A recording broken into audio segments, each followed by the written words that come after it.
Hey, what's up, everybody? Welcome to Dream Mania 40 Talk Show, where we're going to talk about the list that Jordan Drake and I put together, the 40 best WrestleMania worthy matches that have never happened in their iteration. So we're going to be talking about that. So I'm going to bring him on here right now. Please welcome him. He's the arbitrator of Heart and Soul Promotion and one of the greatest wrestling minds out there, Jordan Drake. Thank you. Thank you. So, Jordan Drake, this was your idea. Yes, ladies and gentlemen, I have always been, in my adult life, I love the history of professional wrestling, not just the modern take, because it is constantly evolving. And we have a couple of twists and turns tonight that I hope to surprise even the most knowledgeable wrestling fans. This is an extension from a thought experiment that the Important One gives me often in trying to understand the intricacies of booking and how we would do it. So tonight, before we bring out the dais, let me extend my heartfelt thank yous to everyone participating and watching at home. Please sit back, relax, grab a sweet tea, a Coke, or a beer, grab a bite to eat, strap in, because as Jim Cornette said, bring the kids, the midgets are wrestling, or bring the midgets, the kids are wrestling. WrestleMania 40, 4 nights, 4 locations, 40 matches. That's right. And now to bring on the dais first, and then we will explain after that, but please welcome him to the show. He's a very knowledgeable person, someone who's also had a hand in teaching the ins and outs and intricacies of professional wrestling to our good friend Jordan Drake. Please welcome Dr. Quack. Thank you. And welcome him to the show. He's somebody who loves professional wrestling. He's always got an opinion. His opinions are actually a lot different than most people's, but that's not to say his are wrong, because he also has a good reason for them. Please welcome him, John. Hello, sir. Hello. Hey, everybody. How's everything going on? And because professional wrestling also has a worldwide feel, we have to have somebody from the worldwide coming in. So please welcome him. He's a former professional wrestler. He's a world champion promo artist. Please welcome him to the show, The Purge. I apologize here. It had a little issues with the tongue rolling here because there's a lot to talk about here. So to explain to the dais real quick about this, as I said in the beginning, 40 matches that in their iteration have never happened before. Some of these people may have worked each other in a one-on-one match, but now they're in a tag team match, so they've never worked each other in this iteration. And with one exception, everybody is on the show only once. Somewhere in the 4 nights. There's one exception. He's on night 4, and we'll explain it when we get there. And we have not booked a winner on these. So this is just a thought experiment on how good these would be. We also did instead of the Andre the Giant Battle Royal the night before, we did a 51-man greatest Royal Rumble with names we could not find a spot for on this card.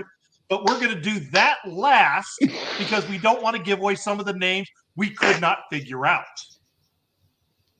A 51-man Rumble. Oh, my God. Ladies and gentlemen, Saudi Arabia got the largest, the Battle Royal, but by God, we're bringing it back here for our greatest Andre the Giant Royal Rumble. 51 men on a special edition of SmackDown.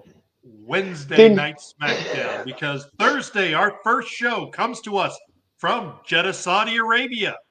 So we're doing 4 nights location. The announcers, Michael Cole and Wade Barrett, and the ring announcer for tonight is Mean Gene Okerlund. Ooh. Now, when we put this together, we kind of thought about what would the Crown Prince like to see. And our very first match that we'll discuss, and we will start with Dr. Quack. Oh, and one more thing. This is in their best versions in your mind. So it's when you think they were in their primes. we have R-Truth taking on Evil Doink the Clown. Matt? Good God. I like the matchup. I really do. That would be interesting. Matt Bourne being the great heel that he is, R-Truth with the slapstick comedy that he can do. The man can work. That would be a quality match. If I had to say who I think would have went over, I think because it's the opening show on night one, it had to be R-Truth with some sort of potluck victory, some sort of shenanigans in there. I think Doink would run most of this match. You know, maybe he would end up missing the whoopee cushion. I could see something like that. All righty. John, your thoughts? Honestly, I think that would be one heck of a match, as Dr. Quack said. It's looking at you think about it, R-Truth, as he said, it just is pure gold, right? Especially now, and he's like 50 something now. 52. And today he's still making everybody laugh, and everybody just wants him to be pushed. Evil Doink the Clown. I just think you'd want a comedic match. I just would never realize to do one to start off the entire thing. Yes, and you're right. It was a tough, difficult booking decision, but as you go through some of these other matches, you'll see why. Because normally, you're right. You would not want to open with a comedy match. You'd want this somewhere in the middle where there's a bathroom break. But there's other matches. That's the reason this one's in the lead. So, Purge, your thoughts? R-Truth versus Doink the Clown. I think if this would ever happening, that R-Truth will come out exactly like Doink the Clown. Yes. And he's too. I probably think if that would be a match to open WrestleMania, I would see some fuckery going on with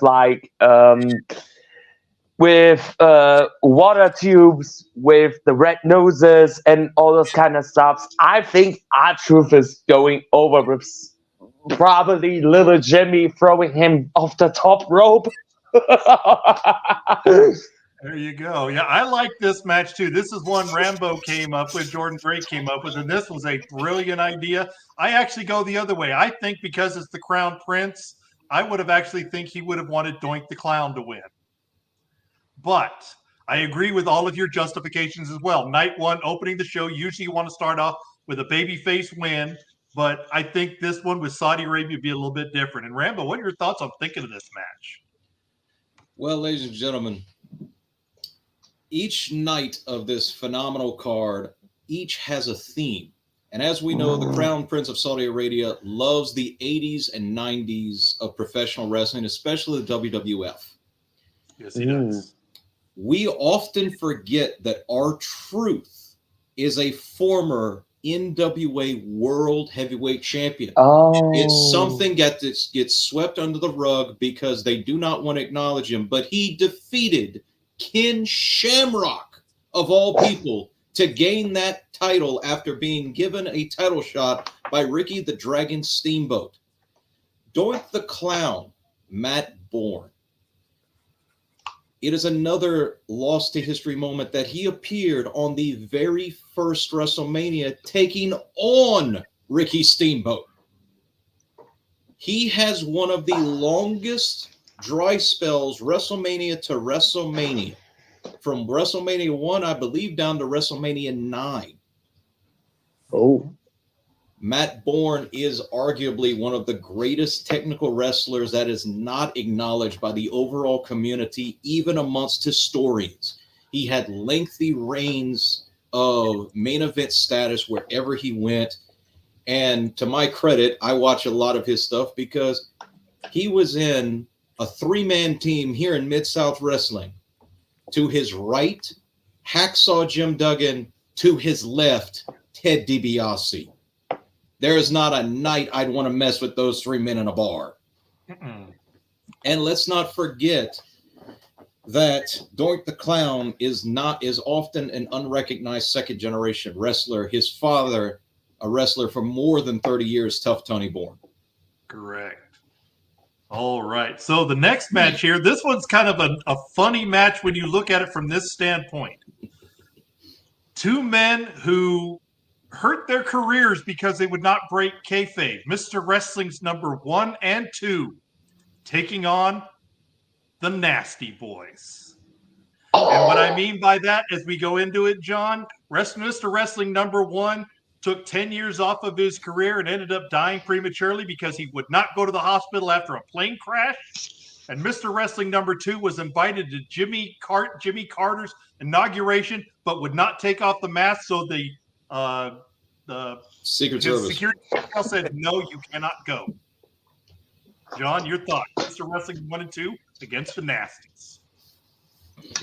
I actually, I'm not gonna lie. I had to do a little bit of research when it came to Mr. Wrestling 1 and 2, and when it came to it, it's like looking at them that like they were rough and tough in the ring, and you get the Nasty Boys who can be rough. It seems like a little rough and tough in the ring. So to me, this is just your heavy hitters going at it and see who's going to come out on top. I just feel like with the Nasty Boys, they would always want to use some sort of objects in the way to get their way to victory. So I think if there was going to be a victor, it'd probably be the Nasty Boys due to some sort of object. All right, Purge. Don't get me wrong, I wasn't really a fan of tag team wrestling in the 80s. I wasn't really a fan of it, especially since the tag team wrestling. Yes, Dr. Craig, this is a hot take on this one. Get it? Especially since tag team wrestling evolves. I don't really think that this match could hype up with the Saudi Arabia crowd, even though I really don't like this Saudi Arabia crowd. So I'm gonna do what I'm gonna do. It's best for it. All righty. That, sir, is gimmick infringement to the man in the corner. Yes. You see, he's used to that though. He does that all the time. What are you talking about? It's I gotta okay. mark the point. It's okay. We like this match because, yes, while Mr. Wrestling 1 and 2 were kind of tough guys, they also were the consummate technicians. When they had people who needed a little bit of training, a little bit of teaching, a little bit of coaching, it was Mr. Wrestling number 1 and especially Mr. Wrestling number 2 who famously helped mold Magnum TA. And I think that if you have R-Truth win, then the Nasties win. But if Doink wins, then Mr. Wrestling 1 and 2 would win. And the Saudi Arabia crowd like amateur wrestling. And Mr. Wrestling 1 and 2 were both decorated collegiate wrestlers. They probably would have done a great job of pulling in the crowd. Mr. Drake. Who's going to Pity City? Is it going to be Mr. 1 or Mr. 2? Because I can see them both try that move and either Tim or Johnny smack them upside the face like their trainer should have. At their height, at their peak, at their prime, I have to take Mr. Wrestling 1 and 2 here. They were more traveled than the Nasties. The Nasties, if they had gone to something like Jim Crockett early rather than the WWF, we may have them in the same category as the Road Warriors or the Rock and Roll or the Horsemen. I'm not discrediting that they are one of the greatest tag teams. I'm simply stating that they're not as high on the list as they could have been. They are a great act. Their gimmick and their overall presentation for what the Nasties were and who the Nasties are still, because they still do appearances, is great. But against Tim Woods and Johnny Walker, they'd send them back to Hogan's Beach Shop in body bags. They would. Dr. Quack. You know, who's producer on this? I'm going to say Michael Hayes just for shits and giggles. I think Michael Hayes. No, he can't be. He's on the card. Oh, he's on the card? He's on the card. Well, okay, never mind. I mean, Jamie Noble, is he on the card? He's not on the card. We're going to give it He's to probably Tony produced- because he did the tag matches in the Hold on. 80s. Jamie Noble can't be in Jedi because Jamie Noble is going to be in Night 4. We're not going to reveal why. Don't matter. Anyways, so don't matter who. Fit Finley, he probably produced. Wait, no, they're okay. He does. No, I was gonna say he does the women's matches. Anyways, so Blackjack Lanza, that's who's producing. Fair enough. Blackjack Lanza out there, right? I'm sure that anybody that's in that time frame is going to look at this and go, this is the second match. This is the one that calms down. This is the one that may get them to go to the concession stands. So this is one where I just have it be a no contest. This is where both of them are brawling. They're going backstage. This is going to be like your good 8 to 10 minute fight. You know, Jimmy Hart's going to be losing his mind out there with the megaphone, but they're just Jimmy Hart's not out there. He's on a different show. Jesus, why can't he be on the team? Because everybody only appeared once. Because I couldn't fly him from Jeddah, Saudi Arabia, all the way to his other destination. You should have paid for it. But yeah, all four of them are going to fight all the way to the back. There's going to be a little color in it. That's my guess. I'm going with a no contest. Fair enough. I swear. Oh, wait. I swear, if you give me a Ronda Rousey match, I quit. No, Ronda Rousey's not on the show. Don't you dare. Really, don't you dare. We should even come up with a topic of conversation not once. Hey, so we need to make that we need to make an executive decision now to put Ronda Rousey on it so we can get him out of here. No. So Purge, this is the one you get to talk about first. We did not have very many title matches here, but this is a title match. And this is a for the special $1 million championship. Oh God. Ted DiBiase with Virgil against Sting. Ooh. Before he gets to explanations, I can't even find evidence that Ted and Sting wrestled not one match, even in down here in the South. Or nope, not one single match we could find. Ooh. Oh my God. So what's your thoughts on that one? Okay. When we look on the perspective of the prime when Ted DiBiase was the $1 million champion in the first place and Sting in his surfer prime, I would say this will be my match of the night because technicality meets powerhouse. And I love when powerhouse meets technicality in this one because Sting is always a crowd magnet on here, as well as Ted DiBiase. Ted DiBiase is one of the greatest heels in the 80s. And no, Sergeant Slaughter is not the greatest heel of the 80s. It is Ted DiBiase. Whoever said that Slaughter was the greatest heel needs to be smacked. Yes, and before we move on, John Drake. Welcome someone else who wants to join us in this conversation. Please welcome him to the show, Damian Cross. Ooh. What's up, everybody?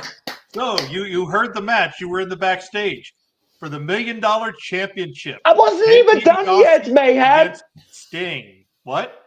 He wasn't. I wasn't even done yet. Yes, he's done. Go forward. You were done. We're not done. Sorry. God damn it. Continue. I'm working here with amateurs. He's still got 8 minutes to describe this match. Continue. Okay. Overall, I was gonna say Sting would walk out with the $1 million title to lose this on the Raw after WrestleMania. Okay. Damian Cross. So what was the question again, if I don't mind you asking? In a WrestleMania dream match that never happened, Ted DiBiase versus Sting for the $1 million championship. Are we going to include Virgil? Yes, Virgil is at ringside. Well, the way I see it, Virgil would have got involved, and Virgil would have helped out $1 Million Man to take that title. They would have screwed Sting in the aftermath, and I'm just saying Virgil's always got a way to get his little hands in a place that don't really involve him, so it would always be him taking it, because I think on his own, I may get heat on it, I may not, but on his own, I don't think $1 million man could do the job entailed. All righty. And I don't think it would be Surfer Sting. I don't think he's the right choice because Surfer Sting, unless your name was Ric Flair or Cactus Jack, he tended to not be very good.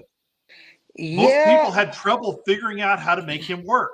It wasn't until he started to turn into the Crow, so just before Crow Sting, when he started growing his hair, when he quit doing the spike, that's what I think is the best Sting. And that and Ted DiBiase, that's where two technicians really start to play their game and play their hand.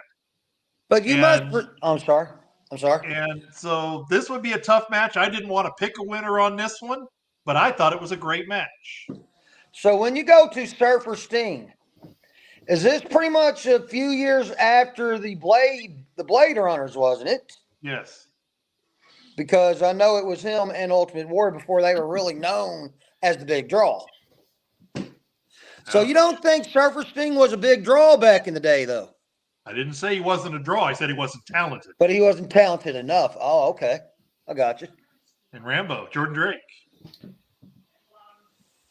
So this is one of those odd matches that came out of a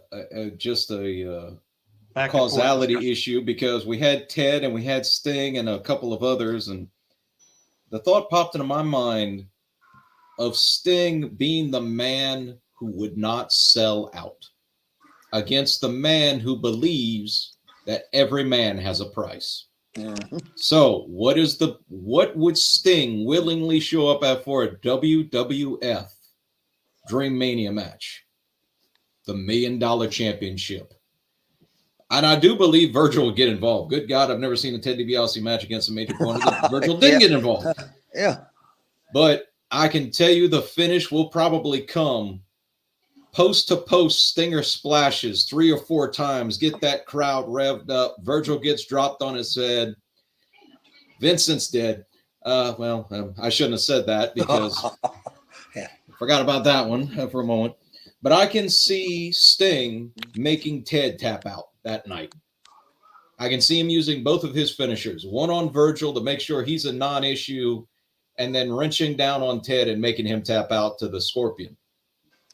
All right. Dr. Quack.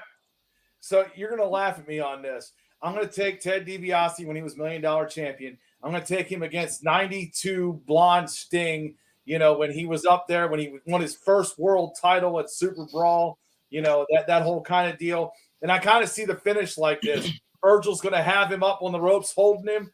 You're going to see Ted try to go in and hit him with his belt, not Virgil. Sting's going to hit him with a clothesline. He's going to get to the top rope. He's going to hit that high cross body like he always does to win a championship, because he can never win a championship until he became Dark Sting with the Scorpion Deathlock or Death Drop. It was always that flying cross body like Ricky Steamboat, and he'll get the 1, 2, 3, the baby face pop, and I'll take Sting on this.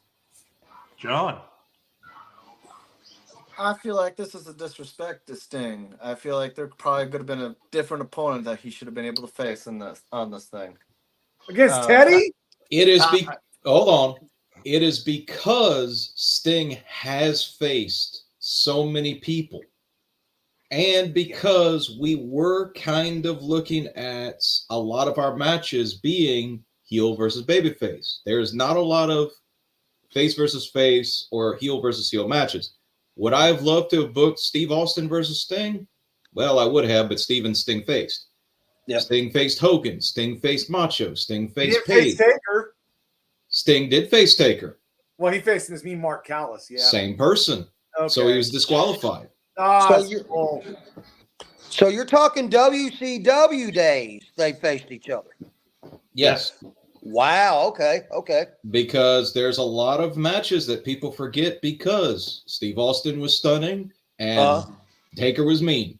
Yes, he was. Those matches did happen. So in the interest of fairness, our rules to the game were they could never have faced as far as we can find since those matches occurred. There's even a throwaway match, and you can go look it up. Sting versus Bruiser Mastino, who was Glenn Jacobs. So we had to disqualify Sting versus Kane. It's not that I can see a lot of matches, and I agree with John. But Sting faced so many people, it was actually difficult finding someone he had not faced in his career. So what you got, John? I'm gonna go with the match that we were talking about because I don't know who's still kind of do know what's happening, but Mayhem is right. The Surfer Sting to me was not really the prime of Sting. It was pretty much the Crow Sting is where you really started to see a main eventer really form. And even though how many reigns did WCW championships did he actually honestly have? I can Think count five. Five five. or six, yeah. So Because he it's got like 2 of them from Flair, I believe, didn't he? yes, I think 2 was from Flair. So it's like I don't know. Like yes, Ted DiBiase is good. I feel like these 2 guys could have been put into different matches, and I guess we'll see later on how many and where. But I'd have to go Sting. I just feel like Sting would have been over. All right. So, Damian Cross, this is your match to start off here. 6-man tag. The Okay. Freebirds. Michael Hayes, Terry Gordy, and Buddy Jack Roberts Okay. versus The Shield. All right, question. Are we going modern day or are we going back in the day? Prime. Well, however you imagine them in their prime. Prime of the day? The prime versus the I prime. would have to say, all right, I'm sorry about I would have to give it to the Shield all day long. Because I'm just going to say this. Yeah, the Freebirds was great back in the day. That's back in the day. We ain't talking back in the day. We're talking about the here and the now. I'm going to say putting them up against each other. I would have to say the Shield has got this. They would be, to me, they would be my modern day Freebirds. Well, I can see that from the standpoint of that while the Freebirds were one of the greatest 6-mans, they never won any world titles. They were always the group. When they split off, they never were world title holders, and the Shield was. The problem is that if you talk about taking these 2 guys in a vacuum and picking them up and putting them together now, this would be a fight. Oh, God. The Shield would try to fight the Freebirds, and they would lose. The Freebirds would whoop that ass in real life. Yeah. So while this thing would degenerate into a fight because Seth Rollins would get punched in the mouth once and get offended, and Buddy Jack Roberts will kick him so far between his legs, we'll see his nuts come out his mouth. Yeah. So I'm taking the Freebirds. Okay, Jordan. there you go. Okay. No problem. Jordan. So, ladies and gentlemen, I have to apologize for something. This match was actually something as a last-minute addition because I had a different match for Roman, and I actually have a different match for Rollins. I did not have Ambrose/Moxley on this, and Mayhem and I, we both love the Freebirds. We think they are one of the greatest teams in the history of wrestling, one of the greatest factions as well. Yeah. And we did a cohesive unit that in a wrestling setting could be believable and have some sort of antithesis on the other side of the ring. Now, as far as Mayhem with his very graphic details of what would happen to the Shield, remember that these 3 men of the Freebirds came up during the territory days in Texas, of all places. Sorry, John. We'll see you down the road. I wish we would have stayed. I wish we could have stayed longer. Hayes was probably the weakest, and I use that term very, very lightly with the Freebirds because he was a tough man on his own. Buddy Roberts was nuts. And Terry Bam Bam Gordy went to Japan and got hit in the mouth for fun. When I say he got hit in the mouth for fun, he and Inoki one night had it out in the middle of I'm going to mispronounce the Karaku Hall. Koryukin Hall. Kyrie Hall, thank you, sir, off of a bet to see which man would drop to one knee first. Every punch was worth, I want to say it was 10,000 yen. That's $1,000. And they just kept hitting themselves. First man to drop.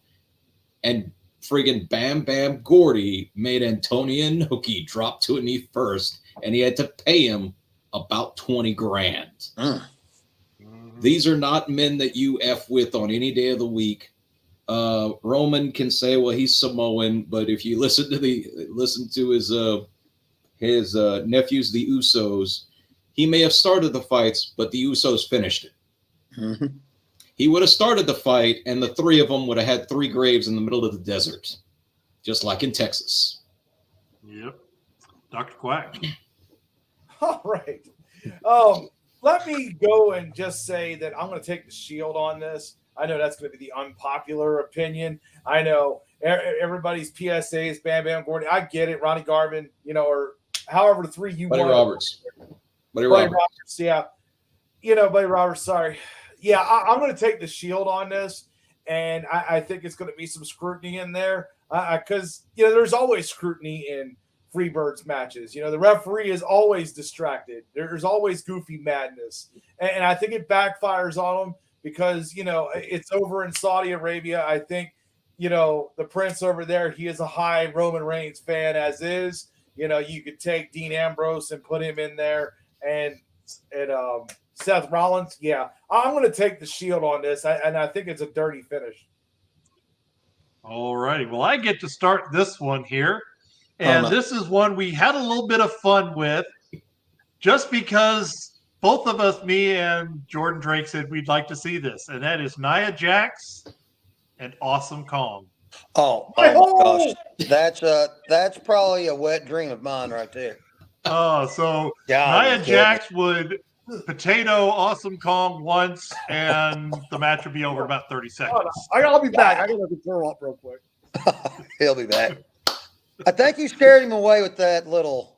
So yeah, Awesome Kong would win this one in my estimation. It would not be close, but it would be interesting because I'd like to see those two big ladies. Oh, you're smelling a little something down there, Quack. No, I need some air after hearing you talk about it. All right. Yes, this is this was one of those. Yes, Kong is another one that does not have her tours of Japan often listed about her accomplishments. She came back to the States just to have a break. Mm-hmm. Mm-hmm. I don't remember she was trained over there, but she spent many, many years over there and had actually gotten accustomed to the feel of the rings, so that when she came and was first in TNA wrestling, she hit the mat the first time, and she said she looked up at the lights and went, I could do this forever. Mm-hmm. Because of how different the wrestling style and the rings were. This is a personal, this is a small line of revenge for all of the botches that Nia Jax have done. And this is, ladies and gentlemen, we did not go nuts with the women's matches. It's one to a show. But this was a personal favorite of, I think, both Mayhems and mine. I want to say he suggested Nia Jax, and I said Awesome Kong. Yes. And he just went, yeah, sign it. Let's do it. Wrote on that old paper. Dr. Quack. Pen or paper. We didn't rumbly or tumbly too much. It's okay. I'll survive through this.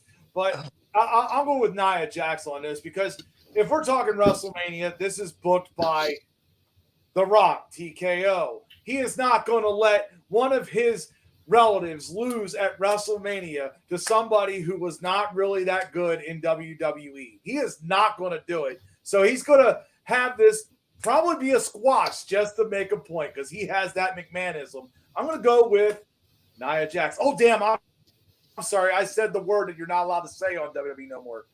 Oh, censored. He's going to be censored. All right. Damian Cross.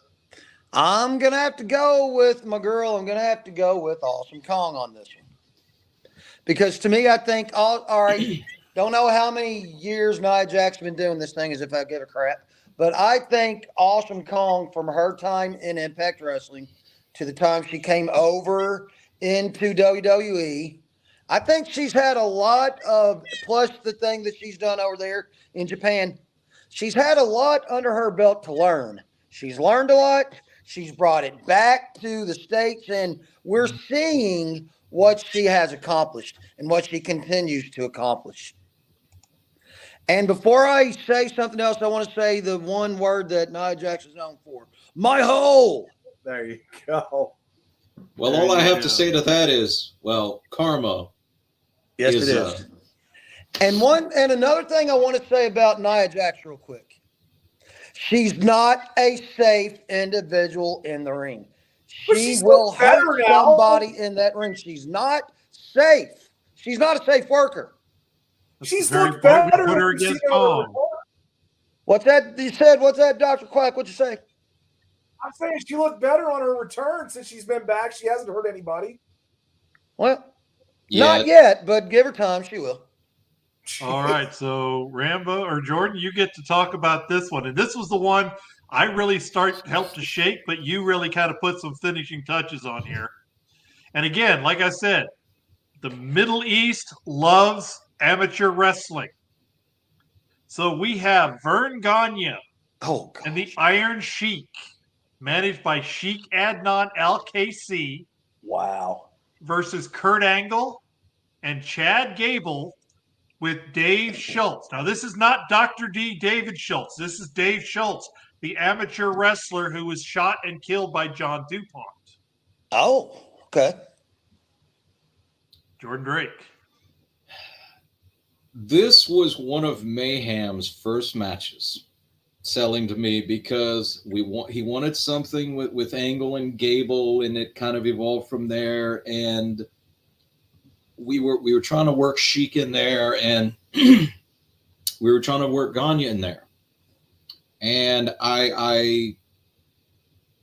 we just kind of, it was one of those perfect storm matches where you take all this history, all these Olympic class athletes, Angle and Sheik and Vern too, right? Or did he not qualify? Vern wrestled, but he didn't medal. Right. Okay. All these Olympic level wrestlers to give us, honestly, to have Kurt Angle and Vern Gagne to be in that match just by itself. I can see Gable just with the hot dog going, let me get my notepad out. Yeah.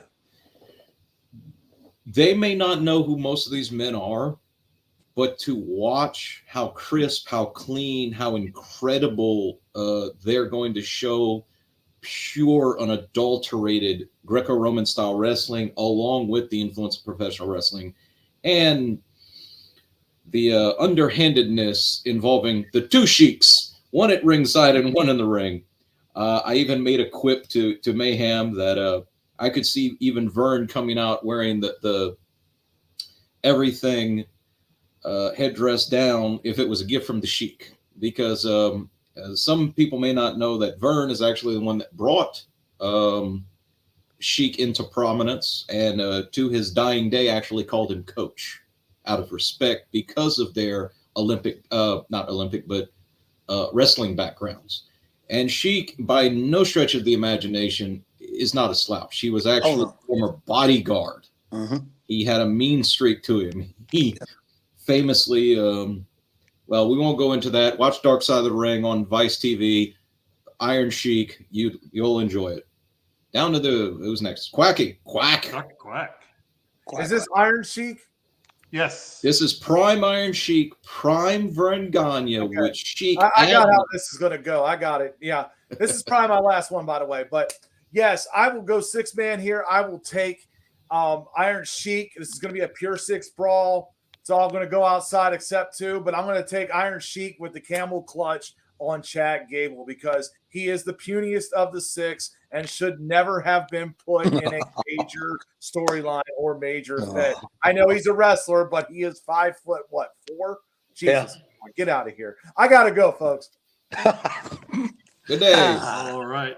Jamie Well, and Cross, your I thoughts guess on it's this? us now. And then there were 3. There were 3. Hopefully, there's not 2. So this is Prime and Prime. So we're talking Prime Kurt Angle also. Yep. Yes, all of Okay, them are so, at all their right. professional wrestling best in a vacuum. Okay, Prime Kurt Angle versus Iron Sheik. Okay, I'm going to take, since I'm true red, white, and blue, I've got to take the American boy himself. I've got to take Kurt Angle in this. It's going to be a back and forth match. Everything's going to happen all fast and furious. All of a sudden, something's going to happen. Kurt Angle gets sidelined. He gets knocked out for a moment. Then he starts to come back to himself. He gets up. Then I think he will hit the man himself with the Angle Slam. But then I don't think that's all that's going to happen. Because I think what Sheik is going to do once he gets to himself, he's going to step on the American flag. He's going to spit on the American flag. And who did you say is with him? He's with Vern Gagne. Vern Vern Gagne. There's the Gagne turn, yeah. is going to do a turn. He's going to smack Kurt Angle upside the head with the post itself, and it's going to pretty much end right there like that. All right. Well, let's remember this is in Saudi Arabia. Oh, And Kurt Angle, we just brought it up here. Kurt Angle won a gold medal with a broken freaking neck in Yes, he did. 1996. And the Yes. person he defeated that became the silver medalist was from Saudi Arabia. Aha. Okay. Kurt Angle will probably be the heel in this match. Mm-hmm. Because they're I not don't going to see let I don't see American flag stomping here because again, this is taking place in Saudi Arabia. Okay. So you do I not see the see Iron Kurt Angle Sheik and them. Vern Gagne winning this match. Okay. Well, I could always be wrong. I've been known to be wrong one time. Well, again, these never happened, so this is all speculation.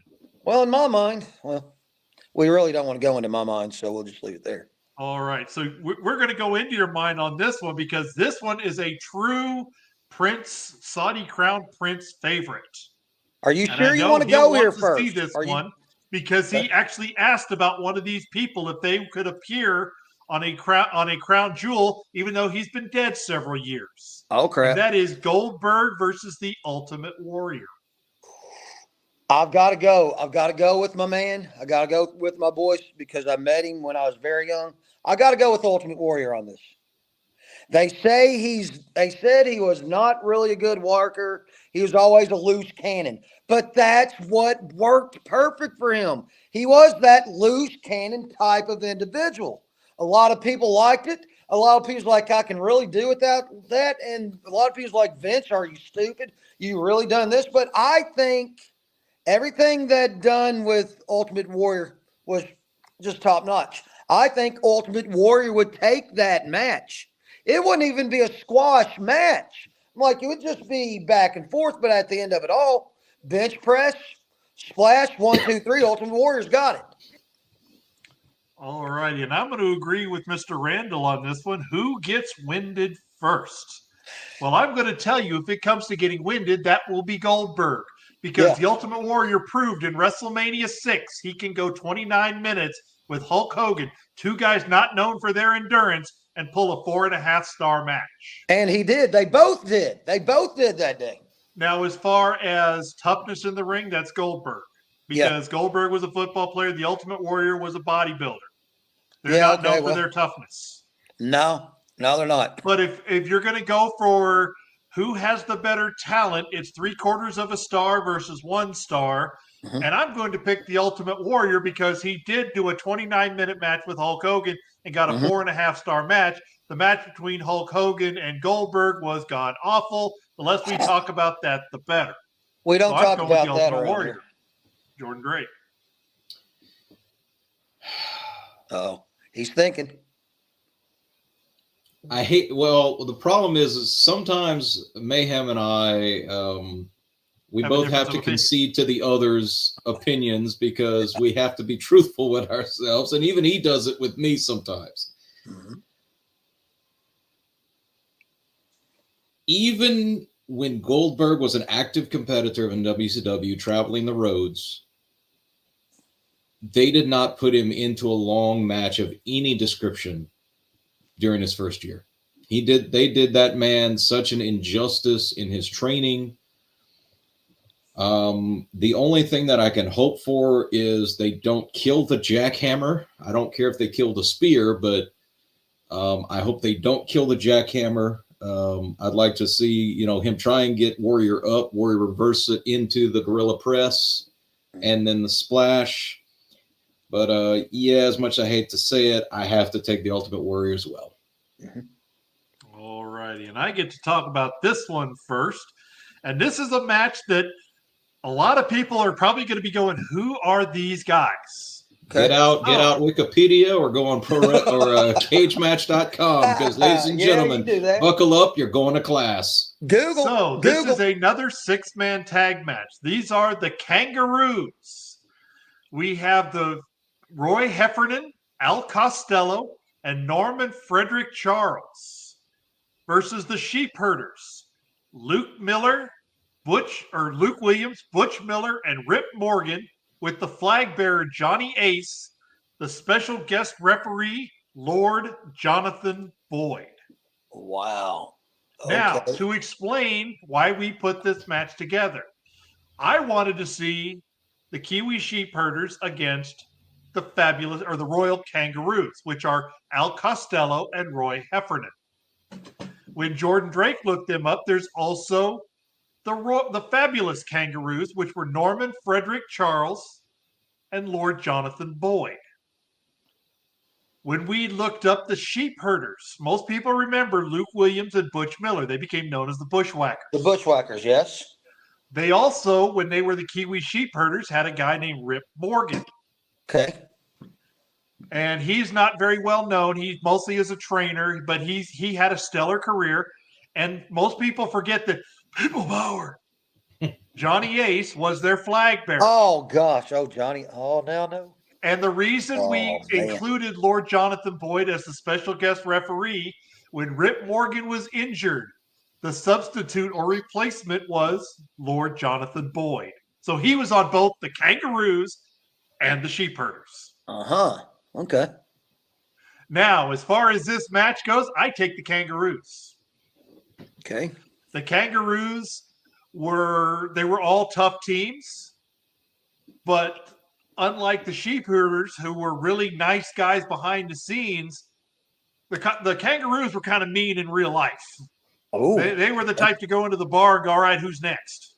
Wow. So while this is a professional wrestling match, when it comes down to toughness, the Crown Prince probably wants to see a little bit of fun, wants to see a little bit of fighting, wants to see some dirty tactics. So I'm going with the Kangaroos. So they're taking that kayfabe literally, is what they're doing. Yes. So they've never once broke kayfabe, did they? I'm sure they did, but in that time period, you never worked again if you broke kayfabe. In the 50s and 60s, if you broke kayfabe, you didn't work again. Wow. Then you had to stay on it. Okay, I got you. Jordan. Okay. We'll need a scorecard for this match to count how many potatoes to try and do hard ways without blade jobs in this match. Oh. We will get legitimate busted eyes, busted noses. And Jim remembers how old they are.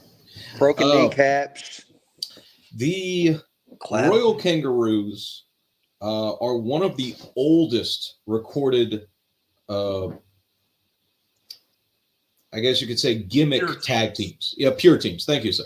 Whereas a lot of tag teams during this period were just 2 main eventers, 2 mid cards, or 2 undercards that they put them together. Hey, have a match. But they came out full wrestling versions of, let's say, Crocodile Dundee with the old style hats, boomerangs, the whole 9 yards. And they were known for Australian tag team matches. They popularized the term, even though we do have recorded history of the early 30s, late 20s, depending on where you find it. But they popularized it. They showed the audience that with their type of tag team tactics and the gimmick and the whole presentation, then that gave way to the Fabulous Kangaroos and he said the Kiwis, the Sheep Herders and all that. But the deciding factor here is going to be Lord Jonathan Boyd, and I honestly think he's just going to He's not going to enforce a lot of rules here. He's going to let his old buddies have an Australian bar fight and a New Zealand bar fight and decide who's the toughest men in Saudi Arabia, because this will end in blood. This is just going to be 6 men punching each other for real, just to see who the toughest men are in the sands. Yes. I honestly believe, in all retrospect, that this is going to go to a double knockout. Wow. That's a rare finish, but this is something that I can see happening, because to me, these teams, when you get into the minutia of their histories, during the times at which they wrestled, they were well-oiled machines. They were fighters. They were, they were believable men who left every night with bruises, black eyes, broken nose, and blood. And this, to me, is the only fair way, double knockout finish with Jonathan Boyd not having to make a decision one way or for the other. And then they get patched up and go to the bar and, wait, no, we're not in Saudi, we're in Saudi Arabia. We ain't got no booze. Okay, we'll get them back on the plane. They'll drink Vince, they'll drink Emmy freaking broke. There you go. And to explain, for those of you that are not familiar with the term Australian rules tag team, those are now called tornado tag teams, which means there was no tagging. They just everybody in the ring fighting. Yep. Mm-hmm. All righty. So, you want me to take this one? You get this one. Okay, do I get this one next? Yeah, so okay. Jordan Drake, you get this one. So, and this was your match from the get-go. This kind of started the thought experiment. Don Leo Jonathan versus The Undertaker with Paul Bearer. Who? I got a lot of them right now watching this program going, who? Who's that guy? Don Leo Jonathan is credited before the latter half of the 20th century as being not one of but the greatest big men wrestlers. And he wasn't even that big. He's billed at 6'4", so in boots he'd probably be 6'6". He was actually a second-generation wrestler. His father wrestled as Brother Jonathan and actually popularized, if you can use that term, of bringing rattlesnakes to the ring. There are instances of newspapers of law enforcement having to get Brother Jonathan to put snakes back in bags because he would empty the front row of ringside in a panic. I'm getting a Jake the Snake vibe with this man. No, you are not. You are not. I am not. Brother Jonathan, as Don Leo Jonathan as well, were practicing Mormons. Brother Jonathan was one that believed that the Lord would not allow him to be bitten by the fang of the serpent. Okay. And to any wrestling credit I've been able to find, he did not have a defanged rattlesnake. He reached into a bag. What? And he was never bitten. No, he wasn't. He would reach into the bag and grab the snake under the back of the neck and would hold it to his opponent with that rattle going. Don Leo Jonathan, his son, was also a practicing Mormon. And Undertaker, in the latter half of the 20th century, is credited as being the greatest big man wrestler. And I thought that this match worked on so many levels, of the greatest of the first half, the greatest of the second half. Paul Bearer is in there as well. But not only that, we have the darkness versus the light, as it truly should have been, not the cheap Shawn Michaels match we got. We won't talk about that. And at first, Taker was on night 4, but then we both came to consensus that needs to be, because Taker in his prime, the gimmick is very suspension of disbelief. So I believed it should have been on night 1. As far as a winner, we're going to a vote for this one. But I mean, it is WrestleMania, so I can't see Don Leo Jonathan beating Taker. No. He also, one more note, Don Leo Jonathan actually is credited for the creation of the move that everyone knows. It is documented, the Mormon swing, or as everyone else knows, the big swing, the Cesaro swing, the giant swing. He is the one who popularized that because his upper body strength at that time was tested. Unparalleled, yes, because he was, they were practicing Mormons. They did a lot of outdoor activities and very much similar to the Amish lifestyle at that time. So he was raw bone strong. Wow. Does that mean? Yes, that does. That means that Damian Cross and Mr. Mayhem, please allow me to exude this main event, because this main event was, oh Lord, this main event evolved 4 different times with Mayhem and I going back and forth on different participants, then adding, then looking at it and realizing what we had. This is one of those matches where the sum of the parts were great on their own, and the result is even greater. For Saudi Arabia, in front of the Crown Prince and 60,000 strong, the main event, Damian Cross. Okay. Stone Cold Steve Austin. Okay. Team with Cactus Jack. Oh, okay. Okay. And their corners will be Paul E. Dangerously and the Devil, Kevin Sullivan. Oh, gee. To take on the NWO members of the Macho Man, Randy Savage. Okay. And Hollywood Hulk Hogan, with Dennis Rodman and Eazy-E, Eric Bischoff, in their corner. Monday Night War personified. All right. So, I'm going to say it. Stone Cold Steve Austin and Kevin Sullivan, they're going to take this hands down. Because both them boys are too in your face to even back down from you. Once they start putting the boots to your face, they're not going to stop unless they get real tired, and then they'll get a little bit of that big breath, and then they'll get right back on it again, and it's not going to stop till they're actually, okay, we're done with you.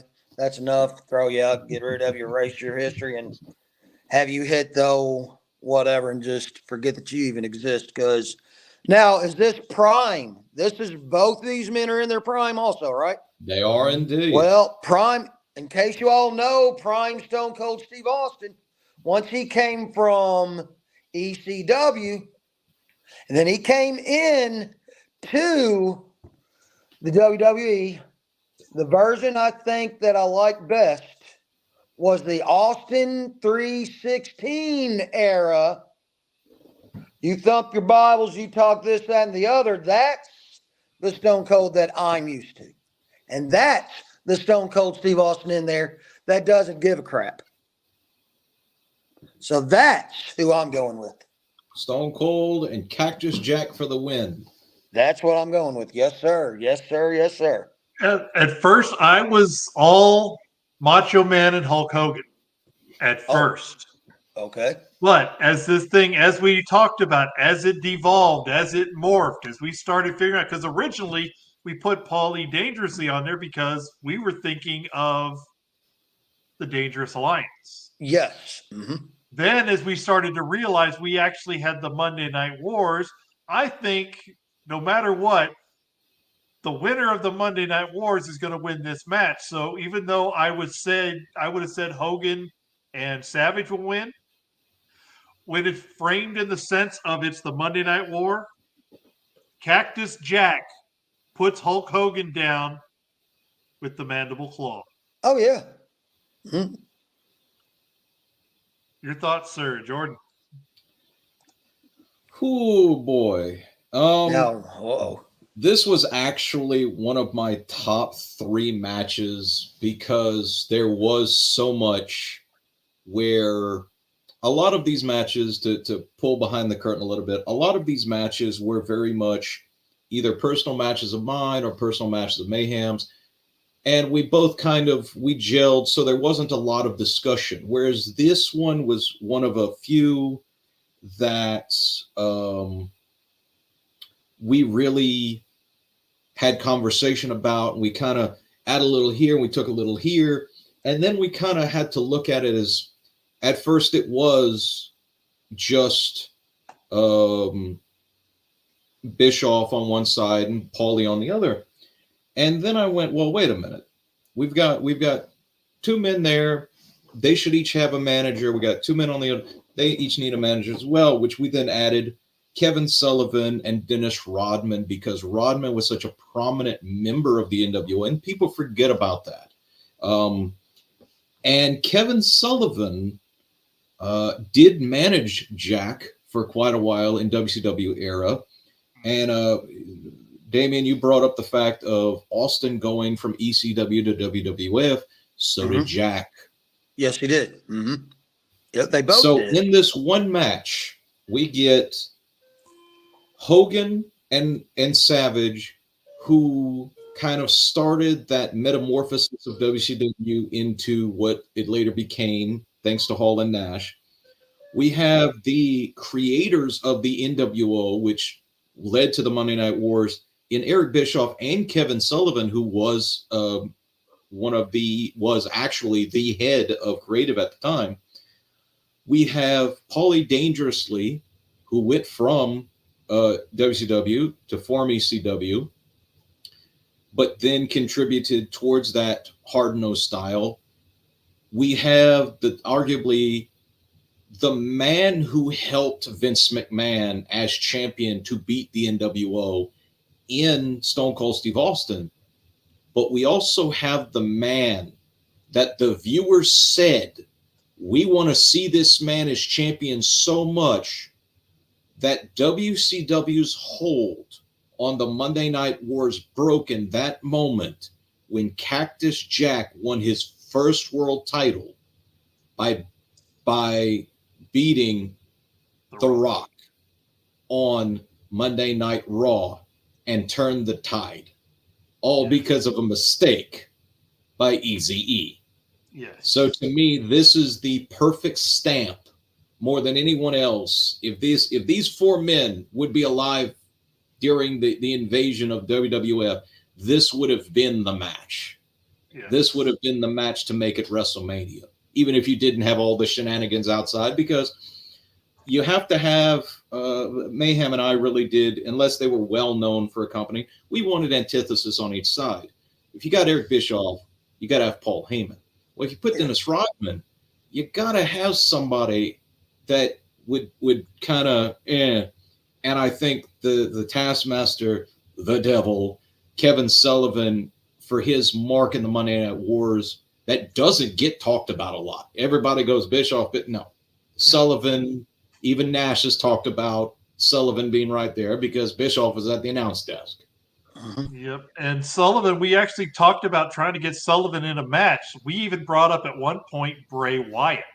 But then we realized that Kevin Sullivan is far more known for things other than wrestling. Other than in-ring. Let's phrase it in that. He's far more known. His writing, his storytelling, his managing. He was far better doing other things than he was as a pro wrestler. So that's why we ended up having to get him on the show somewhere, and that's where we put him. So that ends night 1 in Saudi Arabia. Nice. Night 2 takes place at the Japanese National Stadium in Japan. Okay. Mike Tenay, Gordon Soley, and Kevin Kelly doing the announcing. Okay. The ring announcer. I added this one, Rambo, so I hope you forgive me. When I realized, I'm like, Sho Funaki. Oh my gosh, you put him. Okay. Because Sho Funaki does do ring announcing when they go to Japan. Okay. So the first match to open night 2 in Japan, because we focused on stars of Japan and things that the Japanese fans would like. Hard hitting, no nonsense. They're not very gimmick oriented. They're very in your face. Mhm. So the first match, the father of Puroresu, Ricky Dozan versus Earthquake, Oh gosh. Okay. Mm. Davey Cross. Ooh, gosh. Okay. I don't know much of the first man that you spoke of. So I will go with the man that I know of. And I'm talking about the man known as Earthquake. All right. Earthquake and this other guy they're gonna give the fans what they want. They're gonna give them the match that they want. But I hate to say it. Hopefully I don't get no bad heat on this thing. But I'm used to it, but I'm gonna say it. Earthquake is gonna come into that country. And let's just say he's gonna smash their little hometown hero like a bug. Ooh. Well, considering Ricky Dozan is not Japanese, he can't be the hometown hero. He's actually from Korea. Okay. But he's the father of Puroresu, which is the Japanese professional wrestling. Okay. Now, the reason we put this match together, specifically Jordan Drake, Ricky Dozan is a former sumo star who spent a lot of time in Japan. Ooh. Earthquake is a former sumo star who spent a lot of time in Japan. Oh. Ricky Now that- Dozan would have probably been more remembered if he was not murdered by the Yakuza. He was stabbed with a knife that was tainted with urine and pig fat. Wow. And he got an infection and died in 1963. And an Earthquake we lost, unfortunately, way too soon due to bladder cancer. Mm-hmm. Yes, we did. I do have to agree with Damian Cross that I think that Earthquake would win just for the fact of, well, they were both very talented men and both very talented sumo. Ricky Dozan never was as physically big and imposing as Earthquake, so I would have to agree with Earthquake, even though I'm not taking Earthquake all day long. This match will be very, very close. Every once in a while I will, but not all the time. Jordan Drake. I was about to say, my name is actually on there, and it's just a force of habit, ladies and gentlemen. Well, we try and kayfabe as much as we can. I think I'd have to have a conversation if we were at a show together. Yeah. So this was one of the first matches that I booked because Ricky Dozan, when he says the father of Japanese professional wrestling, there was not professional wrestling as we know it until a promoter from the States came over to Japan and found this individual and created the concept of the national babyface. And that in turn created the professional wrestling that we know here in the States to import into Japan. Ricky Dozan is responsible for professional wrestling in Japan as we know it with New Japan, All Japan, because he is the teacher of both Antonio Inoki and Giant Baba. If you don't know those two names in Japanese wrestling, you're not watching Japanese wrestling, you're watching Japanese sports entertainment. Yeah. Both of these men were sons from another country that left for their different reasons, found their way to Japan and became sumo. From sumo, they became professional wrestlers and on their individual stages were main eventers. Ricky Dozan for Japan and Earthquake here in the United States.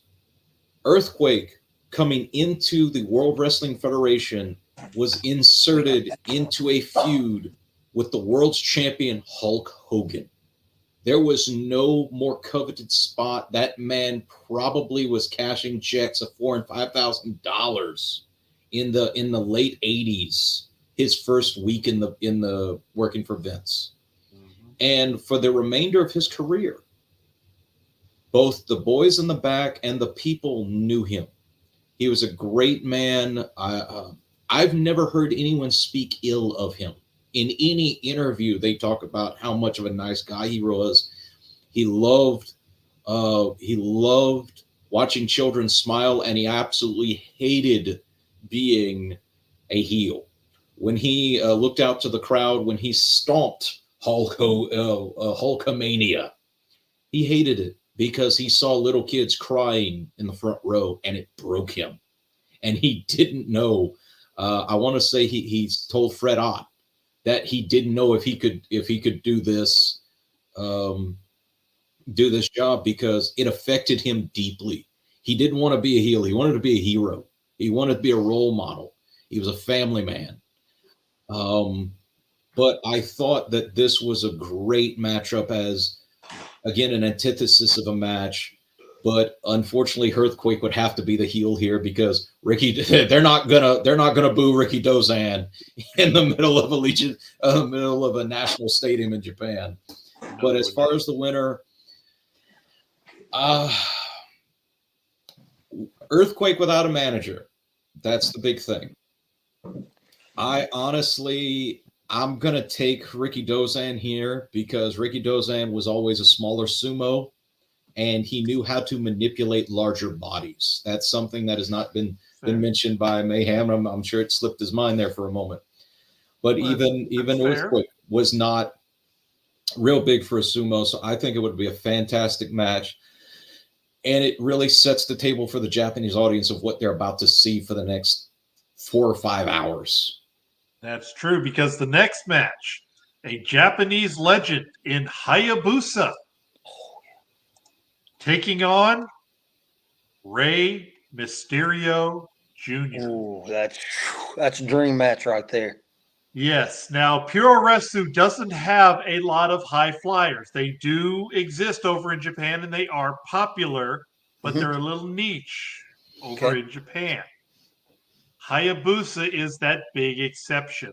Hayabusa is well known everywhere he went. Taking on somebody who, like Hayabusa, was a little man in a bigger man's world and proved the little man can succeed, Rey Mysterio. This is one that I probably, when in thinking about it in reality, probably should have flip-flopped the order here and started with this match, then gone to the sumo match. But because I saw Earthquake winning to open the show, but in reality, if I flipped it around, you could have Hayabusa win, and then you could have Ricky Dozan win. But we've got what we've got, and I'm still taking Hayabusa. Jordan Drake. Ooh. This is another one of those matches that evolved because Rey Mysterio was not the original of Hayabusa. It was someone different, and they were changed due to being part of another match, and we would not bend the rules. But Rey versus Hayabusa,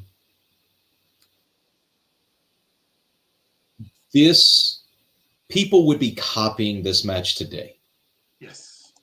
Will Ospreay would be sitting in front of a TV taking notes to try and make his match half as good as this. Meltzer would have to add a new rating system if this match had ever taken place. But unfortunately, Hayabusa suffered a career-ending injury and is no longer with us. Yeah. Rey's career, if you talk to any historian even at that time, they said Rey Mysterio Jr. 5 years he'll be in the business in the United States. That he was not made to be in the professional wrestling of the United States because the United States was a big man area. Oh yeah. Even during the WCW days, 5 years, because he was the smallest member of the cruiserweight division. Now that's saying something. That he is the smallest man. He was smaller than Billy Kidman, I believe.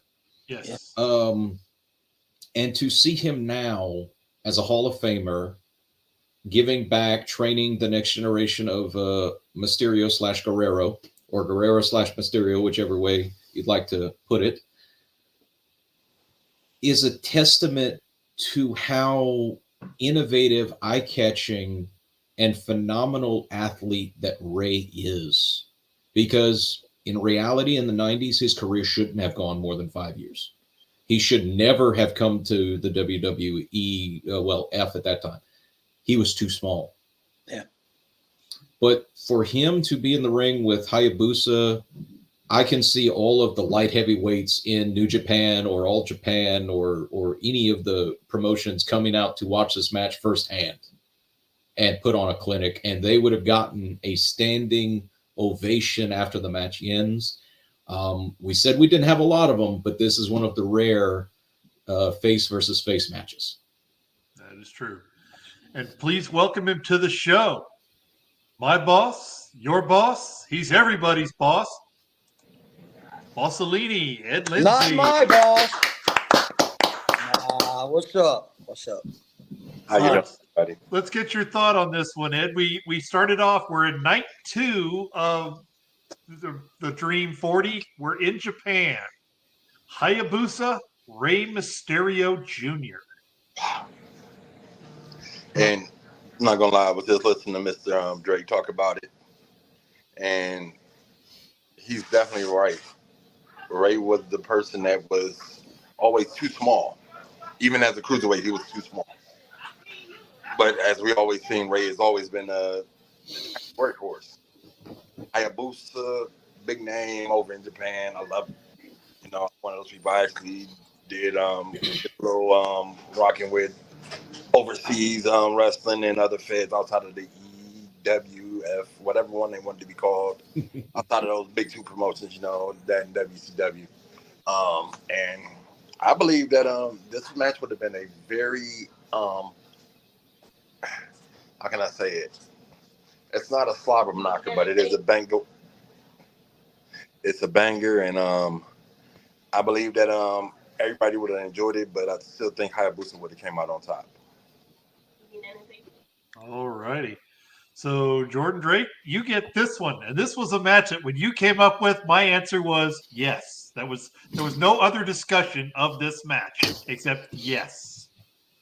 Bronson Reed versus Big Van Vader with Jim Cornette. I will let my 2 constituents on the dais here just gasp on that. Because Bronson Reed was one of the few, well, there went Damian Cross, he gasped himself into oblivion. Bronson Reed, to me, is the future of the WWE if he doesn't get burnt out with the schedule and doesn't get burnt out with creative. And I wanted the running of the bulls match. I wanted someone who for 10 or 15 minutes could teach him all the little nuances to work with him as a big man. Because he a big man. And the other reason why I booked this match, I want to get Jim Cornette in a death tube over to Tokyo, Japan. So I get both in one match. Big Van Vader, a man who was a world champion or a heavyweight champion in every place he went except the WWF. And I hate that for him. He was big, burly, intimidating. He was stiff. And he was more well-known in Japan than he ever was here in the States. He created the aura of Vader, and especially his tusked mask was originated there, and he would scare Japanese children with that ambiance. Against Bronson Reed, a native New Zealand. So as soon as, the match is over, he can go visit home. This would be 2 big men from the get-go doing tests of strength and suplexes. This would be 2. I can say this. I want to see Bronson Reed do a moonsault off the top rope because Vader could. Vader would be like, all right, boy, try it. And Leon would give him a teaching match through there. I do see Vader winning this match, but I can see it very much being a respectful finish and a bow of respect and a handshake at the end, even as the heel. I can see both of these men getting a standing ovation because they're going to show you what two big men who know how to wrestle can do. Yes. Ed. I'm gonna have to steal a line from Pat McAfee real quick. Actually, Booker T. This is gonna be some meat on meat. And Big Bronson Reed. This time that you realize you're not the first big man to fly. Vader is a man that would get up on the ropes and jump. You know, this is in an era where we're not expecting a big man to know what the top rope or any rope is. So it's going to be an interesting match, clash of the titans, if you would say. But with the knowledge and the strength that Vader had, me personally, I think Vader would be the one to take this match. But this would be a match that people will be talking about for decades. For decades. And I'm going to give you a little bit here because I'm actually a big fan of Pure Wrestling. I watch All Japan. I watch New Japan. I even watch Michinoku Pro. Japanese fans are far more respectful. They don't do a lot of chanting. You get a lot of oohs. We would get the third sound that they don't make very often, especially since most of these guys are not alive anymore. Whoa! Which is a sign of respect of two big guys beating on each other. And Whoa. for those who are not familiar with Japanese wrestling, that is a big sign of respect. We would actually see the streamers flying in the middle of this match, which they do that in the beginning of the match. The referee has to clean it up really quick. Well, if they really like the match, they'll do it in the middle and at the end. And we would see several, like the Hayabusa match with Rey Mysterio, several times the referee would have to quickly tell them to lay down so he can go clean up everything because this match will be just as big as Hayabusa and Rey Mysterio. I'm in agreement Vader's going to win, but it's going to do a lot of good for Bronson Reed. Ed, you get this one here. And this is a fun one. We had a lot of fun with this one. This is NWO Japan, Masahiro Chono and the Great Muta with Sonny Ono taking on the original D-Generation X, Triple H and HBK with China. Ooh. Now see, first hearing this match, my eyes went NWO Japan. You know, just because of the team. But then it was that manager aspect. And when you got the ninth wonder of the world,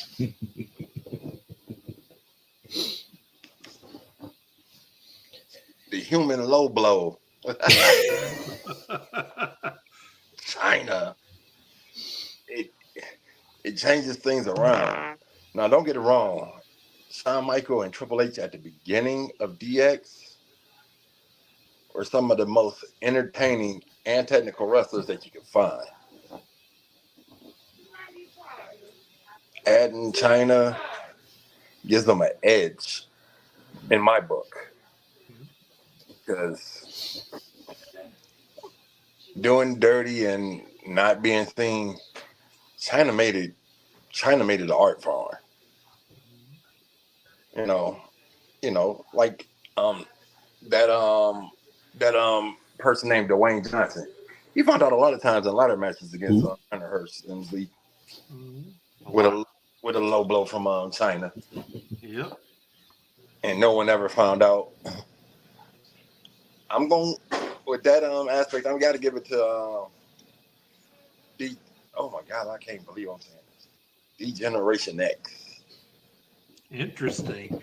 Now, this match here, when we put this one together, this is another one we didn't realize what we had when we first put it together. Lightning in a bottle. Now, if you talk to most wrestling historians, to include Dave Meltzer, which I hate to call him a wrestling historian, but he technically is, But if you talk to some of these people that talk about some of the greatest matches of all times that never happened, one match is on almost everybody's list is the Great Muta and Shawn Michaels. We added to it because a lot of people want to see Triple H and Masachono because they both basically have the same mindset in wrestling, from how they were trained, how they started, how they look at the business.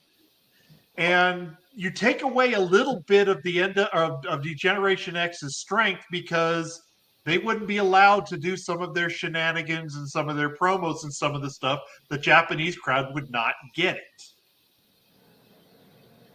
But at the same time, you're talking about two guys who, in the 90s, when wrestling was not good, kept it alive.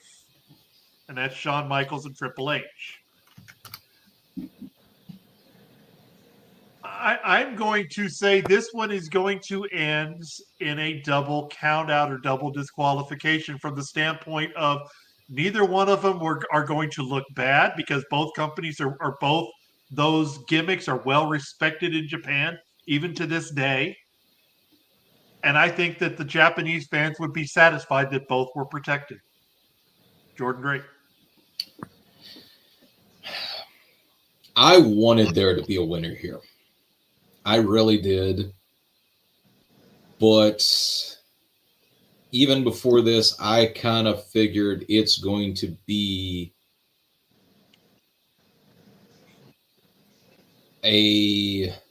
probably a double DQ, whether China gets involved, Sonny Ono, what have you. Shining Wizard versus Superkick.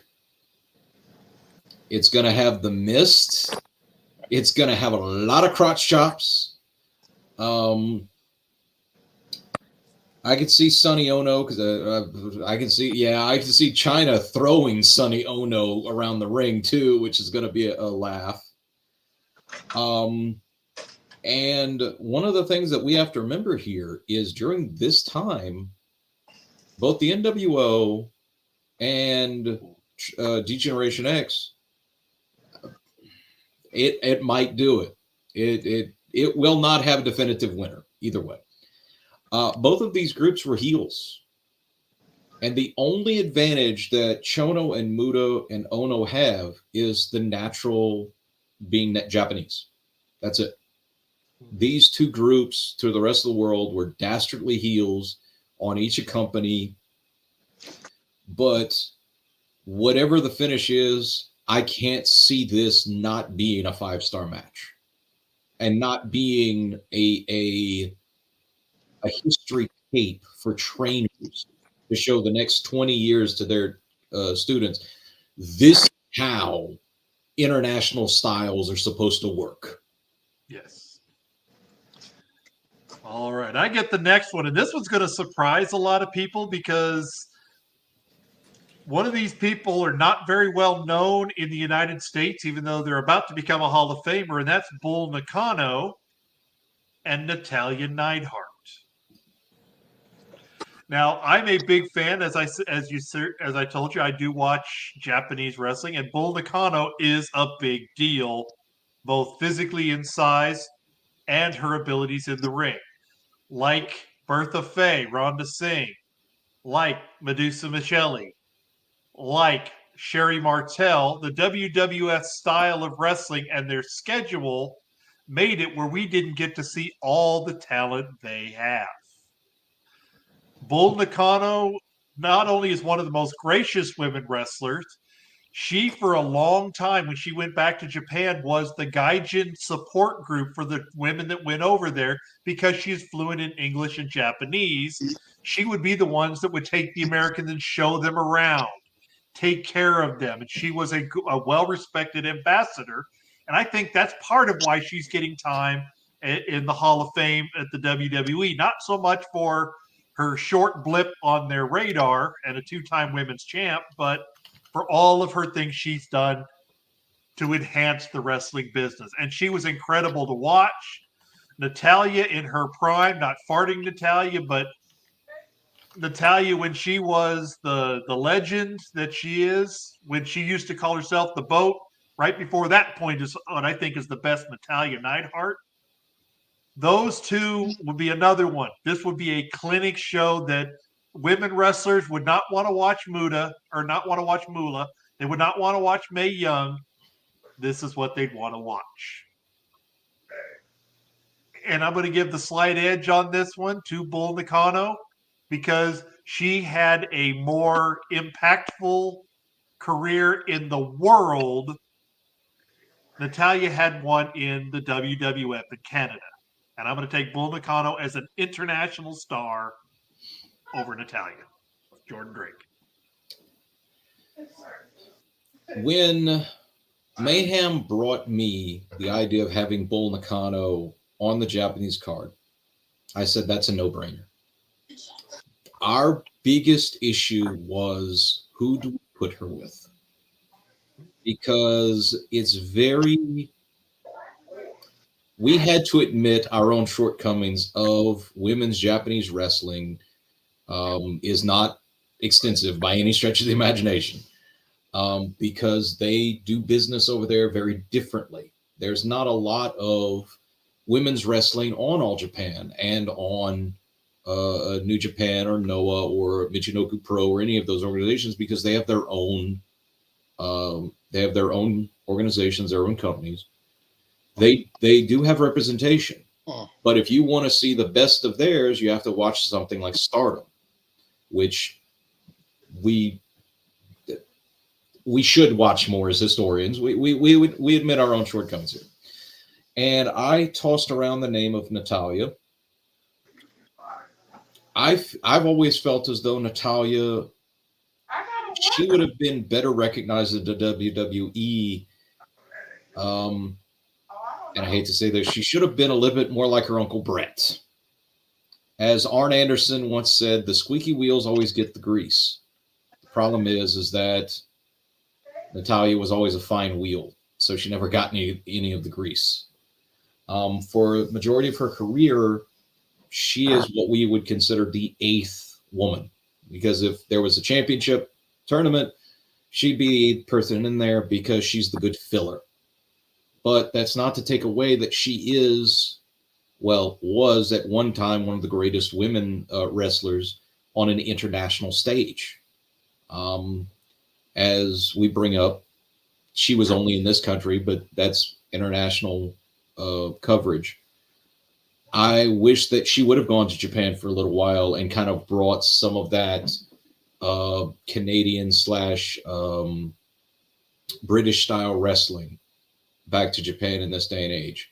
And we may have had some additional matches that we could credit her to. But that's not to take away from her. It's just that there were a limited number of names that we could think of that could match Bull Nakano's size and her wrestling ability and give us a type of match that was both believable and entertaining. However, with all that being said, Bull Nakano going to freaking toss her around like a rag dog at the second part of that match because as soon as she smacks Natalya into the mat, Natty's going to go, this is a lot harder than I thought. The ring, not the wrestling. That's true. Ed. Now, Bull Nakano is internationally known. Natty is a multi-time Guinness World Record holder. She's a fighter. She's an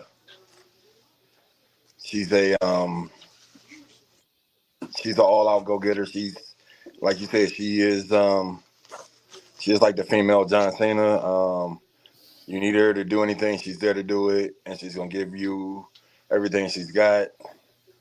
I do agree with both of y'all. I wish she would have went overseas to Japan and exercised that option. You know, like of all people, like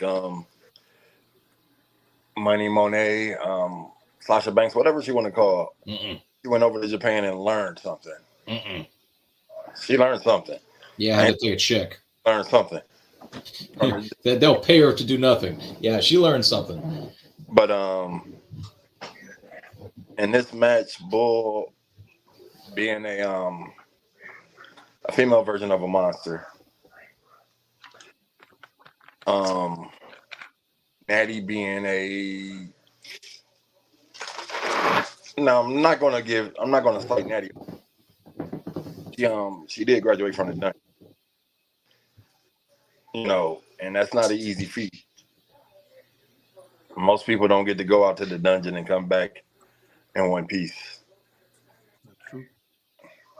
And it's not because heart is in her name. She's a fighter. I do still see that she would lose this match. Because Bull is, like, I did a little research on her. She's been how can I say it? A dastardly villain.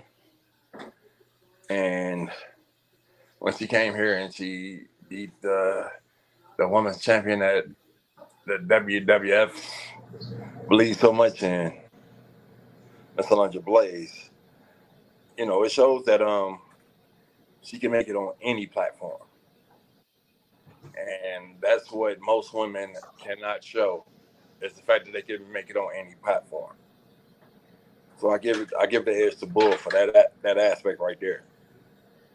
All righty. Now, Jordan, you get this one. And this is one we both kind of at the same time said both of these names and they came out. So you get Mitsuhara Misawa versus William Regal.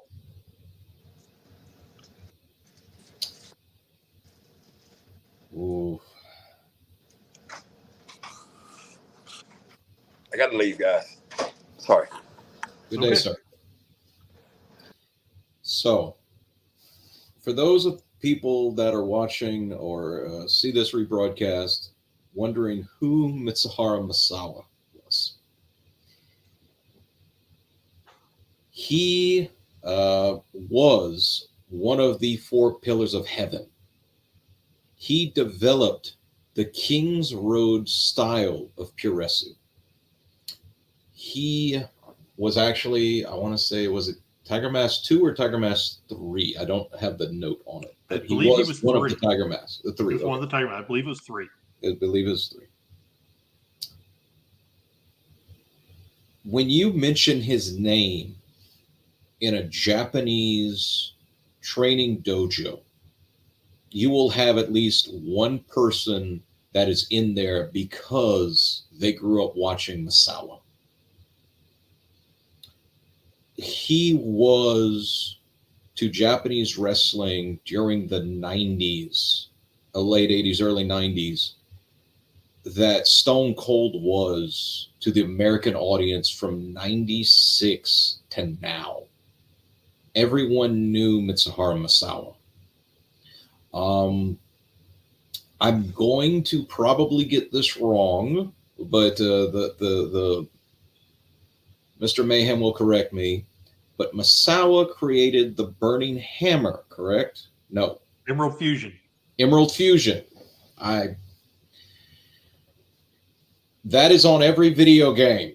I'm sure many of you have put it on your characters at one time or another. And it is called the Emerald Fusion, first and foremost, because the man wore all green. You could spot him out in the crowd. Misawa is arguably,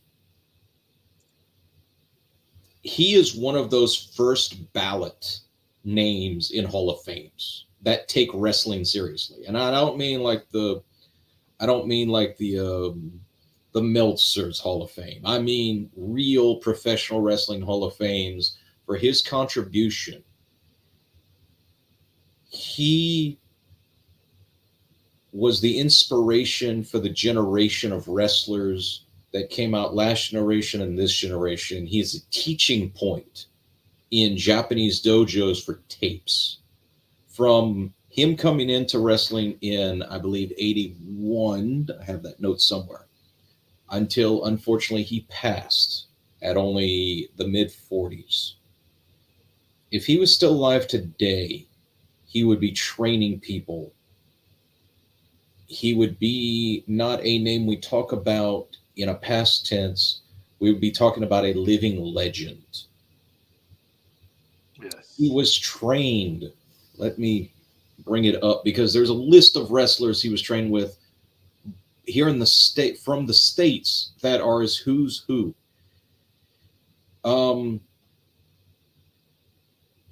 He was trained by, well, his initial training mainly was by Magic Dragon, which a lot of people wouldn't know, but he was trained by the Great Kabuki, the Japanese one, not the original Kabuki.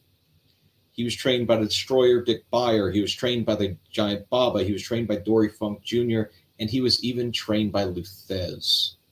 His training is a pedigree most real professional wrestlers would kill for. Then you have William Regal, the man who gets into all of these funny skits when he was in WWE that a lot of people will just think about. And that's very much really him. He loves the comedy skit. He's a very funny man.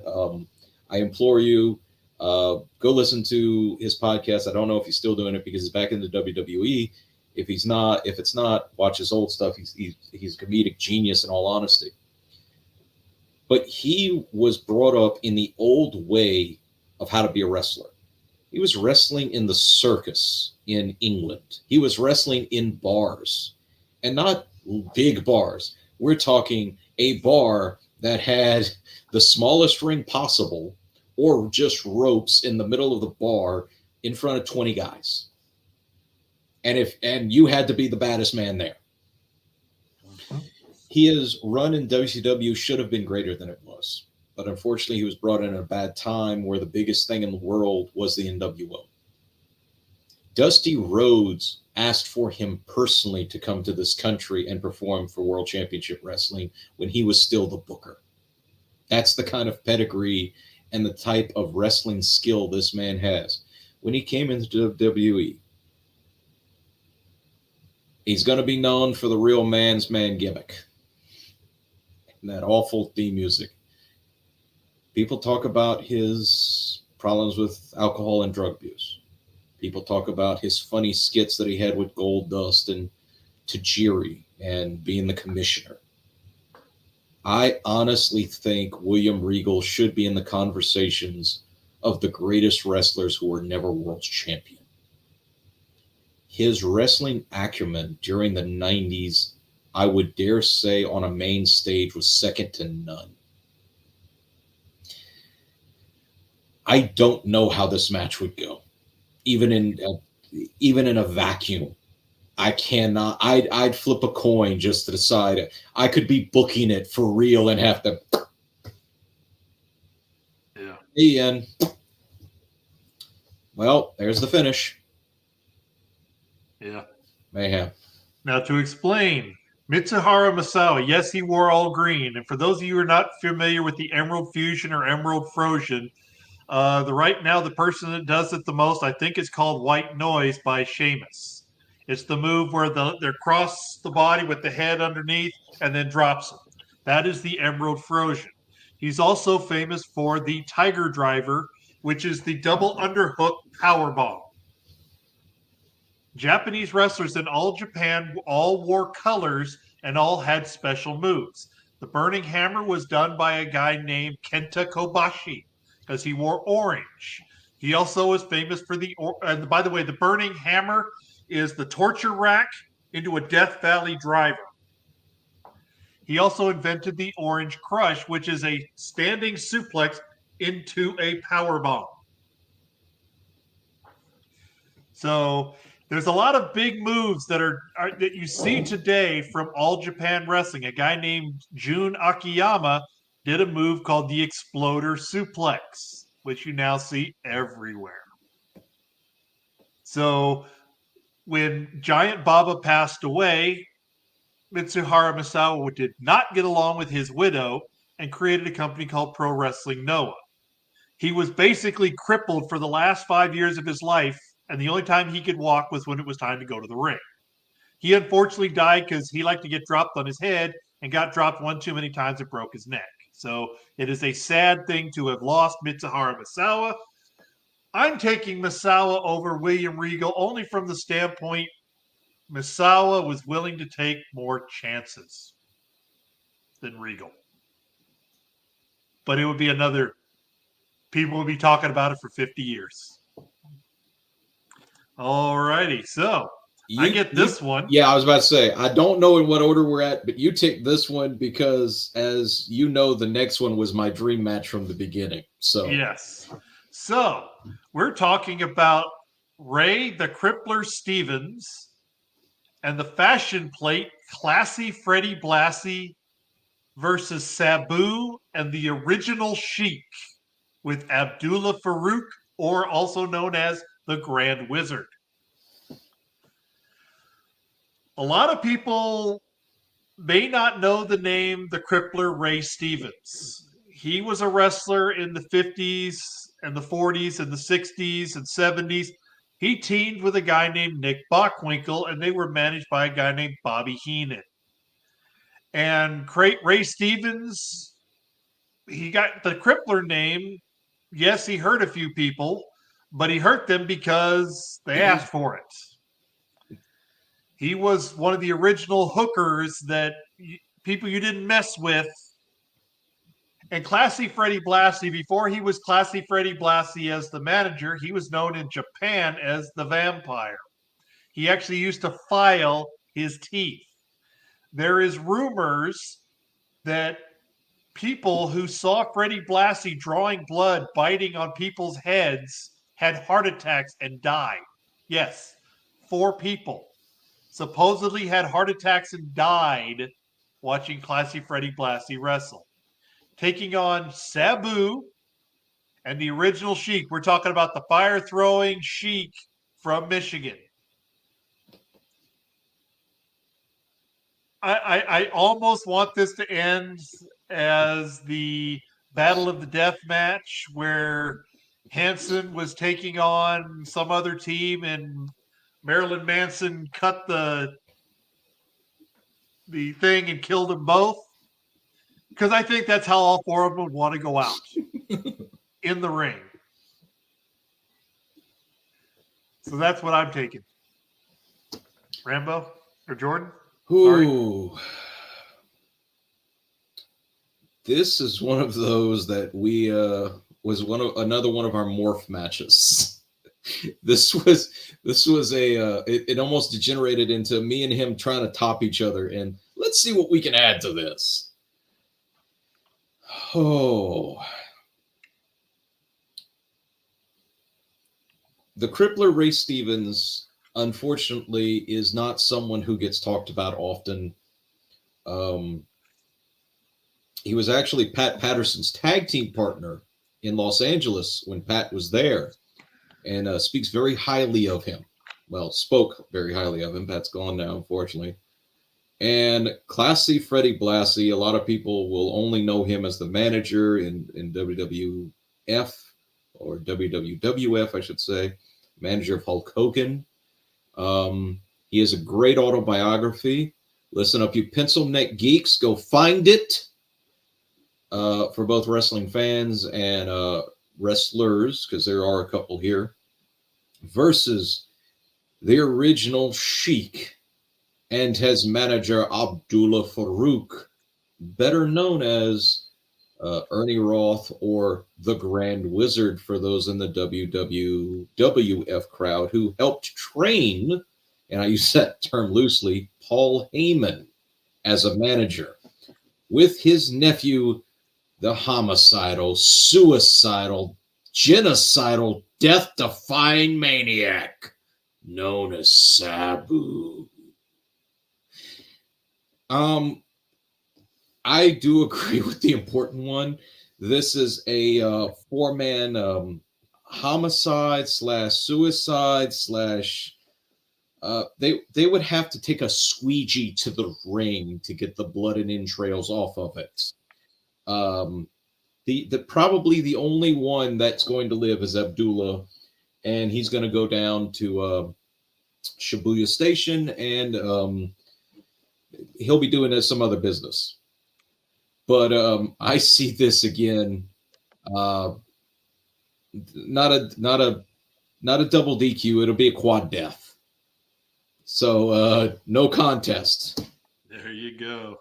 And yes, you get to talk about your favorite match here. And I kind of tried to talk you out of it, but then you kind of warmed me up to it. Yes, there's this is one of those matches where I talked about earlier.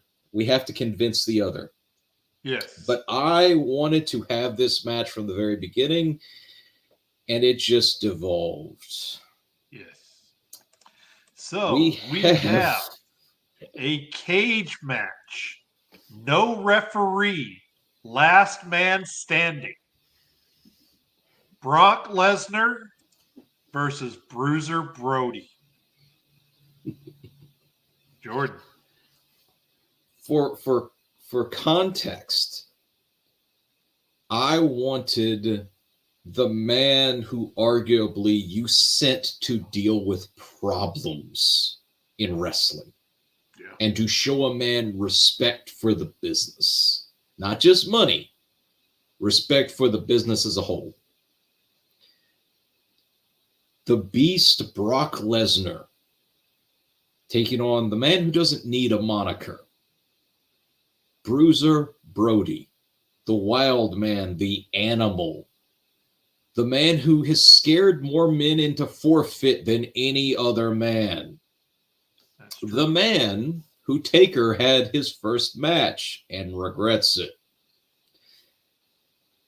Brody was known in professional wrestling as a difficult man to work with because he was a main event draw wherever he went, anytime he was on the card, which unfortunately led to his premature death at the hands of Invader number 1 in Puerto Rico due to a stabbing.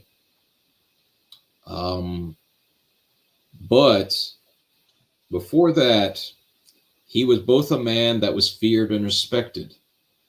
He was in that echelon of being an Andre the Giant. And what I mean by that is not in height, but in drawing potential. If he liked you, you had an easy day. If you respected him, you had an easy day. If he didn't like you, or you didn't respect him, or you disrespected the business, Brody wasn't going to give you anything, and it was going to be a shoot fight. Brock Lesnar, although he has mellowed in later years, didn't have respect for the wrestling business. He viewed it as a way to make money. Now, that part, Brody might have forgiven him for. But he has had moments of pure disrespect for the business. Famously, he left Japan with the New Japan World title and did not return it. If he would have gotten his hands on Brody, if Brody would have gotten his hands on him, he probably would have pulled his teeth out with his bare fingers. So I wanted the most brutal, unforgiving, unsanctionable match I could come up with. I let the demon out in my head here. Brody was known for cage matches because cage matches at one time was the ultimate blow-off. Now it's just, it's on the card. To be locked in a cage with Bruiser Brody without a referee, to be told, yeah, the only way you're leaving is either you or you can't answer 10 count. To me, there is no contest. Brody will pull his teeth out and leave him there to cry to his mama. Your thoughts, Mr. Mayhem? My thoughts are if Bruiser Brody would have been alive to find out that Brock Lesnar still had the New Japan title, he would have made Brock Lesnar return it by running across the ocean and hand delivering it. Bruiser Brody would have unmercifully beaten him. Yes, Brock Lesnar could fight in a shoot fight, but Bruiser Brody could too. The problem is, at that time, the MMA didn't exist. Otherwise, he probably would have. And he probably would have been a world champ. People like Royce Gracie probably be like, no, fuck this, I ain't doing it. So Bruiser Brody will win this one fairly easily, but it would be entertaining. You get the easy match. Yeah, this one's an easy one, but it's still fun. Stan Hansen and Haku. This one's Two yours. guys who spent a lot of time in Japan. Two guys who are blind as a bat.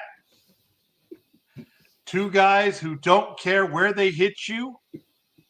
And two guys that have won fights without throwing a single punch. Stan Hansen won a fight for breaking 3 beer bottles over his head and saying, "Who's next?" And Haku for picking a fight with 12 people saying, "I'll bite your nose off." He did. But he did later, but he picked a fight with 12 people and said, "I'll bite your nose off." Neither one of them took a back seat to anybody.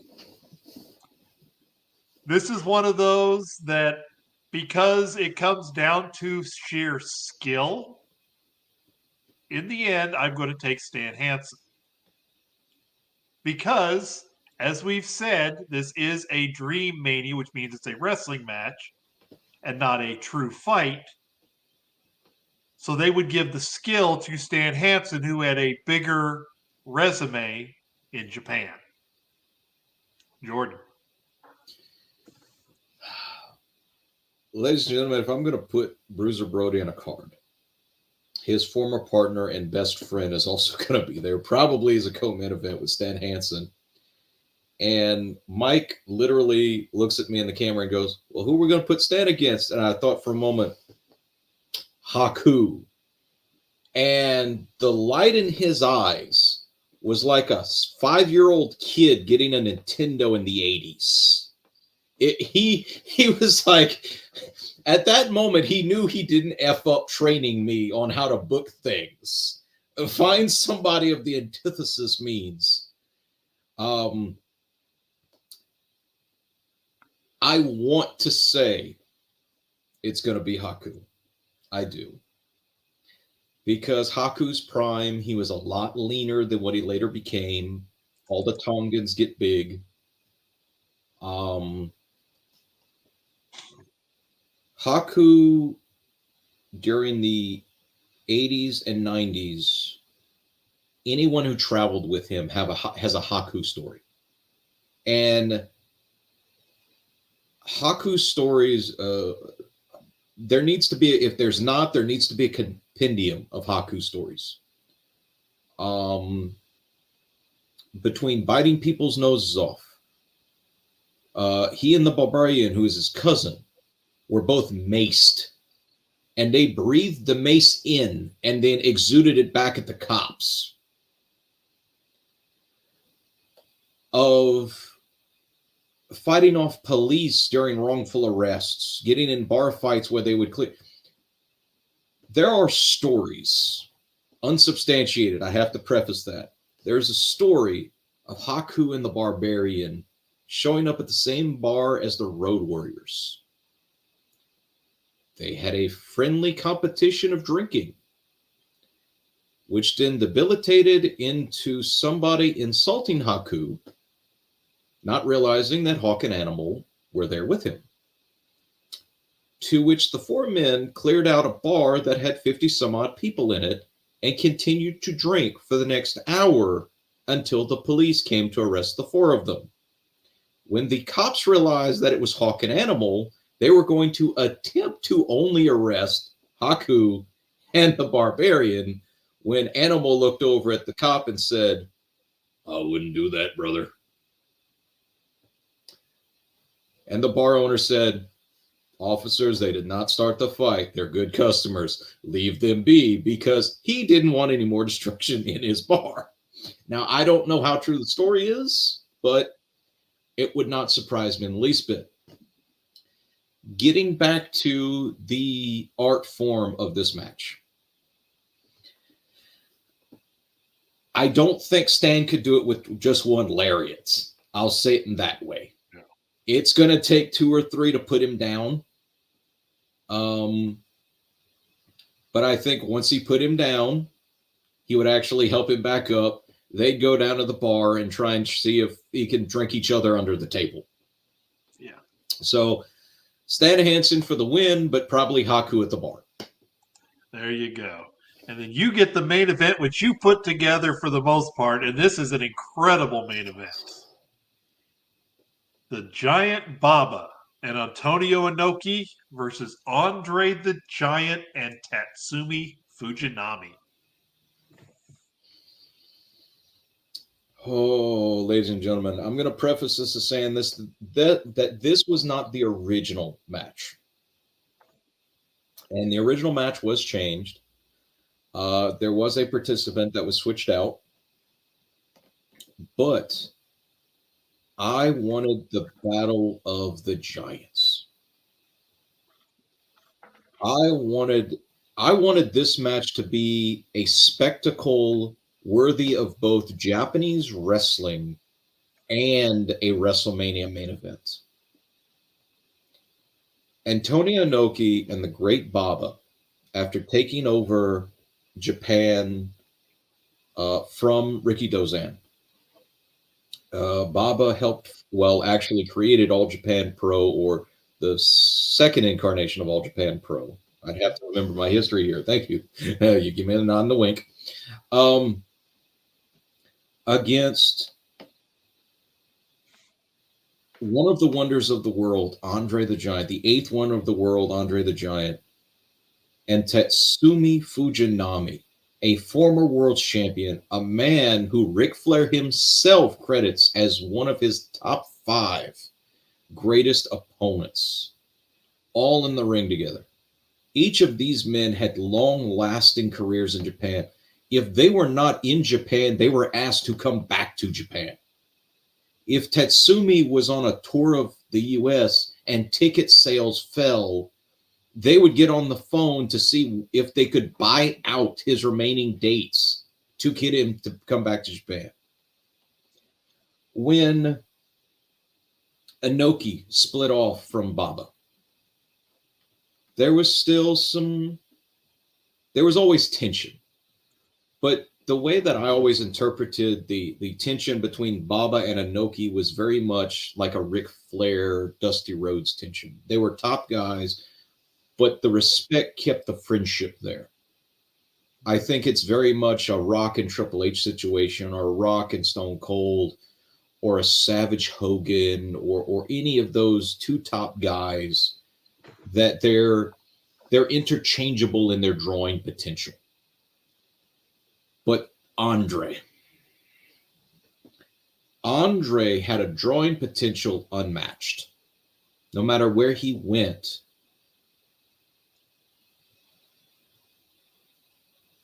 he was not just a spectacle. There are stories that are almost too unbelievable to believe if you had not seen the press releases, that promoters would not announce a card.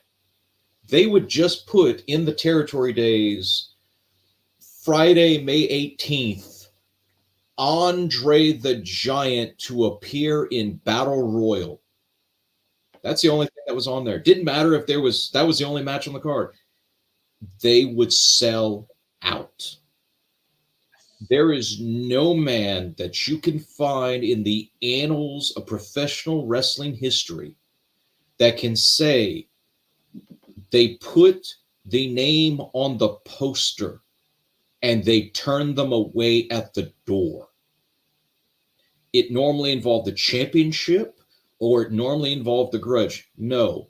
If you got the Giant booked, you sold out every ticket. You were bargaining with the fire marshal to let them have more seats. If you had an athletic commission, you were bribing officials to let you have more people to show up for your event.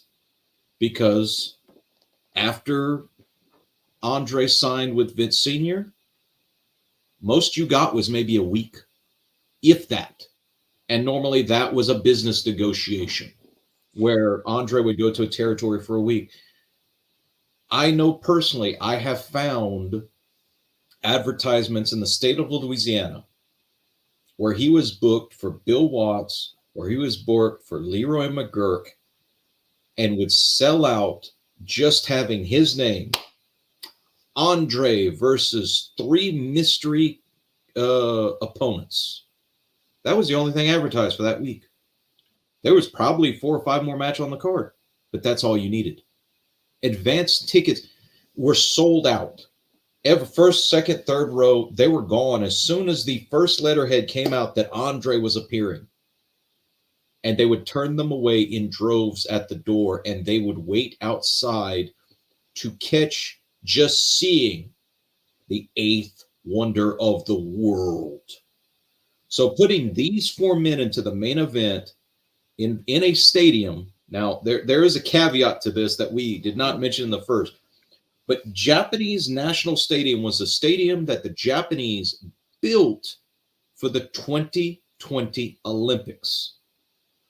If you fashion it for a pro wrestling environment, you can fit an estimated 100,000 people in to watch the Giant Baba and Antonio Inoki versus the 8th wonder of the world, Andre the Giant, and Tatsumi Fujinami. All 4 men, all former world's champions. Yep. I got the Giant and Fujinami winning this. I did too, and I have nothing else to add because you He said just wants me to be everything. quiet, is what it is. I took all the wind. It's okay. So that was our night 2. Now we come back to the United States. Night 3, Las Vegas, Nevada at Allegiant Stadium. The announcers, Gorilla Monsoon, Lance Russell, and David Crockett. And unlike the other 2 places, now that we're in America, we have America the Beautiful. And I talked about this with John, and I wish we would have thought about this. America the Beautiful is done by Cher. And John said we should have made it Sonny and Cher. It went through my head at one point. However, ladies and gentlemen, the Las Vegas show has a glitz and glamour spectacle feel to it. And the reason why I didn't recommend it is that Cher was more known for her Vegas productions, not the act of Sonny and Cher. And we even tossed in the idea of having Cirque du Soleil as background act while Cher is singing America the Beautiful. Yes. And ring announcer, Gary Michael Capetta. Gotta give a shout out to him. Yes. First match. I get this one. Mm-hmm. Danny Hodge and Bryan Danielson. No. You didn't put your spacing right. That is not the first match. Oh, my apologies. You're right. First match, the Blue Demon and El Santo versus the Dudley Boys. Now, as much as I like to tout that I do watch some Japanese wrestling, I must say I don't watch a lot of Lucha Libre. I am familiar with the Blue Demon, and I am familiar with El Santo, and I am familiar with their legacies. While they are not the inventors of Lucha Libre existed for probably 75 years before they were born. They popularized it into where they are stars who appear on novellas, which for those of you that don't know what a novella is, in the United States we call them soap operas. They were big stars, and when they wear their mask, they wear it for life. They would appear on those novellas in their masks. They are people like Psychosis, Rey Mysterio, Gory Sr., Eddie Guerrero. Talk about the legend and the influence, especially the Blue Demon, but Blue Demon and El Santo. They basically nationalized Lucha Libre against the Dudley Boys, who basically invented tag team hardcore. So, this is a tough choice for me to take, but I like the Blue Demon and El Santo for one simple reason. Whether Bubba Ray Dudley wants to admit it or not, he is a fan of professional wrestling. He's an admitted jerk. He's kind of proud of it. Devon's kind of a nice guy, but they are both very respectful to those that paved the way. And I think they would gladly say, if the booker came up to them and said, you guys are going over, they go, no, we're not. So I'm taking the Blue Demon and El Santo. Let's go into a little different here, because as the important one is stated, El Santo and Blue Demon, we would not have Rey Mysterio Jr. if not for the influence that these men had on Hispanic Lucha Libre wrestling. The mask is not just a gimmick. It is an identity. It is, I don't know if it's illegal. I know it is highly frowned upon to wear someone else's mask unless it is given to you personally by that person. And you never take it off unless you lose it. El Santo only took off his mask once. He was dying. And he knew his time was short. And as a final tribute during a talk show, without any warning, he took off his mask and broke tradition as a farewell and thank you to his fans. His funeral was almost as if a president had passed. It was a funeral procession, and funeral, I want to say, was 10 hours total, because the people would not get out from in front of the hearse. And people that he was influential in or friends of his, masked wrestlers, stood by his casket all that time with the people, because they had not only lost a hero, but a father and a teacher and a molder of a culture. El Santo and Blue Demon did with Lucha Libre in a very similar way that Ricky Dozan did with Japanese wrestling. Blue Demon and El Santo, and it is one of the funniest things to see either one of those men in movies, in soap operas, in commercials, in a suit and tie, and either a silver mask or a blue mask. Because they were no longer, the only time that they were themselves was with the curtains drawn at their homes. There would be stories of people that lived next door to masked wrestlers for decades, never saw them. They would go to the beach, they would go outside and play with their children. The mask is a permanent identity in their culture. And whenever you see a masked wrestler, a true lucha libre with their mask, if they allow you to see them unmasked, it is because they are honoring you. They are honoring you in letting you become something that they only share with the most private of their people, their family. And in the wrestling business, if you're brought in, Ric Flair talks about it with Mil Mascaras when he got to break bread with him, and Mil at least had some respect had great respect for Flair, invited him to dinner at his home, curtains drawn, and he took off his mask because he respected Ric Flair that much. And he realized Rick knew how much of an honor it was for him to get to see Mil without his mask. And the reason I bring up Mil is because of Mysterio. But I agree with Mike on this, with Mayhem. The Dudleys would change that finish even if the booker said, yeah, you boys are going over. They would do it in the middle of the ring. They would figure out some way to tell them in Spanish that Demon and Santo are going over that night. They would not accept that victory.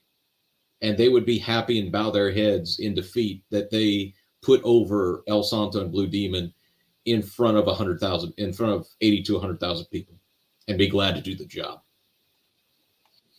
Yes, they would. So now you get to talk about this one because this was one of your matches. So I apologize that it didn't space down properly. I missed that. But Danny Hodge versus Bryan Danielson. Ooh, this, ladies and gentlemen, was actually one of the first matches that I put, and one of the few matches that Mike looked at and went, I have nothing to add. And when you can make the important one, Mr. Mayhem, not say anything to an idea, that's an accomplishment all on its own. I do not believe I need to say a word about Bryan Danielson, or as some people know him as Daniel Bryan. If you don't know him, then you haven't been watching wrestling for the last 10 years in this country. Danny Hodge. Danny Hodge's career probably spanned 30 years, mostly in the territories. In my estimation, in my own opinion, he's the greatest light heavyweight that there's ever been in the United States. He served our country. He was quite frankly an Olympic class wrestler. And he had a grip strength not like no other. You didn't anger Danny Hodge, because Danny Hodge would break every bone in your body with a smile on his face after he did it.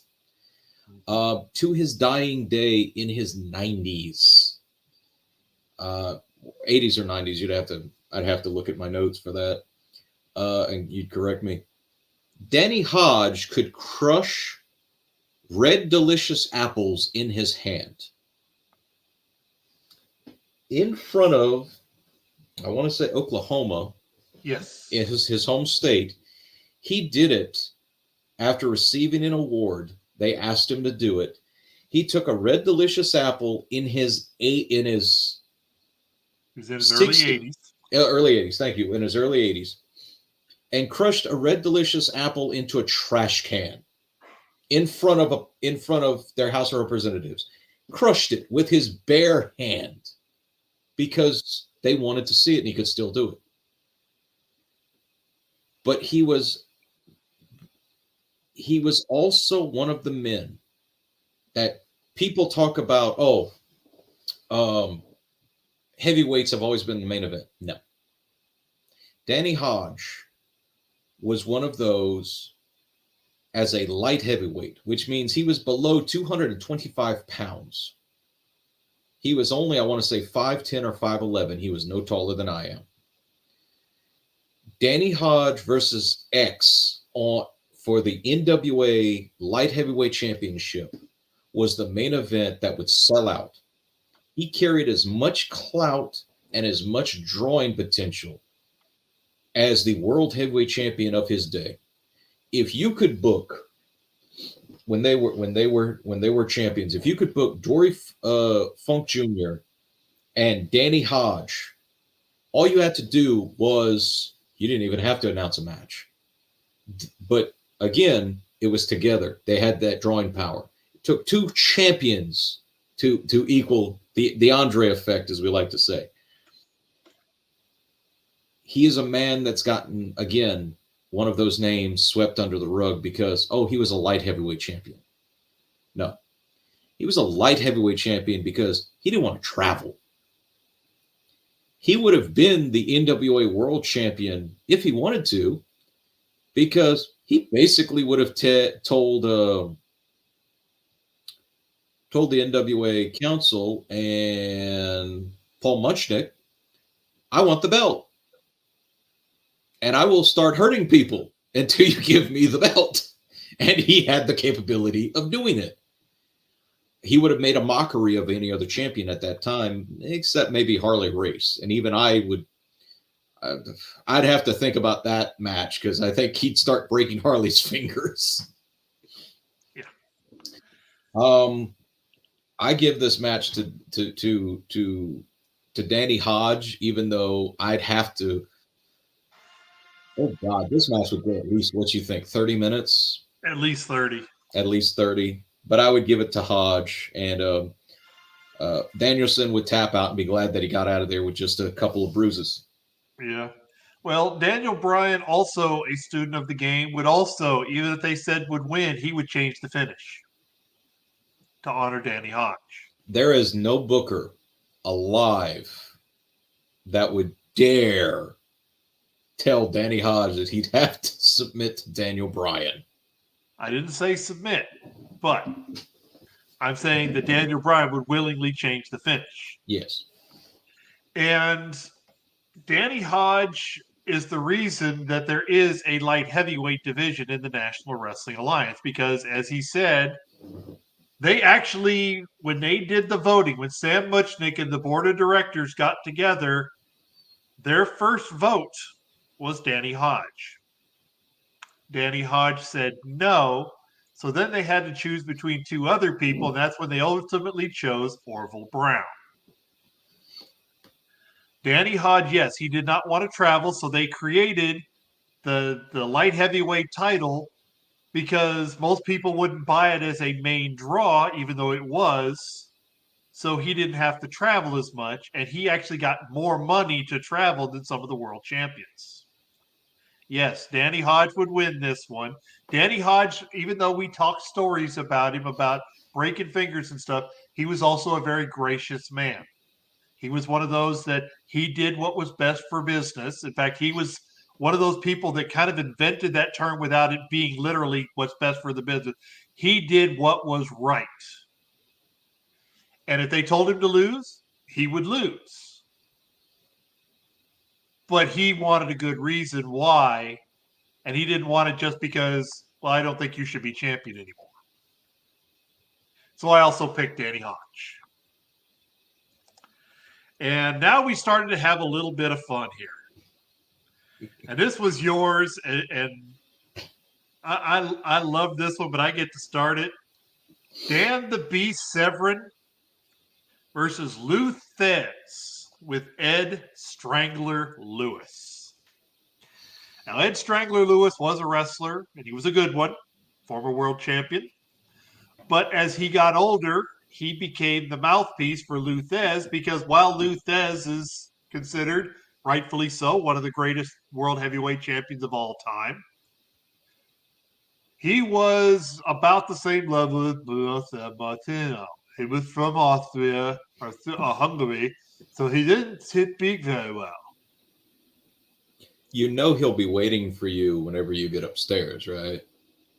When I go upstairs, my knees will be fine and I can run.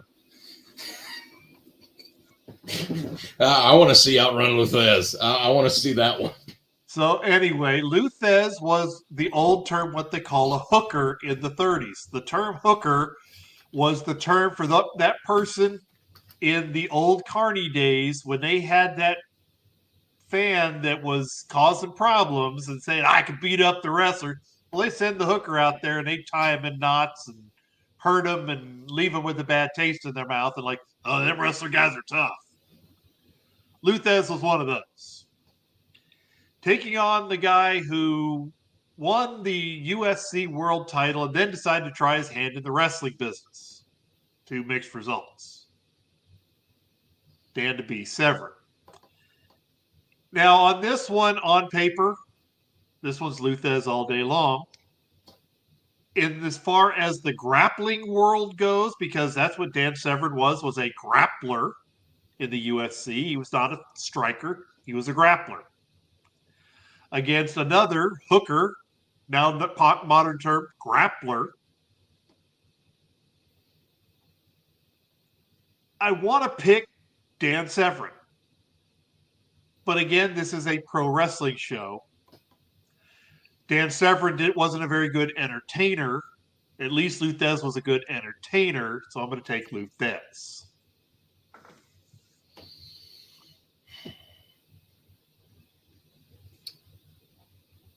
What can we say about a man who literally has awards named after him due to his legacy in professional wrestling? The Lou Thez Award is for lifetime achievement. Keep that in mind, ladies and gentlemen, that this man had such an impact in professional wrestling that the pinnacle of lifetime achievement is called the Lou Thez Award,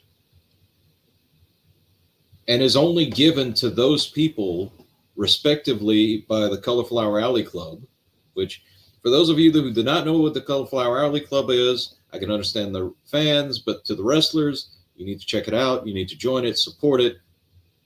If there's anyone that I respect their award ceremonies, it's them.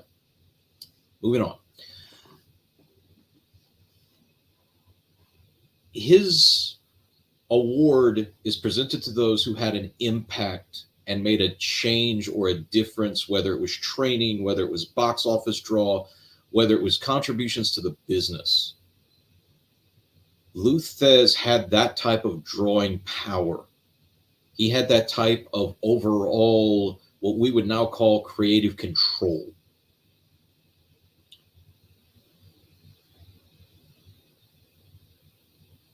It's hard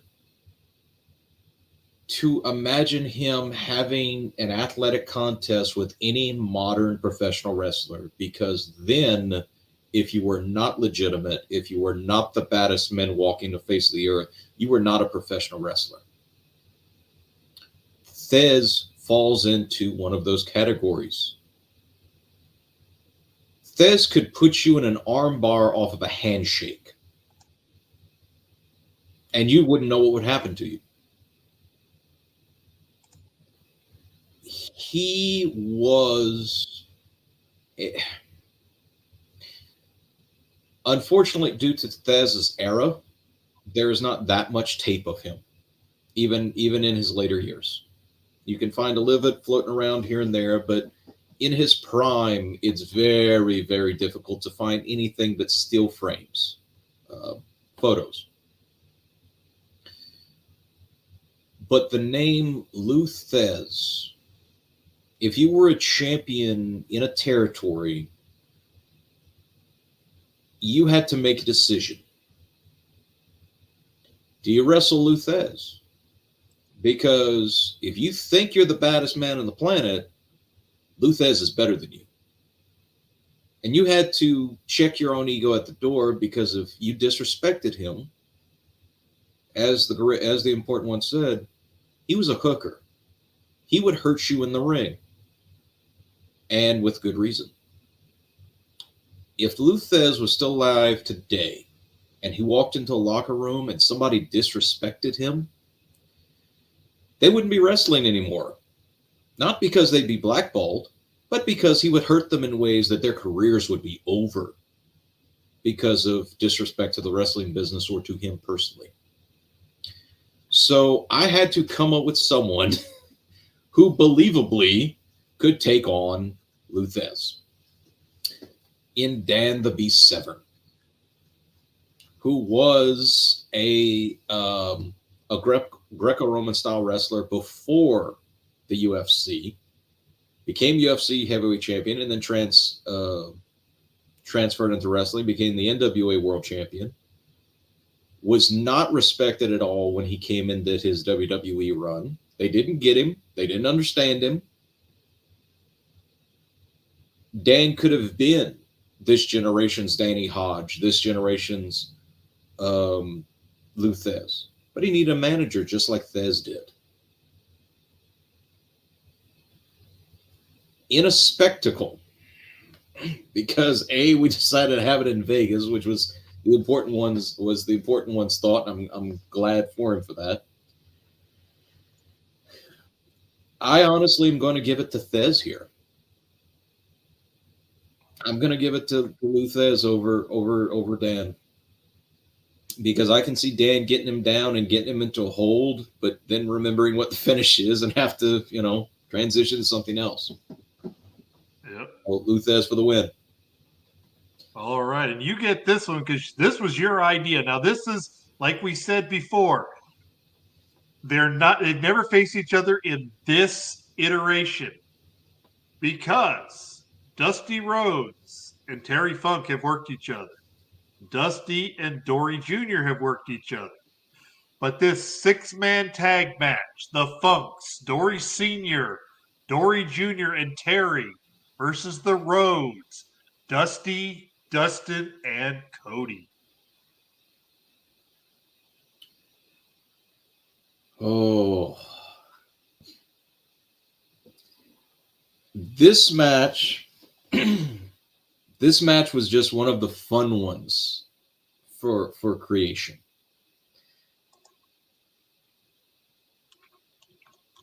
Dustin and Dory Sr. Dory Sr. didn't get the title. But he got the light heavyweight championship. Yes. Okay.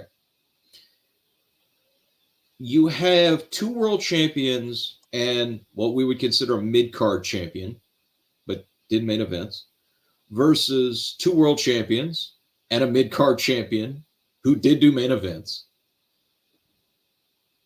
And Mr. Mayhem has some personal grievance with a member of one of these families, and I won't specifically point him out, but he realized that on each side, you had an antithesis pairing with Dory Sr., Dory Jr., and Terry versus Dustin, Cody, and Dustin. I think this match would degenerate very quickly. I would love to see the Dream and Dustin and Cody walk out in Allegiant Stadium with Kingdom in the background. And ladies and gentlemen, if you've never seen the American Dream, that's the road, baby. And I mean the American Dream. I don't mean the polka-dotted, dancing fool that was a trash man vignettes on WWF programming. I mean the American Dream, that's the road, baby. The man that will walk out in Florida heat when Foucault's daddy and was trying to one-up the Nature Boy Ric Flair on outlandishness. Come out in the middle of Allegiant Stadium, have the pyro, have that entrance. That would be opulent, that would be a spectacle, and that would be worthy of this match. Yes. Dory Sr. was one of the toughest men in Texas, and I dare you to say otherwise in Amarillo. Amarillo, thank you. I got tongue-tied there. That he wasn't one of the baddest men walking God's green earth. He is, again, one of those that they tell stories of him beating up people that called wrestling fake in diners. He walked the dog on somebody out the door and waited for the cops while sipping coffee. Dory Jr. Was the NWO World Champion. Dory Jr. was more of a technical wrestler. He wasn't really known for his rough and tumble style. And then there's Terry.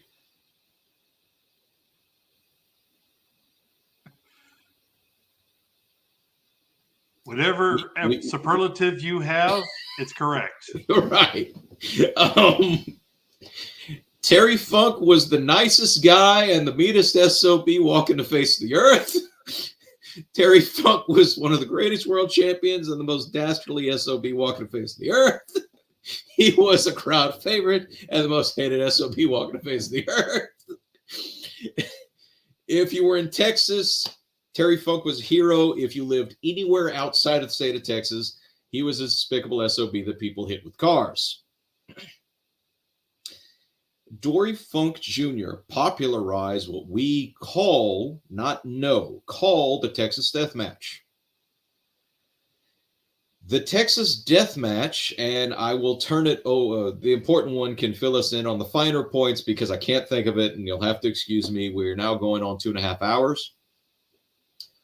was a spectacle on its own. They filled up 3-hour shows with one match against the American Dream, the Road Daddy, the man who people imitate and pay homage to or parody his promos, his matches, sometimes the way he looked, but always with respect. He was the common man. He did not look like an NWA World Champion should look. He was big, he was overweight, he was quite literally, he was flabby at points. But he was trained by... Did you do that listing on purpose? Asshole. He was trained by Eddie Graham on how to book matches. For those of you who do not know Eddie Graham as a wrestler, shame on you. We'll be getting to him shortly. But he was so influential in wrestling that when he was running championship wrestling from Florida, bookers would call him for finishes. If they didn't have a finish in mind, and we're even talking about Vince McMahon Sr., if he couldn't finish out how to finish a match, he would call Eddie at home and say, Eddie, I backed myself into a corner. I got Bruno taking on Koloff again, and I can't figure out a finish. And he would give him a finish. 6 states, 7 states, 8 states away. Dusty learned from that and became the booker for Jim Crockett Promotions, which then became WCW. Dustin and Cody. Cody's story is still being written. Dustin's is about ready to be hung up. Dustin right now is training people in, I believe in Austin, Texas. I hope that Dustin Rhodes' complete body of work will be looked upon without much degradation due to his time as the early Goldust character. But he took that character that would have been a death knell for a lot of men. He turned it his own, and then he came back to it over and over again. And the people, every time he came back, he would get a louder and louder pop. I hope he goes down into the Hall of Fame as one of the greatest mid-card champions and one of the greatest workers in professional wrestling, because that's how I see him. If you strip away all of the gimmick and you look at his good times where he wasn't, and he did have drug and alcohol addiction, and yet that has to play a role here as well. And you get down to the person that would put on great matches. I hope that one day soon he's in the Hall of Fame and people remember him fondly as he was a great worker in the ring. Cody, well, we'll see in a week now. We'll see in about 2 weeks now, won't we? We will see. So I like this one. Yeah, the Texas Death Match. The reason those went on a long time is they basically spawned 2 other types of matches. In the original Texas Death Match, you had to get a 3 count, and they could not stand up before the count of 10. Some places even did it to 20 when they wanted it to last long. They were incredible matches, and they were always a lot of fun. I've actually done a couple of them myself, and they're a lot of fun to do. But have you gone 3 hours? 27 minutes in Colorado. Colorado Rocky Mountain Death Match we got here. There you go. But 27 minutes in that elevation. They had the oxygen container at the back for you, didn't they? No, I was actually still in good shape at that time, except I wasn't round like I am now, which is the perfect shape. So anyway, yeah, the stories here, As he alluded to, I'm not a huge fan of Dustin Rhodes. I was going to give you the out, Mayhem. I was gonna give you the out.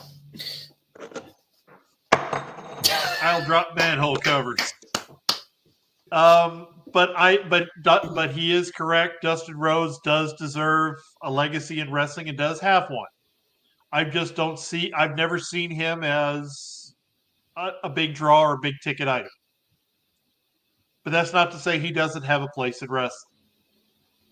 So I don't know who would win this one, but it was a lot of fun talking about it.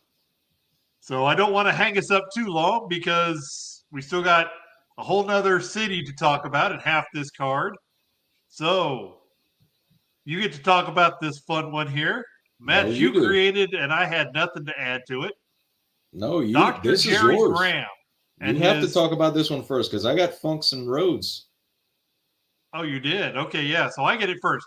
Dr. Jerry Graham and his quote-unquote brother Eddie Graham versus Edge and his quote-unquote brother Christian. He just tried to make a eunuch on a AEW last week. Uh-huh. So, for those of you who are not familiar with Dr. Jerry Graham and Eddie Graham, as Jordan Drake alluded to, Eddie Graham and Dr. Jerry Graham were both really tremendous wrestlers, mostly spending time in the territory days in Florida and the Southeast. They did adventure other places, most specifically well-known Los Angeles, but they didn't stay there very long. And they kind of reimagined in the 60s how good tag team wrestling really could be. Other teams got a lot of ideas from this.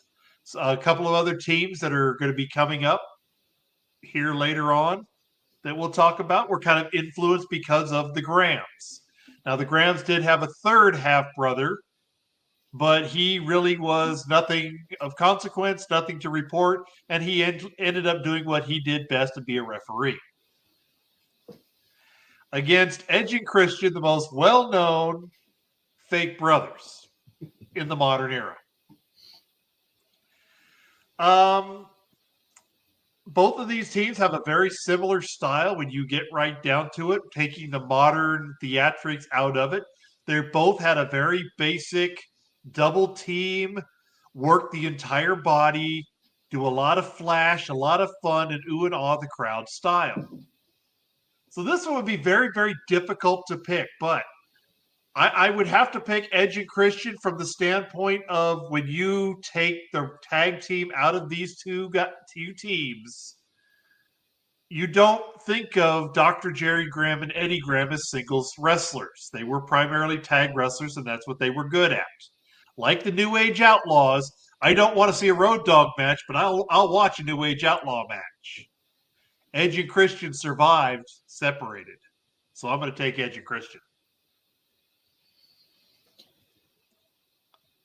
Oh, Lord. What can I add to this that we already haven't touched on?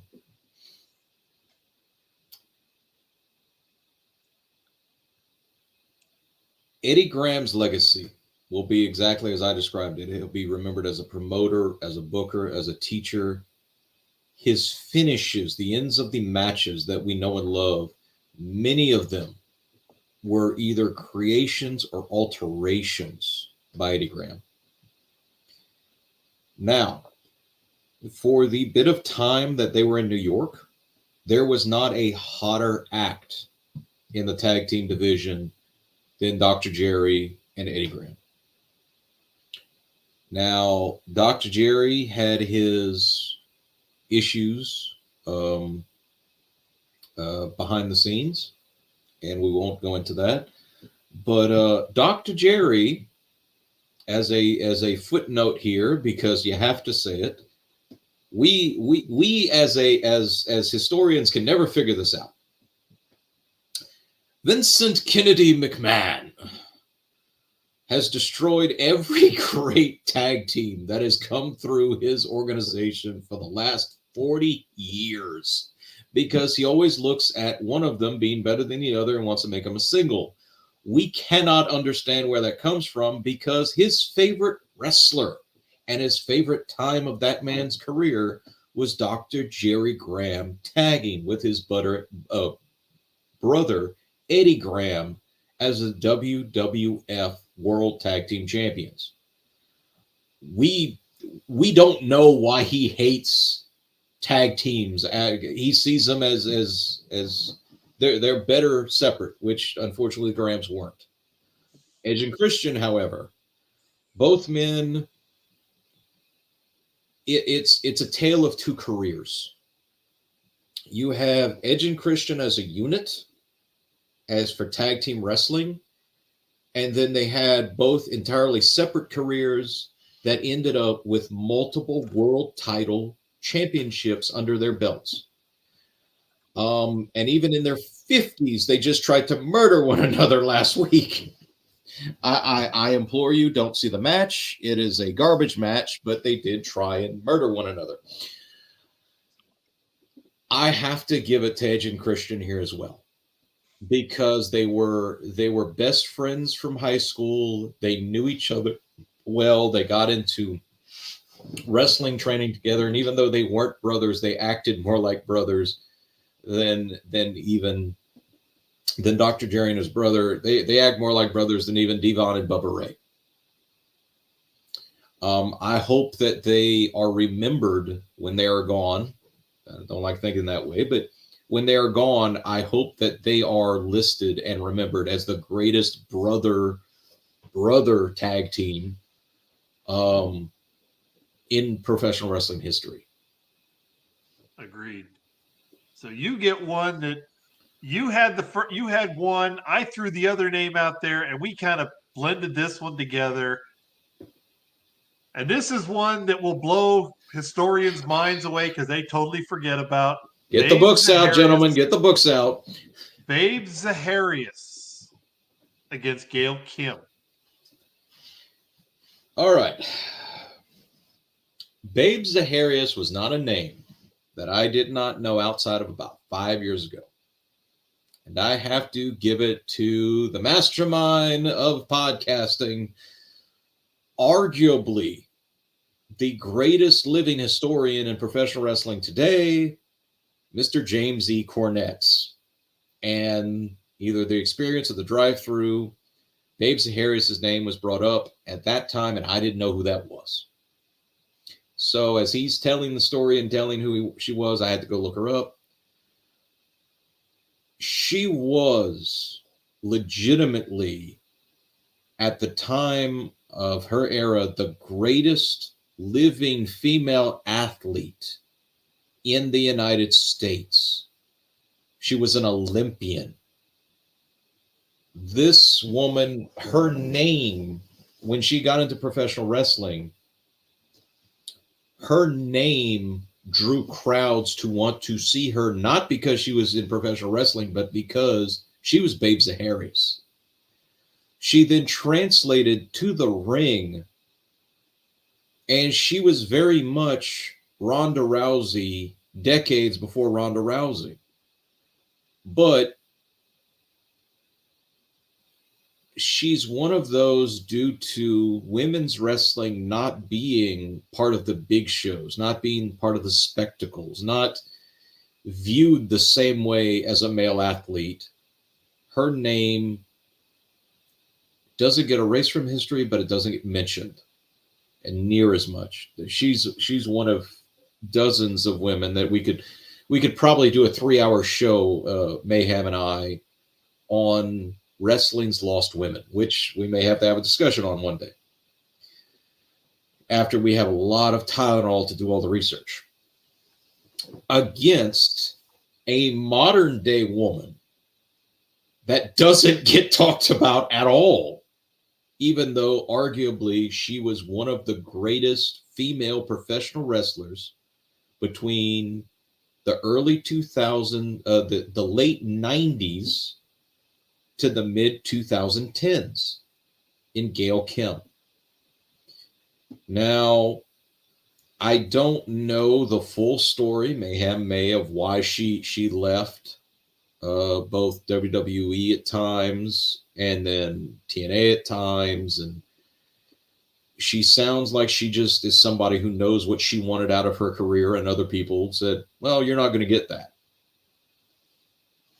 This would be those two individuals meeting past and present. I've personally and never seen Babe Zaharias wrestle. I just different era. It's hard to get tape. Stuff pops up and pops off all the time on YouTube. But the way that she is talked about by those historians that know her, I have to give it to Babe Zaharias on this, even with the spectacle that Gail Kim would have. You're going to find a match and embarrass me, aren't you, Mayhem? No. Okay. So I'm in the same boat you are. I've seen Zaharias once, and it was a highlight reel. Okay. At least you got that. Now, the thing that I liked about this match, the more that I thought about it, Babe Zaharias and Gail Kim, both very, very attractive women, but were not known as sex symbols because of their own choosing. They wanted to be taken and respected for their talents, not their looks, which Gail Kim came up in the wrestling sexploitation era, and she would leave WWF and TNA because they wanted her to be TNA, and she said no. Babe Zaharias grew up in a time where women were to wear dresses and walk with books on their heads, and men would stop and put hankies down so they couldn't get their feet in mud. And Babe Zaharias wasn't one of those. She was definitely a woman. She was not a tomboy. But she wasn't a girly girl either. And she was, as Jordan said, the most recognized woman athlete, and was actually recognized as the number 2 woman athlete of the 20th century. So she is a true athlete. I would pick Babe Zaharias on this one only from the standpoint of Gail Kim was only known for her wrestling ability. She was involved in some martial arts. She was not known for it. She was not known to be a basketball star. Babe Zaharias was. Gail Kim was not known for being a women boxer. Babe Zaharias was. Gail Kim wasn't known to be a swimmer. Babe Zaharias went to the Olympics as a swimmer. So I take Babe Zaharias. All right, and that means that now I get to talk about. And this was one of yours. Yes, I wanted this one, so I'm glad I got this one. Nature Boy Buddy Rogers. Oh, you get yours and I get mine, actually. Yes. Nature Boy Buddy Rogers with Bobby Davis versus Mr. Perfect Kurt Hennig with Bobby Heenan. Now, the reason I like this one, we struggled trying to find a place to put Kurt Hennig on this show. And it's sad to say, but Kurt Hennig has worked everybody. It was hard to find an opponent that matched the skill of his that made Mania worthy match. Because we originally talked about the Nature Boy versus the Nature Boy. And then we went, no, that's low-hanging fruit. You'll also not see on this show Dynamite Kid versus Chris Benoit. We agreed it was low-hanging fruit. So I suggested this match of Mr. Perfect against the original Nature Boy Buddy Rogers because Bobby Heenan got his name. Bobby Heenan's real name is Ray Heenan. When he worked in back, Bobby Davis, the manager of Buddy Rogers, after Buddy Rogers retired from wrestling, still continued to be involved in the wrestling business. And somebody told Bobby Heenan, hey, Bobby, go get some stuff. And he goes, my name is Ray. He goes, no, you're Bobby. So he got his name from Bobby Davis. And I thought two guys who were known for being the consummate professionals and the consummate clown artists in the ring. They would do funny stuff, like not Shawn Michaels overselling for Hulk Hogan stuff, but they would do goofy stuff to make their moves their own. And I really don't know who would win this one, and I think the fans are the ultimate winners for being able to see it. Jordan. Mayhem, I just realized we had a happy accident. What's that? Okay, so we have Bobby Heenan as managing Mr. Perfect, which honestly, I would put that up there with. I think he and Heenan were a better team than he and Bockwinkel. I would agree with that. I would agree with that. Well, I don't remember us saying this consciously because we were just filling in the spots, but the greatest announced team is on the show. Gorilla will be calling the Weasels match. That is a happy accident. I just realized it because, ladies and gentlemen, we wanted we wanted people to feel as though these were complete shows. So we at the last decided to assign the timekeepers, not timekeepers, the announcers, the ring announcers, and the American Beautiful and all that. Well, we wanted, who I think you would agree, Gorilla Monsoon and Bobby the Brain Heenan had a chemistry unlike any other. They both loved and respected each other fully. When Brain accepted the Hall of Fame induction, his final words were, "I wish Gorilla was here. I wish Monsoon was here." Thank you. I saw your eyes. My friend. Yes. And I just realized that out of a happy accident, we had put Gorilla on this show for the spectacle, and the Brain and Monsoon are here together. No, I know we didn't talk about it because we were like, we know it's going to be at night 4. We know it's going to be at night 1. We discussed night 2 and 3, and Gorilla ends up on this show with the Brain. I couldn't be happier. So, the Nature Boy, Buddy Rogers, the man who may not have coined the phrase the Nature Boy, but the man who made what being a Nature Boy means. And for those that don't understand, Buddy Rogers, when he was in the ring, the reason why he was called the Nature Boy was that he was so natural moving around in that ring, it was as if he could do nothing else. To him, moving around in that ring was equal to one of us breathing.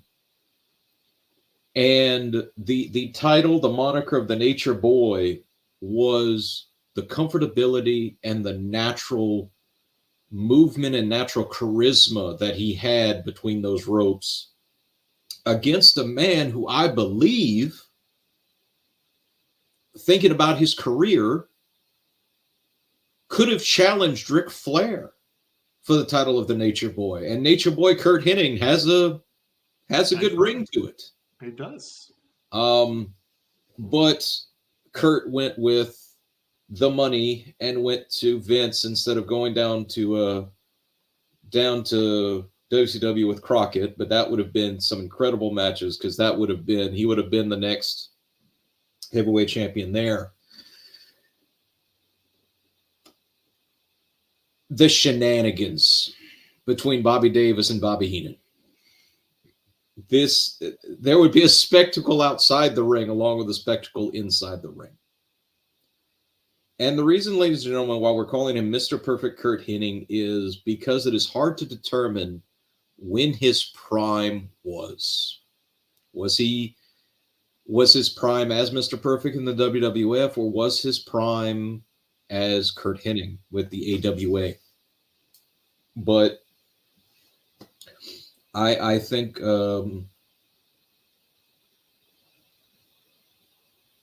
and the worst part is, I'm with you, Mayhem. The more I think about this match, the more the variables keep popping up. I think it would have to be, I got my quarter here. Let's figure out who's winning this. All right. That one's going to the fans. There you go. I agree with that one. And yes, this was your match. You went with this one from the get-go. We talked about it. We went back and forth, and in all honesty, this made a lot of sense. It really should have been a night 4 match, but we had other matches, so we pushed it here to night 3 because it still deserves some good spectacle. Ron Simmons, the first Black World Heavyweight Champion recognized by Pro Wrestling Illustrated, against arguably the most successful and most trend-setting Black professional wrestler of all time, Bobo Brazil. This match was actually the second match I pinned after the Battle of the Giants. The third match was the Nature Boy versus Nature Boy match.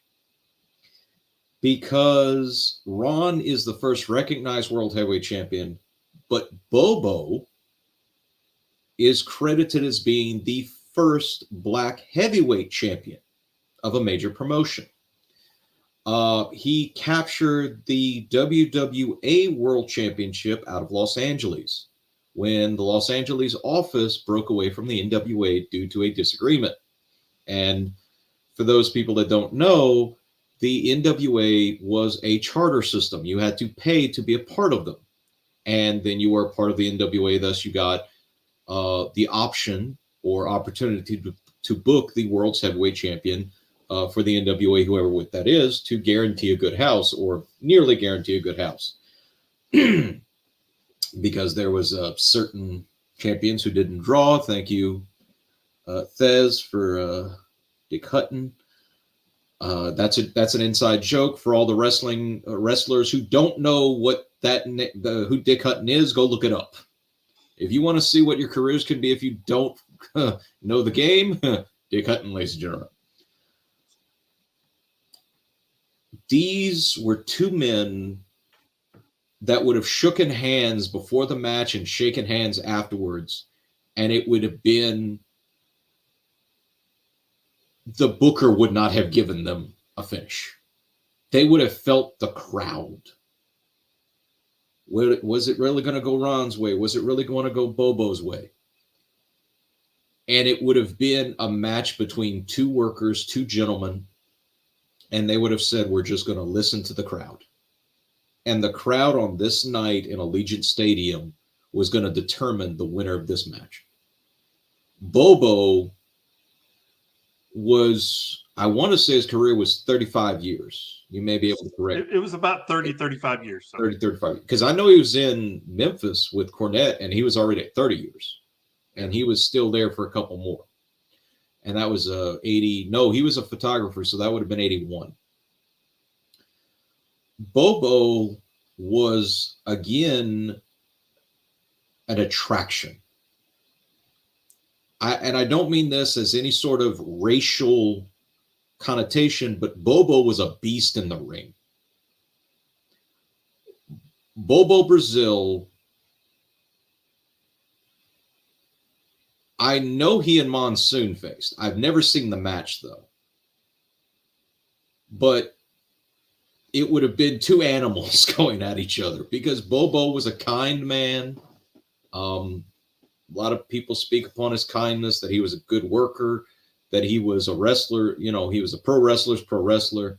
And he did what was best for the business. Again, he was one of those men. He worked. God, ma'am, is there any place he didn't work in the United States that I could think of? Because I think he was as well traveled as the NWA champion for the 30 years that he was in the business.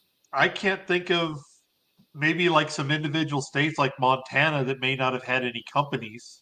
No, but I can't mean, think of like a region or a territory. Yeah, I can't think of a territory because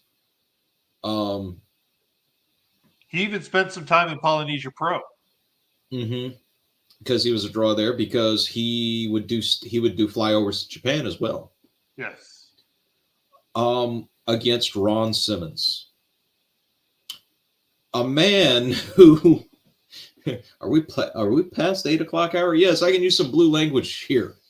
a man who in current professional wrestling from the 90s and onwards is credited as being unfuckwithable.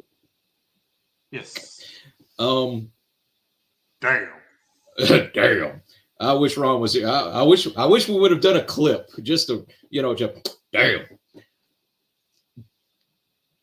Ron will not only be remembered as being the first black heavyweight champion, he's going to be remembered as the man who helped mentor and teach and refine wrestlers such as Mark Henry, such as JBL, such as D'Lo Brown, such as The Rock.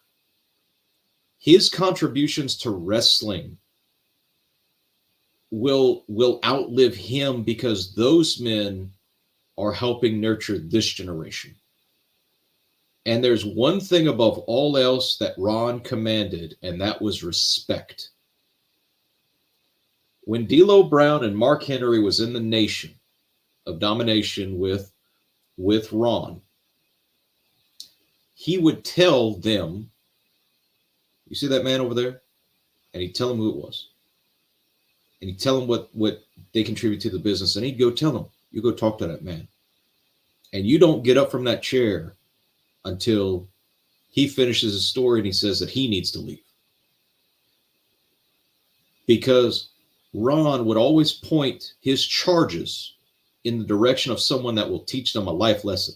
And D'Lo to this day still calls him Papa. He doesn't make life decisions without calling Papa. Charles White, the Godfather, speaks reverently about Ron Simmons because, and Charles was much older than Ron, or was he? No, he a little bit older. He's a little bit older, but they were still in that same generation. And he said, you didn't mess with Ron, but if Ron liked you, or if even Ron didn't like you, as long as you respected Ron, he respected you. Now, we'd have to fill up the stadium 100 strong to find out who would win this match, because I got nothing. Because I don't think you do either. I've got nothing either. Ron Simmons does have a little bit of a bad reputation for like a year, because when he was the first Black World Heavyweight Champion, when he won it, he was not the first choice. He was not the second choice. He was not even the third choice. The other three people that were in front of him, he was the fourth choice, all got injured in one way, shape, form, or another. They needed someone to take on Vader, and they chose Ron Simmons. And Ron Simmons made the most of this. And he parlayed that into taking the lessons he learned from Bobby Bowden in Florida State. He transitioned them into wrestling. One of his biggest supporters in the NWA wrestling is somebody he doesn't talk about much, but taught him a lot of how to look at things, Jim Cornette. Jim Cornette taught him you go listen to those people, and he passed that on to everybody else, but he used it with the more Bobby Bowden approach, the fatherly, brotherly love versus Jim Cornette's tough love that he was more known for. So again, I agree with you. I've got nothing. Fans won this one. Would you agree that this would be a gentleman's match, though? It would be. That they would just go out and whatever the booker would say, it'd be like, you'd see Ron going, no, man, me and Bobo, we already decided. Whatever the fans want, they get tonight. Yep. I mean, even if it was Triple H, even if it was Rock, well, Rock wouldn't dare give him a finish. It was Triple H. Yes. I don't think even if it was McMahon. Yes. He wouldn't give Bobo and Ron a... No. Let's face it. Vince may think he's tough. I'd love to watch Bobo, walk the dog on him out the arena. There you go. All right. So I think I've got this one coming up, which is one I suggested to you, and you kind of put the finishing touches on this one. Gorgeous George, with his introduction played by Liberace, versus exotic Adrian Street with Miss Linda, his wife, with the intro music played by Sir Elton John. Special guest ring announcer, Penn and Teller. And I came up with this because I was one of those, where are we going to put Gorgeous George? Because, well, he did not have a very long career. He had a very memorable career. Iconic. And unfortunately, from the time of his wrestling, he didn't work well with the average technician. He was too much of a showman. You needed someone to show along with him, and it was hard to find or think of somebody that would meet the bill. And then I remembered Exotic Adrian Street, and I was like, this will be interesting. And I sent you a message, and all I got was the little icon of the eyes poke up, looking left and right, like, did you just come up with that? And then he came up with the entrances. So, yeah, this is a whole spectacle. Gorgeous George, well, Vegas. That would, ladies and Yes. gentlemen, stepping on the Mayhem's toes here, but let me just get this in before he starts the breakdown. When we decided to have it in Vegas, and we said all the matches need to have that Vegas feel. When he said Gorgeous George, and then he came up with Exotic Adrian Street, immediately I jumped out as this A has to be the main event or the co-main, and B, every part of it from the intro up needs to be Vegas if Vegas did professional wrestling, not sports entertainment Vegas, but if Vegas did professional wrestling. yes. And this definitely meets that bill. Now, Gorgeous George was a decent technician. He wasn't great, but he wasn't horrible by any stretch of the imagination. If he didn't have a gimmick, he would have been enhancement talent. He was a good hand, but he wasn't stellar. He had a gimmick and he had charisma, so he was a big draw. Adrian Street is a technician, and he can really tie you in knots. So I'm picking Adrian Street on this one. And I think Gorgeous George would be okay with it as long as they didn't soil his beautiful robe.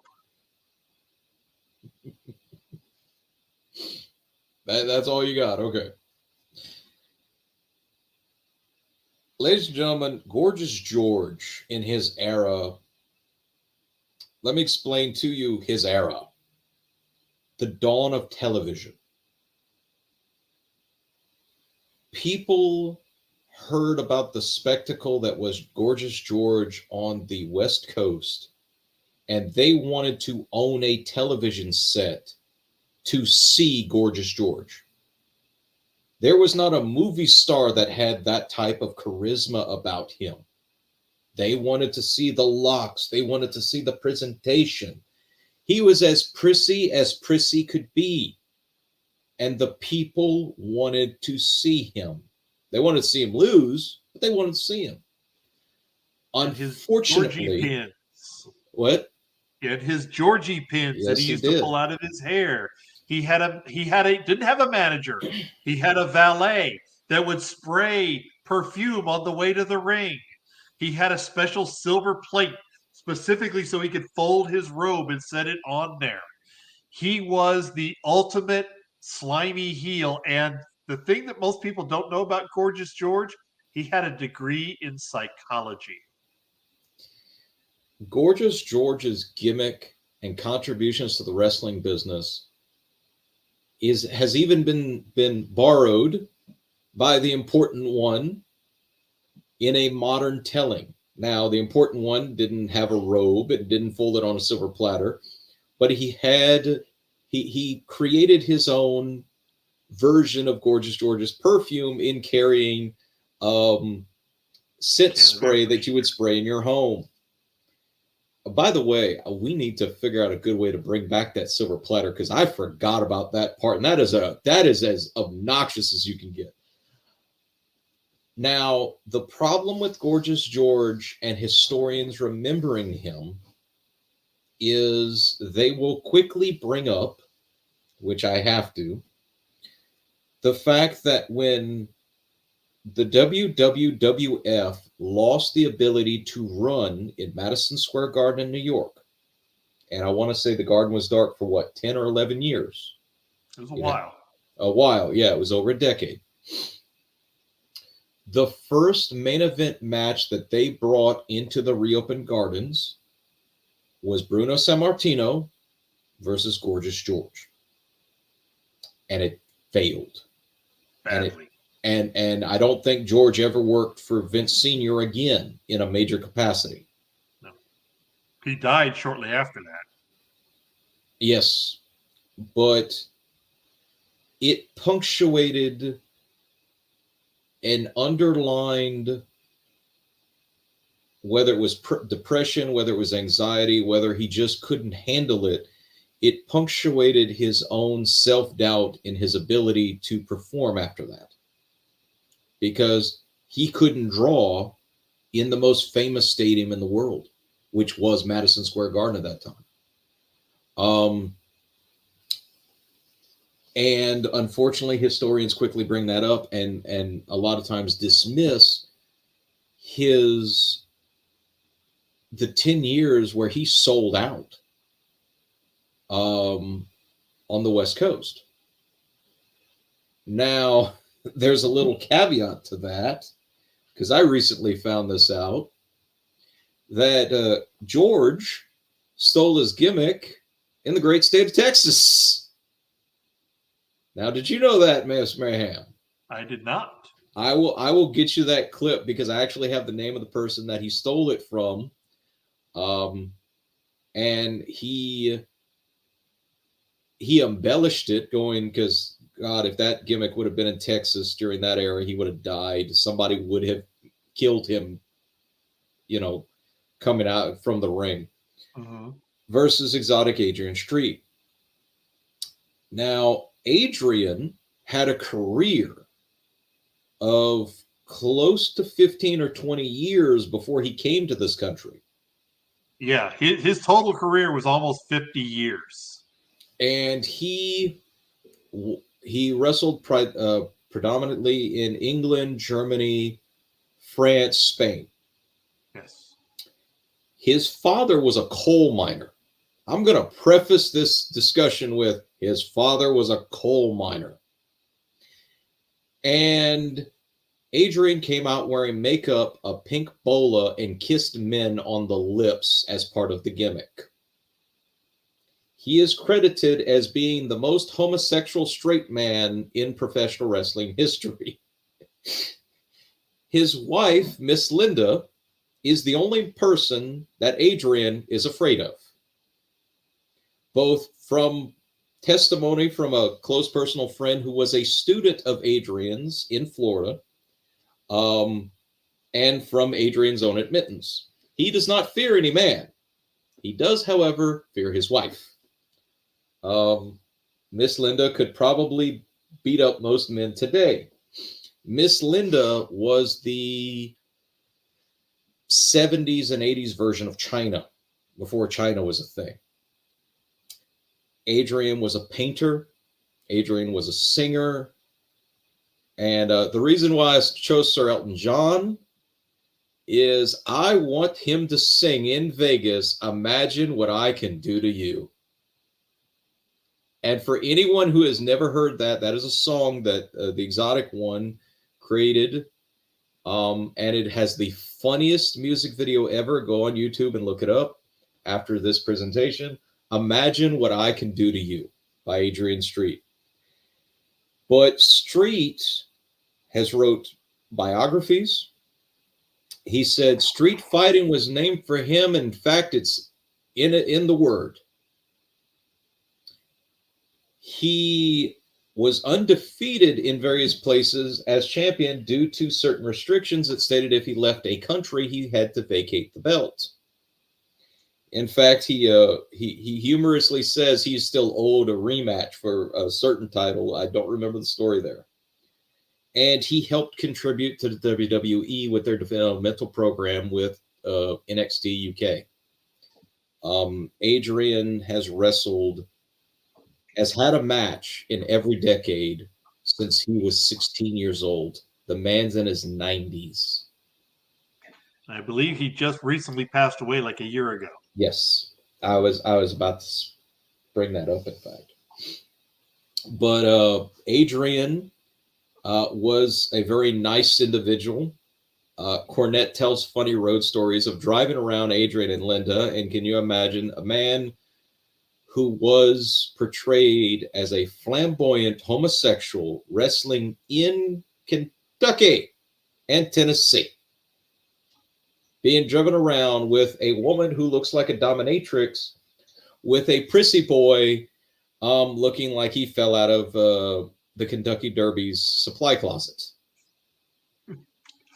I'm sure it was interesting. I can picture that in my head. Yeah, Adrian actually came here to Mid-South Wrestling in the 80s and won on his first night the Mid-South Wrestling television title by distracting the then champion, the Red Rooster, we all know as Terry Taylor, on the lips in the middle of the crowd. Terry was taken aback. The crowd was aghast. He rolled him up for the pin, won the title, and Terry got out of there for mouthwash. As far as the winner, George was flamboyant. He would have had the crowd behind him, but if he didn't lay down, Adrian would have knocked him out. And there it is. So now you kind of bristled at this one a little bit, and then you kind of embraced it. Well, ladies and gentlemen, we'll preface this as saying as this is a match that is the mad genius that is Mayhem, because this match was different. And it is one of those stories where necessity is the mother of invention. True. I am not going to start this one off. This will be, I will hand it over to Mayhem because he is a far better historian for a couple of these families. But we wanted a War Games match because War Games is arguably one of the most iconic matches in professional wrestling. It was a decision maker in feuds, but we wanted to make it all our own. So I said, Mayhem, how on earth we're going to make that? And he said what he said. So in the middle of Allegiant Stadium, in front of 100,000 people, we have a 4-ring, 4-team, 4 families War Games match. And for all the amateur bookers at home that think they can do this shit, top this one, assholes. We have the Von Erichs being led in by their father, Fritz, David, Kerry, Kevin, and Mike versus the Guerreros of Gory, Chavo Sr., Mondo, Hector, and Eddie versus the Armstrongs, Bullet Bob, with Brad, Scott, Steve, and Brian that everyone knows as the Road Dogg, and arguably Canada's most well-known families of the Hearts, with Big Papa Stu, Brett, Keith, Bruce, and Owen. Mayhem, this one is all yours. So when I put this together, I wanted the old style War Games. Low cage, no high flying. The match beyond only ends in a submission. No ref in the cage. No ref in the cage. And you're given numbers 1 through 4. and the odd numbers or the even numbers. When it's time, one from each, and then the other. So you're not waiting too long to get in there, but it's still War Games, the match beyond. And on paper, everybody was going to think the Hearts. I think the Hearts are actually the weakest team. Now, one of the things we discussed, we originally put Davey Boy Smith and Jim Neidhart in this team for the Hearts. And then we said no because they're not biological children. We eliminated people like Chavo Guerrero Jr., who's an uncle, not a biological child, not the biological child of the patriarch. And we went with the best iterations. Unfortunately, Bullet Bob's team is kind of weak because Scott Armstrong, while he was a good wrestler, is known as a referee. So, this match, to me, really epitomized the family warfare and made War Games interesting. And I actually think the Von Erichs would win. The reason I think the Von Erichs would win, yes, Stu Hart and the Hart family, they will torture you. But when you get right down to it, Stu's finisher was not a submission. Brett didn't start out with a submission finisher. He started out with a pile driver. That was his finisher. Owen Hart, high flyer. He's going to be in trouble a little bit. Bruce and Keith were submission guys, but they were not very well known. The Guerreros, only one of them actually uses a finisher. And it's Gory, who basically invented the move, the camel clutch.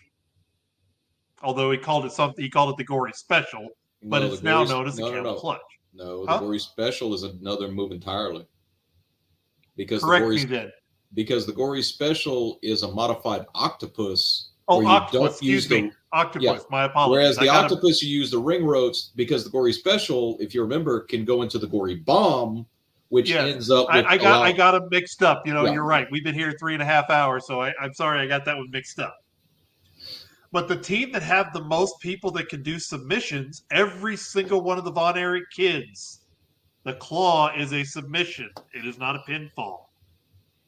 So while this match would be incredible, the fights would be incredible, David Von Erich would kind of be the cleanup guy in there, keeping things moving. I'm going with the Von Erichs would win this one.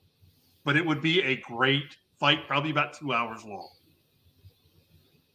The only thing that I will add to this is I agree with you after careful deliberation to it.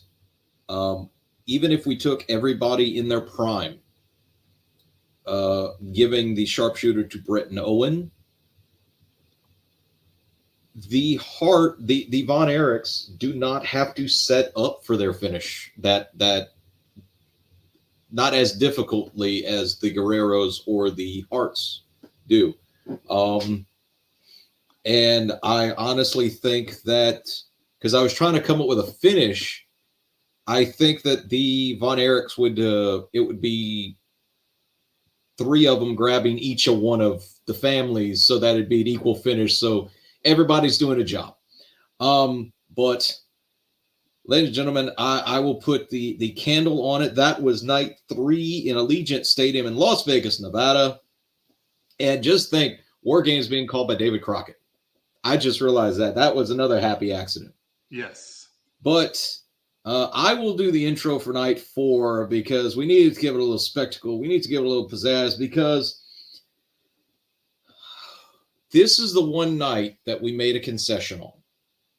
We held an event that's never been held, a major wrestling promotion or even a wrestling match that he and I could think of. And we made one concession for one match because I wanted it, and well, I'm the booker, so to hell with it. And I agreed. So, night 4 WrestleMania, where are you going to have it? You're going to have it in New York City. And Mayhem said to me, well, where are we going to have it? We're going to have it in Madison Square Garden. I said, Madison Square Garden only houses 20,000 people. Why now? Why would we cap off a world tour at Madison Square Garden. And I hate to be that dismissive of it, but it's not enough people. So to cap off, we are going to have it in New York City. But we're going to do something that Vince McMahon couldn't do. I want to reclaim for professional wrestling having the largest wrestling event in the world, because he could never say that he had the largest sports entertainment event. He could only say this is the largest WrestleMania event, because the largest professional wrestling event was in North Korea as a joint venture between New Japan Pro Wrestling and WCW in the 90s. That was Collision in Korea, that drew somewhere between around 150,000 people each day. So I had to come up with a way to beat that and beat Vince McMahon. And I think I did. So New York City in Central Park, an area that has housed rock concerts, country music concerts, and every sort of venue, drawing 1 million plus people. We can add chairs as far as the eye can see. We'll set up monitors. Will you be a part of the largest professional wrestling event in history? On the Willfully. mics. What? Unlike Korea, willfully. Willfully. Yeah, you got to pay to come to this one, ladies and gentlemen. Pack a lunch. Because if you're going to do WrestleMania Night 4, if you're going to do the spectacle that is WrestleMania, on the mics, we've got Jerry the King Lawler and good old JR, Jim Ross, calling the action. Singing America the Beautiful. We've got Tony Bennett being backed up by the New York Philharmonic Orchestra. And to call the action, there is no one else to call WrestleMania for the main event, the true main event. We have the Fink, Howard Finkel. Yes, we do. And we start off with one hell of a match. This will get the people's minds a-wandering. The Russian Lion, George Hackenschmidt, versus Ivan Koloff with Lou Albano. You take this one because I'm taking the next one. I'm fine with that. Okay. So you originally came up with this, and we had another person here instead of Ivan Koloff. We had to figure out a place to put Ivan because he deserved to be here. The original plan was Gunther because of the international flair of European versus European. Well, we changed it up because when it got down to it, we started having to eliminate names of, does this guy really have the lineage? We said Gunther, unfortunately, at this time does not. As much as it pained us to say that, we had to be honest with ourselves. We felt as though because of who Hackenschmidt is, and if this ever gets to Gunther, sir, I am sorry, but because of who Hackenschmidt was, and what he meant to professional wrestling, we had to give him a heel with the cachet and the legacy in professional wrestling to take him on in New York City. If we had come up with another match where we would have had Gunther against possibly anyone else, I would have said we'll keep it. But as Mayhem is about to get into who George Hackenschmidt is, for those that don't know, I won't spoil it, and the contributions that both he and Ivan Koloff made to the professional wrestling business and New York in particular. Yes, we both agree. Gunther is the future of the business. But we had to be honest with ourselves that his story has not hit his main event stride yet. If we would have put him in the ring with someone like Lex Luger, who was more known for his mid-card runs than his world title wins, that would have been acceptable to us. But we felt as though George Hackenschmidt needed a foil, both in ethnicity because of who we put him with and box office draw.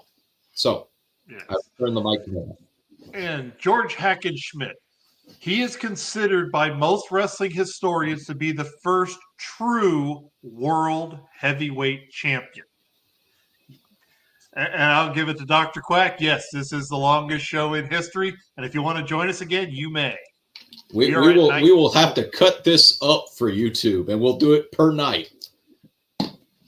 But George Hackenschmidt, the Russian Lion, he was from Estonia at the time when Estonia was part of Russia. He was a very popular champion. He was the European heavyweight champion, and he had a match with a gentleman by the name of Tom Jenkins, an American who was the American heavyweight champion. And it was agreed to have this match title for title.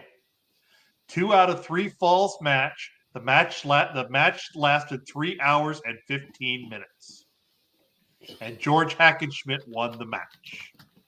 So while there were other people who were world champions, it's kind of been decided that George Hackenschmidt, for wrestling historians and for people that study the wrestling game, he is the first world heavyweight champion.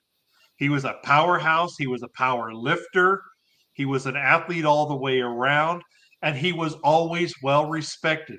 He was born in 1880 or 1870s and died in 1960. He was 90 years old when he finally passed away.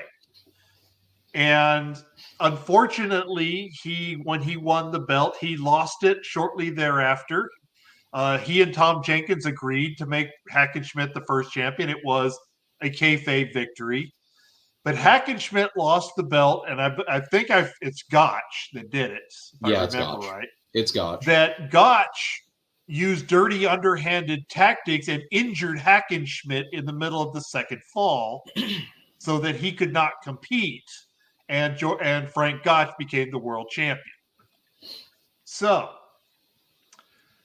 his contributions are well known, and he never spoke poorly of the wrestling business, or of Frank Gotch, even though he never spoke to Gotch again. Going against the guy who's known as ending Bruno Sammartino's first run as champion of 7.5 years, Ivan Koloff, who was the Russian Bear, but he's originally from Canada. These two powerhouses would have been incredible together. Obviously, we have never seen matches of George Hackenschmidt. There is no known match of Tom Jenkins or George Hackenschmidt. We've had a few still photos we've seen over the years, and there is a transcript of a report, a writer's report about the match for a newspaper. That's about all we have. But nobody can argue their contributions. And I think this match would be an incredible example of the face versus the heel that both worked a European style in the United States. And I would pick George Hackenschmidt over Ivan Koloff only because of the sheer endurance. Ivan Koloff was a strong endurance guy. He could go 30, 40, 45 minutes. But Hackenschmidt routinely went 2.5 hours. Mr. Drake. I was just looking up his stats because I was pretty sure of the stats, but I wanted to see it. George Hackenschmidt, the first recognized world heavyweight champion, was billed at 5'9", 220.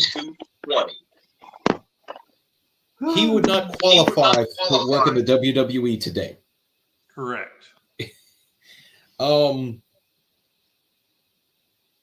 Against Ivan Koloff. What was it? The famous story is when Ivan beat Bruno, Bruno thought he went deaf. Yeah. Because in Madison Square Garden, he lost the title and he couldn't hear the people. The people were in shock. Something that I wanted to look up because I was 99% sure, but I wanted to verify it as note. George Hackenschmidt beat Jenkins and was declared the inaugural World Heavyweight Wrestling Champion in Madison Square Garden.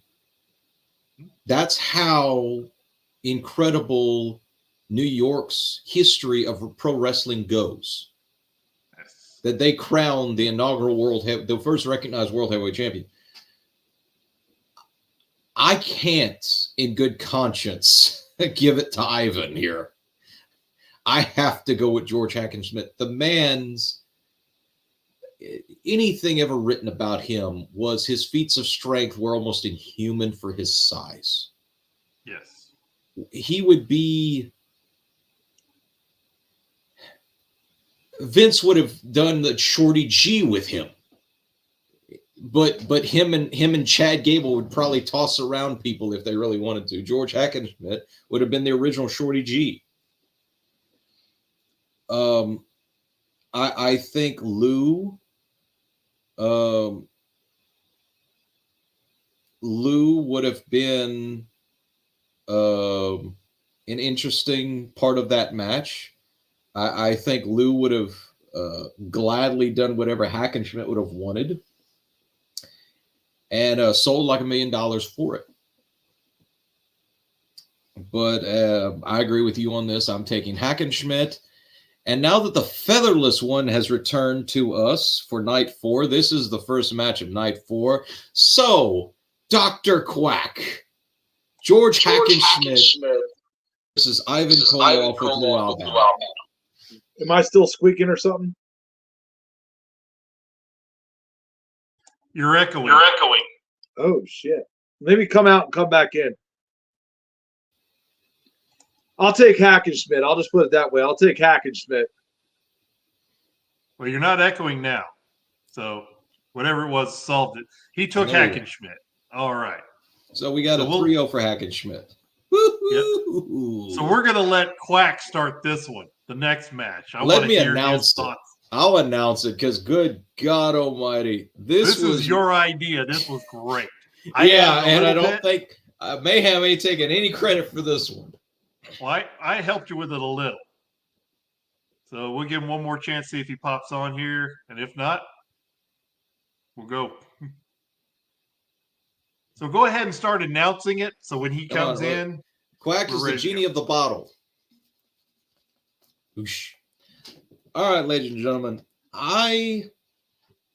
When we were talking about this, there were 2 matches that I wanted to book.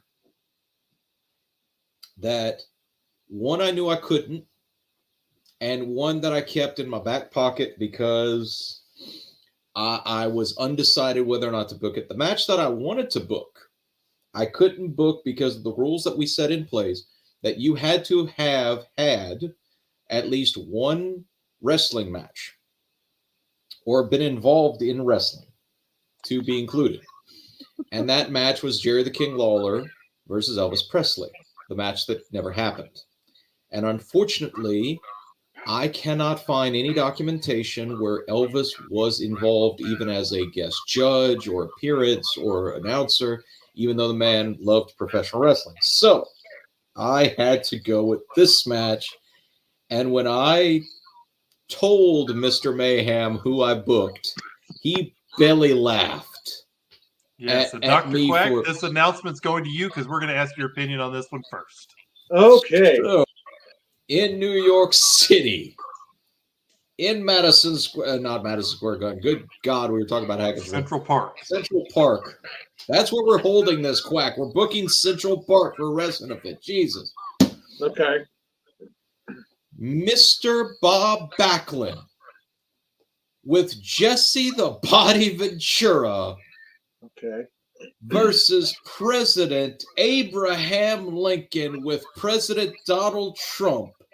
Special guest referee Rhino with special ring announcer, the Big Red Machine, the mayor of Knox County, Kane.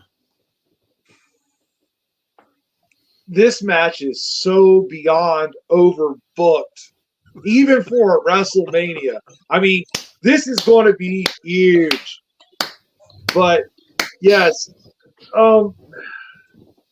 good God. So you take Bob Backlund. I'm going to say 94 Bob Backlund, and you take 77 Ventura back when he was in his prime, getting the shit kicked out of him by Andre. He's just a manager. He's just the manager. Oh, he's a manager. Okay. Well, yeah. So it's Backlund. Yeah. Backlund versus Abraham Lincoln. Okay, so still 94 Bob, yeah. Taking on 1776 fucking Abraham Lincoln. I mean, Abraham Lincoln killed vampires.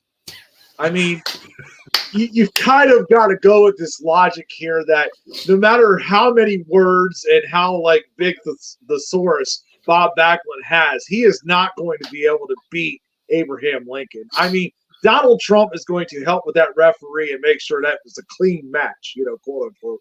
But yeah, I'm going with Abe Lincoln, you know, just with like 3 axes probably thrown at him while the referee's not looking.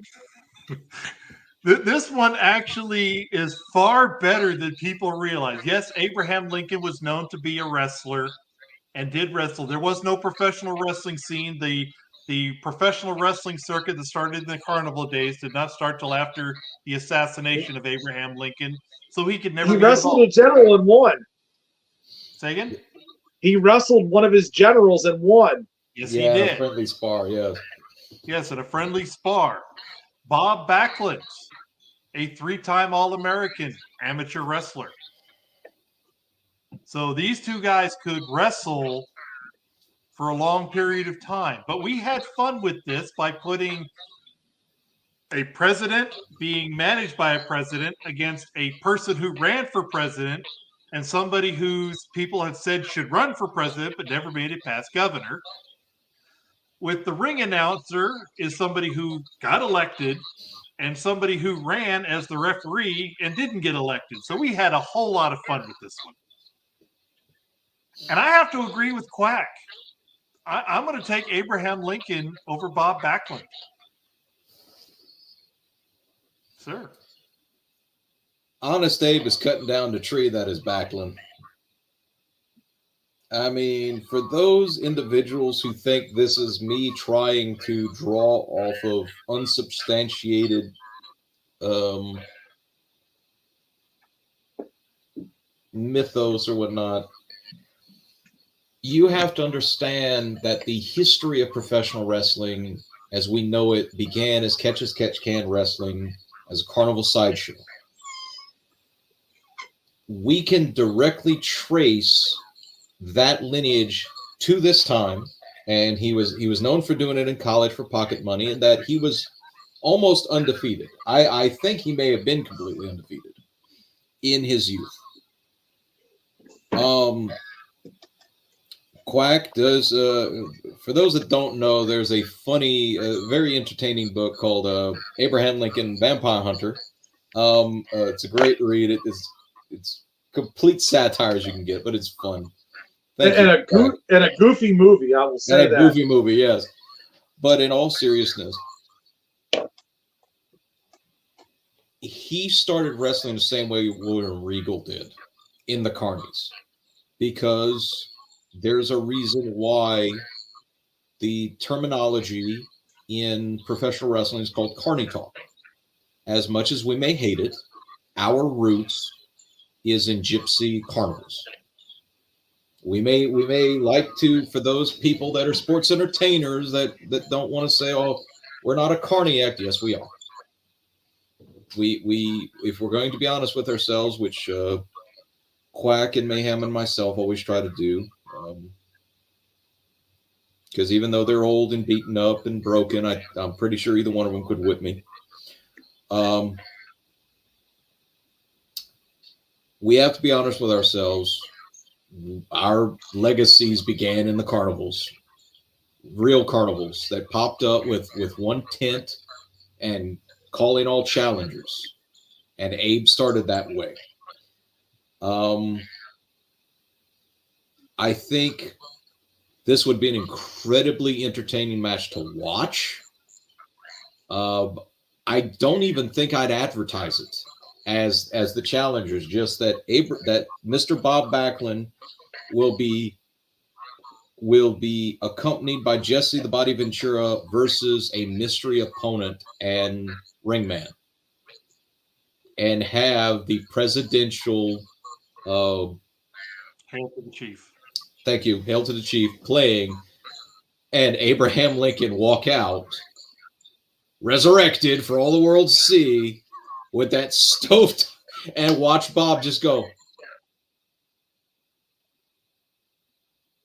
as only Bob Backlund can do.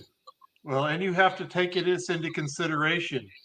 At the time, like everybody, Russian Lion, yes, he was only 5'8", but that was 120 years ago. He was average height for his time. Abraham Lincoln was 6'4", which is as tall as I am. In the 1800s, he was born in 1809. So he would be giant compared to, and he's taller than Backlund. There's one factor that I don't think is figured in: the nutritional value that was based on the 1800s versus Bob Backlund in 1994. I mean, the average age back then, the guys lived into their 40s because of hygiene issues and health issues, that came from it. There was no medical treatment. There was a lot better medical treatment in the 90s, and Bob kept himself in excellent shape. I wonder if that had a factor in this match. Well, we actually all took Abraham Lincoln. Yeah, I'm going to take Abe Lincoln on this. I think he's got the axe on it. There you go. So My this is caveat my match. to that, to put a punctuation on it. Yes, Bob was a health freak, but I'm going to coin a phrase here. I think we all take Lincoln, and as far as the health of the man, I think if we took him in his prime, he was made of sterner stuff than even Backlund could ever hope to be. Agreed. Just as long as Lincoln isn't going to a theater, he'll be fine. Don't. So We try and have nice things, Quack. We do. We try and have nice things. Well, he breaks them. But this is my match, and this is one we almost threw out, and then we realized it never did happen in this iteration.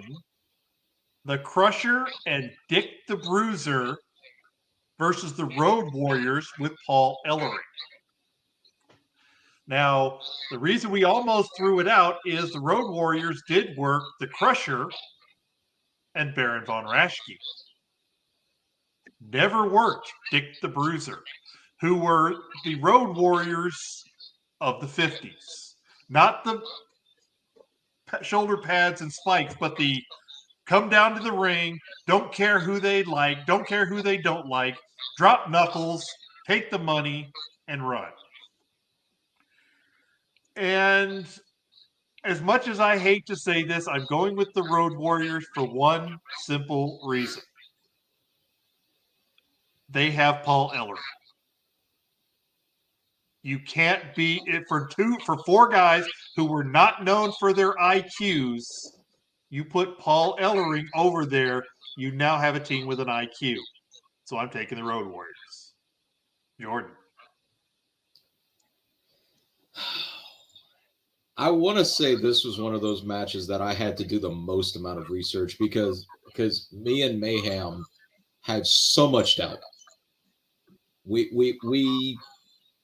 There's some gray area there where the Warriors came onto the scene that Bruiser and Crusher could have tagged, but unless somebody can supply it. We can't find one. So we were very happy when we got to make this match. We had an entirely different match with the Warriors, and I think we came out with a much better match in its entirety. And I do agree with Mayhem here. The deciding factor here is going to be the precious one, Paul Ellering. People see him today as the manager of AOP. He is a much skinnier and much older version of himself, but he's still the mastermind. Because Paul Ellering as a manager was a consummate thinker. He was a strategist. The newspaper, although a gimmick, he really did follow the New York Times, and he was always doing stock trades and did very well with that.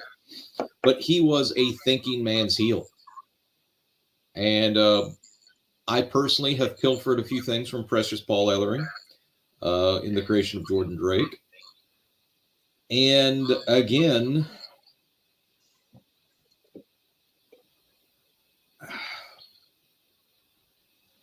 it's going to be a fight. Let's just say it plainly. It's going to be a fight between with the Bruiser and Crusher versus the Warriors. I do think it will be the Warriors. All right. Dr. Quack. My first question is Rocco going to be involved? Is who? Rocco. Oh, be quiet, No. Quack. No. Rocco will not be involved. All right. Thank God. Honestly, I mean, you look at both of these teams, neither one of them were wanting the job to anybody. They did not want to put over people. They came out, they fought people, they whooped people's asses, they left. That was their jobs. That's kind of why I see this being one of them locker room clearing brawls, because it's going to be like a no contest, double DQ. They're just going to like try to separate them. It'll probably go 15 minutes, 15, maybe 20, because of those guys. That's about what they did. And yeah, I see locker room clearing brawl on this. All righty. And I'm going to mix up the flow and rotation here because I want Rambo to have not this match, but the one after it. So, Dr. Quack, you get this one. And you'll enjoy this. We looked, and we could not find this match. We thought it had happened, and we couldn't find it. And that is the Fabulous Moolah, or Fabulous Medusa. Medusa Michelli. No, it would be Fabulous Moolah. Against the Fabulous Moolah. So Medusa taking on Moolah. Medusa against Moolah. It's two different generations. Moolah, of course, was 29-year women's champion. There's a lot of speculation there between why she held that title for that long. But, I mean, Medusa, when she was women's champion, didn't have a high crop of people that she fought. Her probably biggest match was against Bull Nakano and Bertha Faye, probably those two. It's wild because, Moolah was the hair puller. That was all it was snapmares, hair pulling, that style of wrestling. Whereas Medusa came out with the German suplex, and she actually looked like a wrestler. If it's me, it's probably going to be Medusa that ends up winning the match. No matter how many politics that Fabulous Moolah can pull. But yeah, I would think just like Leilani Kai happened to, Medusa over there, Michelli, Lunder Blaze, whatever you want to call her. Yeah, she's going to German. She's going to win this match. And I would agree. Moolah would try and politic, but in the end, she had her thumb on the women's wrestling for a long time. No matter what you think about the Dark Side of the Ring story about the Fabulous Moolah or the stories, we're not talking about any of that. What I'm talking about is when you went to Moolah's school, she had control of your booking. Oh, yeah. Fabulous Debbie Michelli did not come from that. No. She was trained somewhere else. And I think her natural athletics would take the fight out of Moolah, and Moolah would not have anything for her. So I'd also pick Debbie Michelli. And Ducey gets 3-0 on here because Medusa was what professional wrestling for women would later, and it took a while, but if you watch even matches during the late 90s with Lita and Trish and Victoria and Molly Holly, it was no longer the 4 or 5 consecutive hair mares. It was wrestling. It was, let me see if I can outdo the guys. That's what Medusa trailblazed during the 80s. And we, oh Lord, we tried to disprove ourselves in this one. We were both certain that Ducey and Moolah had to have faced. Had to. There's no way it couldn't have happened. If it did, somebody show it to us, because we could not find anything to prove that it did. And we looked. But 3-0 Medusa for the win. We wish, and the reason why we did not choose to have a title on the line is because both these women held different titles at different points, and we just felt as though this needed to just be about the two badasses of their respective eras, just going at it just for guts, glory, and bragging rights. There you go. And now the reason I skipped it is you put this match together, and you get to have this one. Now, this is the only time where we mentioned in the beginning that everybody was only on the show once. There was one exception. This is that one exception. This is for the World Intergender Heavyweight or World Intergender Championship. James Ellsworth with Jerry Lawler versus Andy Kaufman with Jimmy Hart. Oh, this is another one that made Mayhem belly laugh when I booked it. I had the match in its entirety in my head from the beginning, and I said, Mayhem, for the World Intergender Championship, James Ellsworth with Jerry the King Lawler versus Andy Kaufman with Little Jimmy Hart. And he started belly laughing on the call as this is effing great. Ellsworth is the modern day Andy Kaufman, but as a babyface. In wrestling, maybe. I'm getting to a point here. Let me have my point. Andy Kaufman was from New York City, and he didn't like us Southern boys. He didn't like old Jerry the King Lawler. He talked about how much we stank, how much we didn't have hygiene, how uneducated we were. But nobody wanted to take him seriously, so he wrestled women. He had a certain detestable aura to him. But at the heart, he knew he was a comedian. He made it funny. And his feud with Jerry Lawler in Memphis will go down in the history books.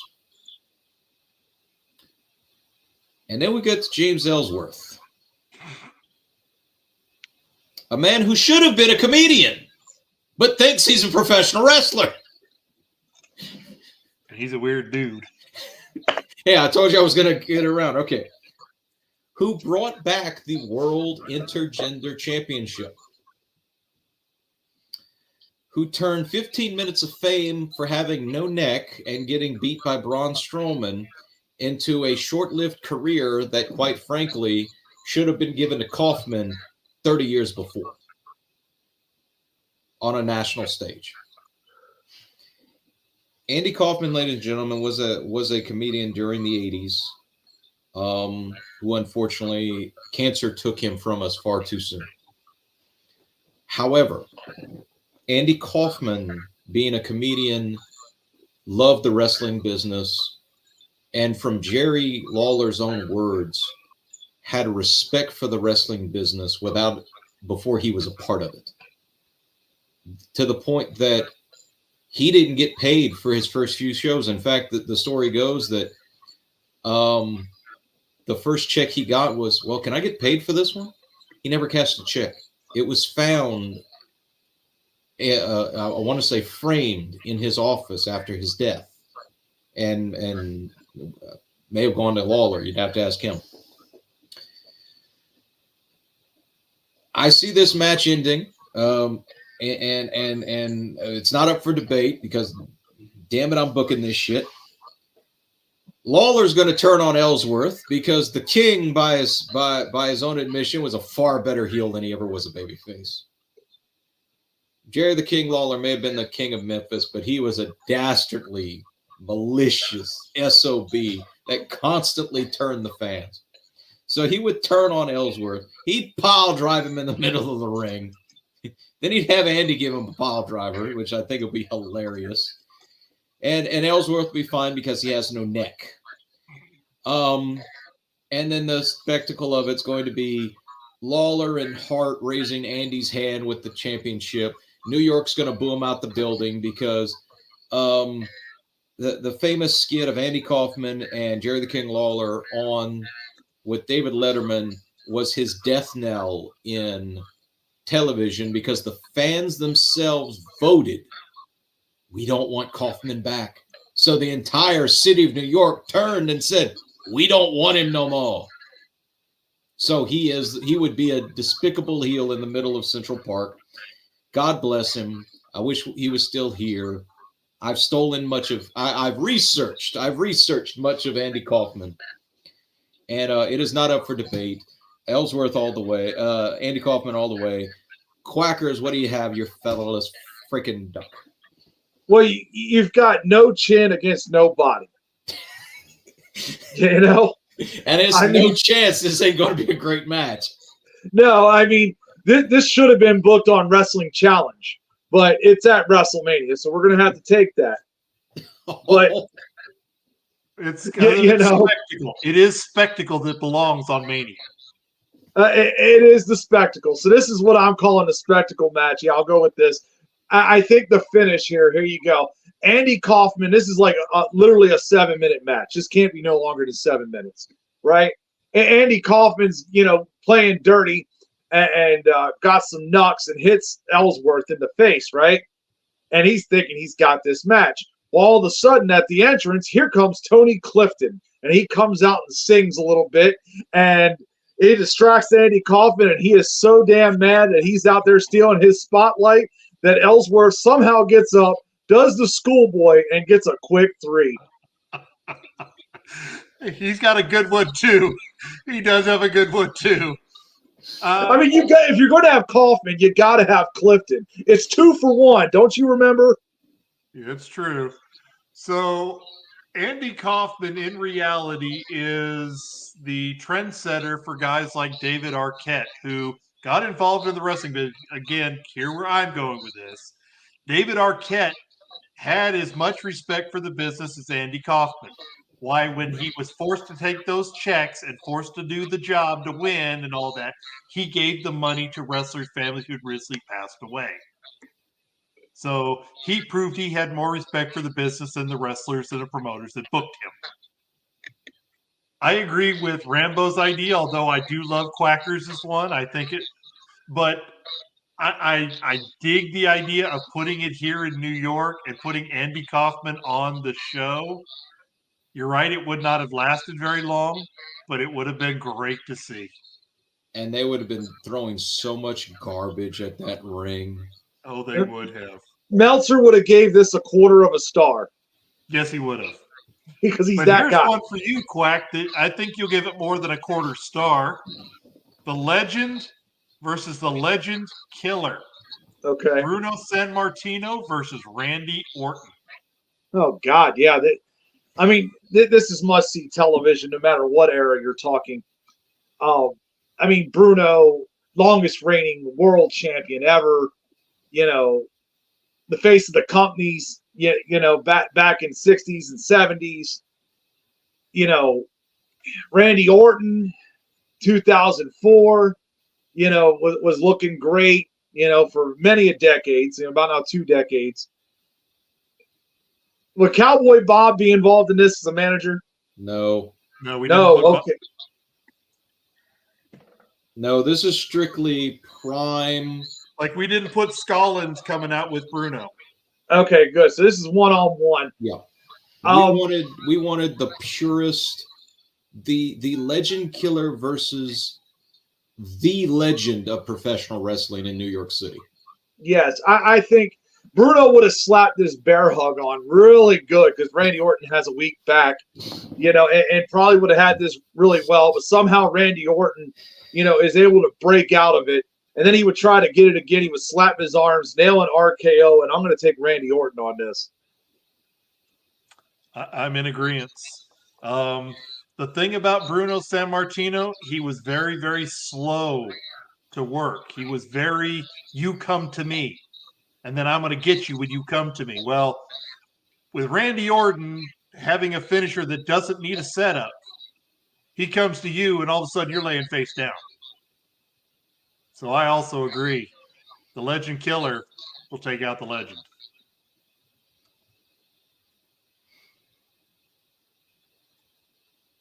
Mr. Drake. It's difficult for me because I've been thinking about the finish and each man's finishers.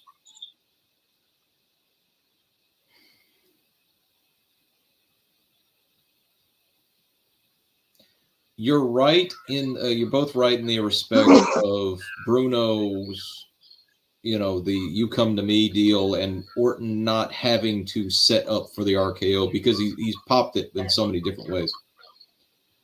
But I see it the other way. I don't see the RKO as being a counter to the bear hug. I see the bear hug as being a counter to the RKO. Because I see Orton. Because if there's one thing that we have to take into the account here is Bruno's overall strength. He was a legit tough man. He was a legit strong athlete. And I can actually picture him grabbing Orton in a reverse bear hug when Orton would go for the RKO and him getting ragdolled long enough for Bruno to set up for the actual belly-to-belly bear hug and making Orton submit. I'm taking the legend here. I'm taking Bruno Sammartino. It's a good argument. That's a good argument. All right, so I get to talk about this one, and this is the one that, because of so much discussion, the name slipped my mind, and I had to look it up, and then felt dumb about it. Harlem Heat with Sister Sherry versus the Soul Patrol. Rocky Johnson and Tony Atlas. This was, I felt bad when he said Soul Patrol. I went, who? And I felt bad about it. Because once I looked him up, I was like, well, duh. But we had so many discussions, so many teams running around. And by this time, we were already on the 5th event. That's a bonus event after yes. we talk about the WrestleMania night. Yes. And Rocky Johnson and Tony Atlas, two powerhouses, who one was a technical guy and one was a flash guy, against Harlem Heat, where one is a muscle and one is a talent. I think the difference, though, would be Sherry. Just like before with Paul Ellering. And she would push Booker T to go after Rocky Johnson because everybody would think to go after Tony Atlas, and that's a mistake. Because Superman Tony Atlas, one of the strongest men ever to be in the wrestling ring, was a technician. He knew how to use his strength. But if you got a hold of Rocky Johnson, once he soul flashed you, he was done. And I think Harlem Heat would pull off this win if they focus on Rocky Johnson and not go after Tony Atlas. And if Tony Atlas does enter, let Stevie Ray just push him a little bit. They'd stand there and stare at each other, and you still got Rocky Johnson getting beat up. Mr. Drake. So I'm going to use the manager a little different here. Okay. Because I do agree that the Soul Man is the weaker link in this team, so we have to do something about Tony.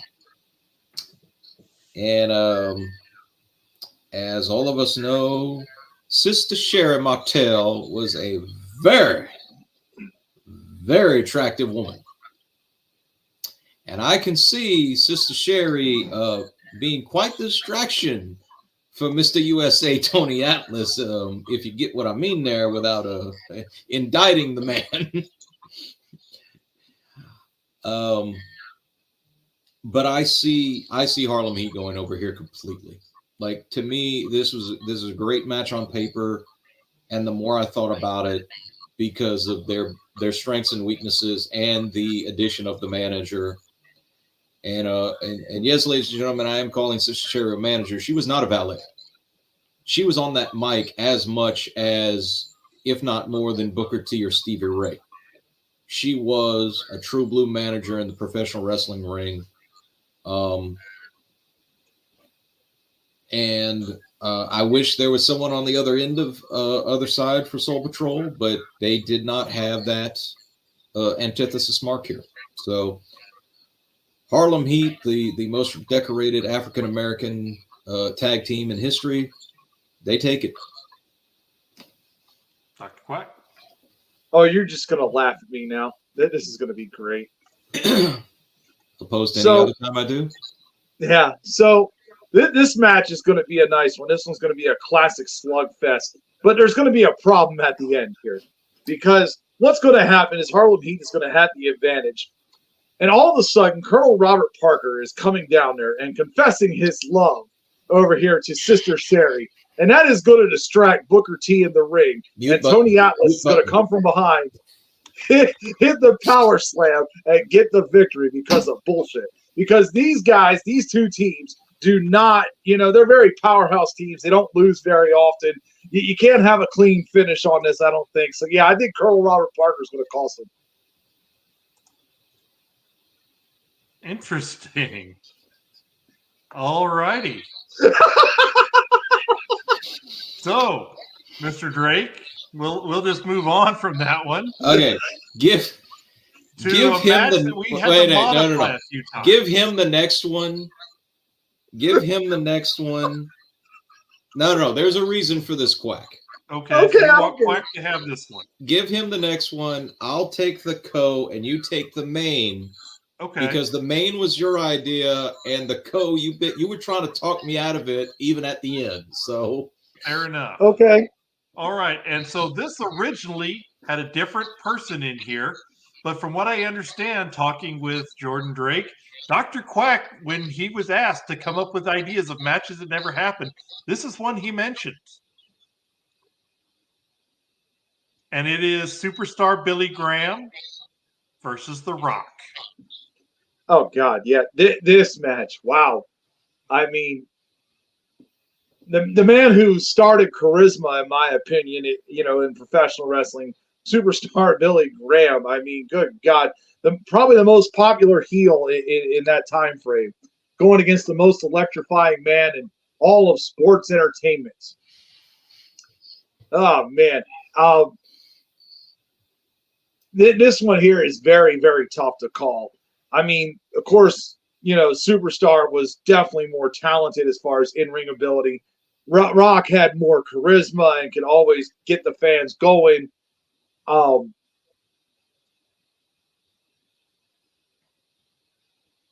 I think it would have to come to the comeback there. I think, because Rock's going to be babying this. He's going to, come back. There'll probably be a rock bottom and a setup for the people's elbow. I could see Rock going over with this somehow. All right. Well, the original plan here was Superstar Billy Graham versus Big Papa Pump Scott Steiner. Yeah, I And would we took Graham kinda- on that all day. We kind of scrapped Steiner because Steiner's not a great worker, especially when he was Freaks and Peaks. He was very lazy in the ring. Yes. So we went with The Rock, and as much as I want to say The Rock, I'm going with Superstar. And the reason I'm going with Superstar Billy Graham was he was more versatile. He could do more than just the rock bottom, the people's elbow, spike the eyebrow, and talk on the microphone. He also was a karate expert. Well, the less we talk about that, the better. Yes. The less Quack talks, the better. But I'm going to go with the Superstar. I think The Rock hits the rock bottom, sets up for the people's elbow, and as soon as he starts doing the flapping, all of a sudden, The Rock's arms are up like this because the full Nelson is on. Okay. Mr. Drake. I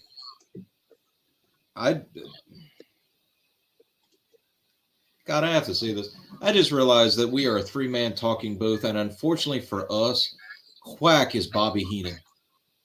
Exactly. You need a color guy. Fair. No, that's Mayhem. He's Larry.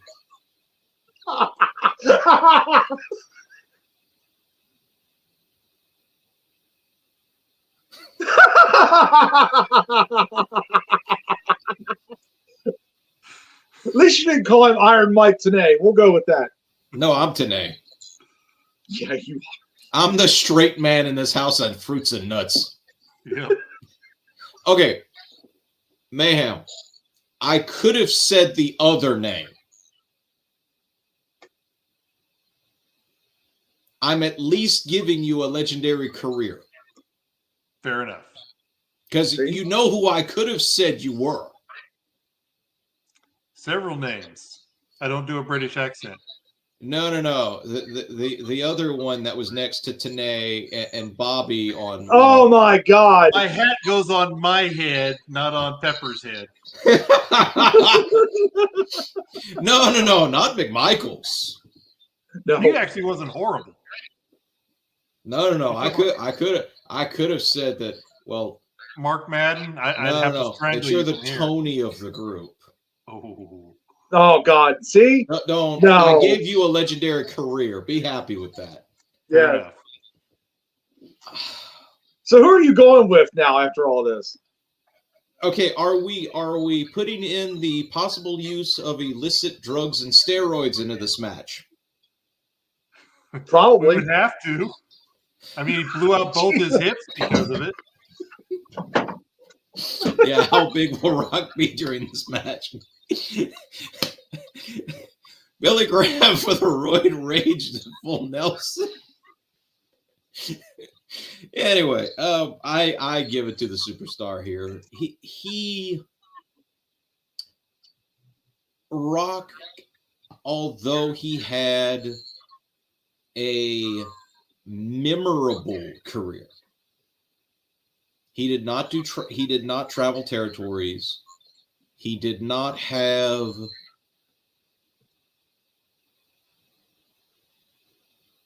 if you actually looked at who The Rock faced, even on the road, I bet you it's not that many guys. I will bet if he wrestled 30 people. 95, 96, he probably did as Maivia.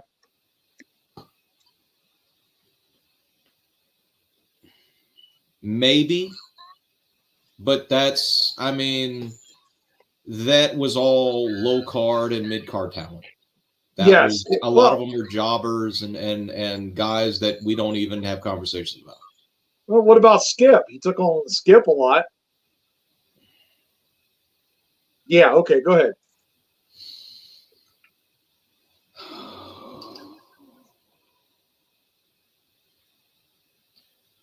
Ladies and gentlemen, I'd like to apologize, and we invited this here. Anyway, Billy Graham would have had more opponents in 1 year of traveling the territories that Dwayne Johnson had in his entire career. Billy Graham also had to wrestle several different styles and make people look good and make himself look good to get booked.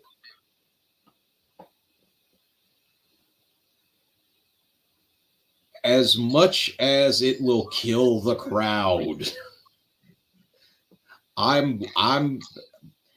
give it to Rock. I'll be kind to him. He'll pass out from it. He won't tap. He won't give up. He'll pass out in the full Nelson. I don't know how that's possible, but we'll have The Rock do a job by passing out. Fair enough. All right, you wanted the semi.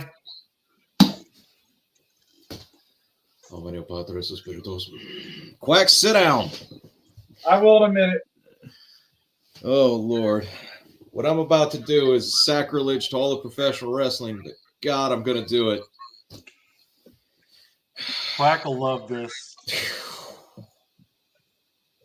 Ladies and gentlemen, all wrestling fans around the world, to all wrestlers that within a sound of my voice, this is my retribution to Vincent Kennedy McMahon that ruined professional wrestling and gave us sports entertainment and in turn gave us Dr. Quack.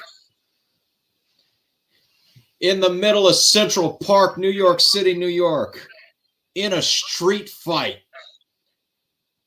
Vincent Kennedy McMahon, the genetic jackhammer, the jackass with balls the size of grapefruits, the man who has been run out of his own company, thank God, Twice. will take on his father, Vincent J. McMahon, and his son is the referee. Yes, ladies and gentlemen, Shane will watch Granddad and Papa beat the crap out of each other in Central Park, and may God have mercy on Vincent Kennedy McMahon's soul when his father beats him in the tar for what he's done to the greatest sport in the world and the greatest business in the world.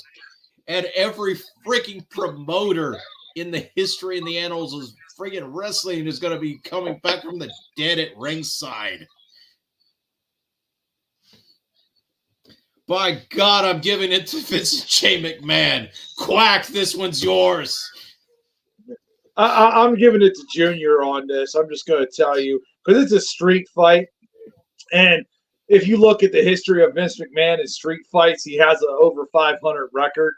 And usually that over 500 record has an asterisk with it because he usually has somebody come down to the ring. And I can bet that he would probably grab Kane to help him out because Kane seems to be the guy that would be the guy for this. You know, probably fighting out there in the middle of Central Park. Kane's going to come out there from behind a statue, take up a big-ass, park bench, probably hit Senior with it, and Junior's going to get the cover. All right. Well, Vince McMahon invented the first and only ever father-daughter street fight. I quit match, man. Don't you know my matches, pal? Oh, yeah, it was I quit. Okay, same shit. So. You see that? I choked her out. I made her look really good. Yeah, at least he got talked out of doing the incest angle. Thank God. No, that but wasn't we still a have talking. Katie That was a you do this, I will beat your ass, Dad. Yeah, that's how we that still went. have Katie Vick. Yeah, but Kane wasn't in the family, so that was fine. Oh yeah. Yeah, but Triple H fucked a mannequin.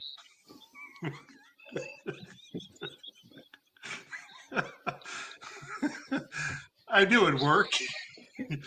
Yeah, but you can't tell me that Paul Muchnick and Paul Bosch and they would come from the afterlife, even though we're not booking them. They'll be like. So with all the weirdness in Central Park, I'm going with Vincent J. For the very reasons that Jordan Drake said, every single NWA promoter that was put out of business in the territory days will come back and will one at a time hit their own company's finishers on Vincent K. McMahon, and he will lay there in the middle of the ring, and Stephanie will come down because Shane will have an elbow problem, and Stephanie will push his hand down for the 3 count. No, because in all honesty, if you ask Shane, I will bet you with the eyes that he has now, he would agree that his father deserves to get his ass kicked for what he's done to professional wrestling. And I can see McMahon trying to fight him off, and from the distance you hear Jimmy Crockett, let me have a part of him. Oh yeah. Come on, big guy. I ain't gonna book me like that, pal. All right. So I guess I get the main now. Yeah, because the main event. The main event of the evening, and I'm going to give it to Mayhem. The main event of night 4. Go ahead. The main event of the evening and night 4 to cash out the whole shebang. This match surprised me because I searched and searched, and if they did it, I can't find where they faced one-on-one. This is for the Wrestler of the Century title. John Cena versus the limousine riding, jet flying, wheeling dealing, kiss stealing, son of a gun, and North Carolina's favorite son, the 16-time World Heavyweight Champion. The first, by the way, the Nature Boy Ric Flair, with James J. Dillon in his corner. This one's all yours, Perez. Oh, yeah. Big match, John against Nature Boy. And when we came up with this idea of the 16 versus 16 to main event this show, we both were like, no, wait a minute, they've worked each other. And we found part of a tag team match, and that's it. Yep. Never worked a singles match. Nope. Because Cena was on SmackDown and Flair was on Raw too much. Mm-hmm. But it's really interesting. And I figured this match to go 1 hour. I wanted to say a time limit draw. But since we put the stipulation of having it for the first Wrestler of the Century title, since we've covered 3 centuries here by having the 1900s, the 2000s, or the 18th, 19th, and 20th centuries, or 18th, 19th, 20th, and 21st century. Thank you. I kept getting it wrong in my head, so screwing myself up. I'm giving it to Ric Flair. I'm giving it to Ric Flair for one reason. Ric Flair won world titles in the NWA. He won it in WCW, and he won it in the WWF. John Cena only won titles in the WWF. Ric Flair had to adapt to more styles, longer travel schedules, harder travel schedules, and still managed to pull tremendous matches. People still say Ric Flair wrestling a broom would be entertaining. No one has ever said that about John Cena, even though he's a much better wrestler than he's stuck being. So I give it to Ric Flair.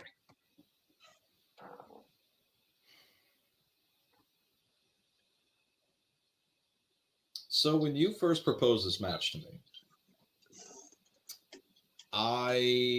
and you told me this needs to be main event, I will tell you exactly what went through my head because I didn't want to say it at the time. All I'm thinking is it's John Cena, for God's sake.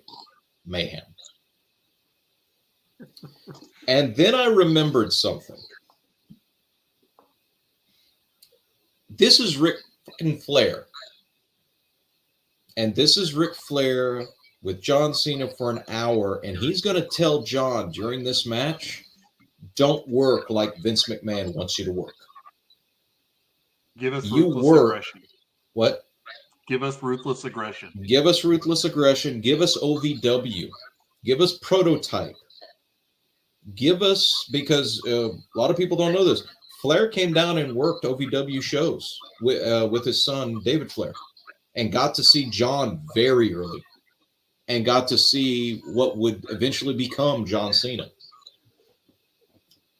When I took that into consideration, that it is very much a Hogan dilemma, where Hogan was a much better wrestler than anyone gives him credit for, because he didn't need to be a wrestler. He needed to be Hulk Hogan in WWF. I think Flair would tell Cena, don't be the gimmick. Don't be the Fruity Pebbles. Don't be the thing that the internet says that you are. Be the wrestler that you were trained. We know that John has tremendous recovery ability, tremendous cardio. Has he ever gone an hour match? Been in a couple Rumbles? I can't think of one, but I know he did some 45 minutes. Mm-hmm. Now,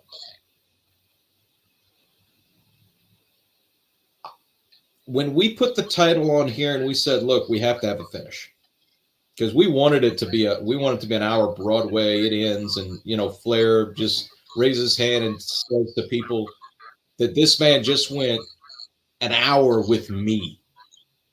Don't boo him. Have some damn respect. But the more I thought about it, and the more I was watching some old OVW stuff and some ruthless aggression stuff with Cena, I have to take into effect that Big Match John is called that, Ray, for a very good reason. I have to take in effect that John isn't going to end this match with submission. Flair has to set up for the figure four. Has to. He has to wear Cena's knee down. Has to. John, more than once, has lifted up much bigger people, bigger men than Ric Flair with a bad leg, and balanced them on one. We're talking about a man who, by own admittance, people like Mark Henry and Big Show, well over 350, 400, 500 pounds, they said, hey, when I knew I was with John, it was going to be an easy night. I didn't even have to help him. His attitude adjuster, FU finish, I think is the deciding factor here. You have the consummate heel in Ric Flair with a submission to make the babyface tap out, and you have the quintessential babyface with a strike finisher that he can hit from a bunch of different setups. He just has to get Rick close, and Rick stays close. I hate to say it. I hate to. It burns at me. But I have to give this match to John Cena. Dr. Quack. That was a well thought out answer. Very eloquent. I truly enjoyed it. But I'm going to go with Ric Flair on this. I think I have to, because I can see this now.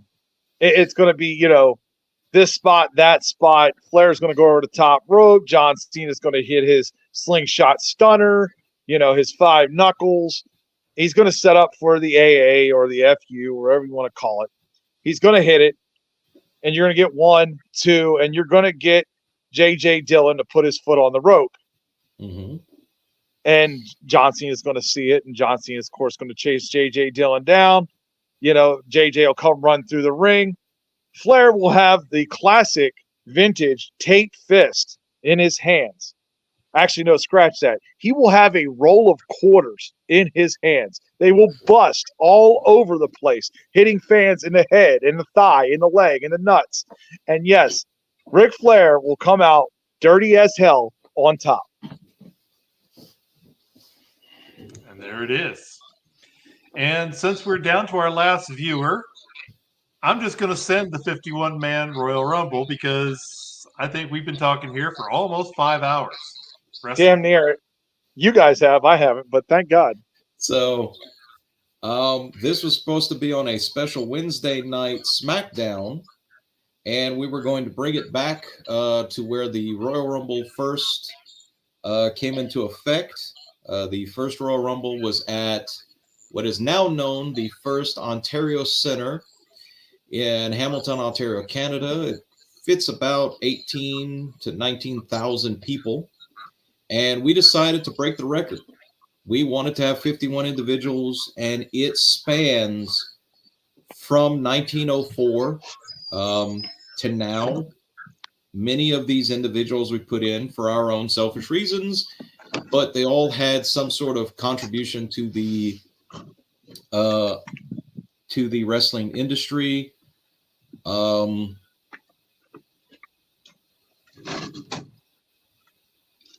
And I don't know. Are we going to put this one up for the vote? Because I can't figure out a good winner either. We can. Yeah. But it'd be an hour just talking about that. Well, no, let me run through it real fast. And we won't even talk about it, but we'll run through it. In order of entrant, we have Tom Jenkins, Honky Tonk Man, Greg the Hammer Valentine, Wahoo McDaniel, Mr. Fuji, Hans Schmidt, Jake Roberts, Ricky Steamboat, Orville Brown, Dr. X, the Dick Beyer version, Cowboy Bill Watts, Mil Mascaras, Dynamite Kid, Tiger Mask 1, Big John Studd, Gene Kanitsky, Yokozuna, Mark Henry, Frank Gotch, Harley Race, Pedro Morales, Hiro Matsuda, Bam Bam Bigelow, Rowdy Roddy Piper, Jumbo Saruta, Brian Pillman, Lex Luger, Tito Santana, Mike Awesome, Jushin Thunder Liger, Nick Bockwinkel, Sergeant Slaughter, Otto Vance, Jim Londos, Gene LaBelle, Billy Robinson, the Big Cat Ernie Ladd, Bearcat Wright, Farmer Burns, Assassin Number 1, which was Jody Hamilton, Whipper Billy Watson, Dino Bravo, Hacksaw Jim Duggan, Kofi Kingston, High Chief Peter Maivia, the model Rick Martel, Double A Arn Anderson, the One Man Gang, Bronco Nagurski, Wild Bill Longson, and to cap it off at number 51, Pat Patterson. It's a big list. And the reason we had to put some of these people in here are people like Harley Race, 40-year career. Who do we put him against? That he's never faced. Sergeant Slaughter, who's he never faced. We couldn't find these names. We made 3 different opponents for Slaughter, and every time when I'm doing my research, I found overwhelming amounts of matches for them. And it was just like calling up Mayhem going, we got to find somebody else. And he's like, how does that happen? And it's like, I can send you the matches. It happens. So put him against Shinobi.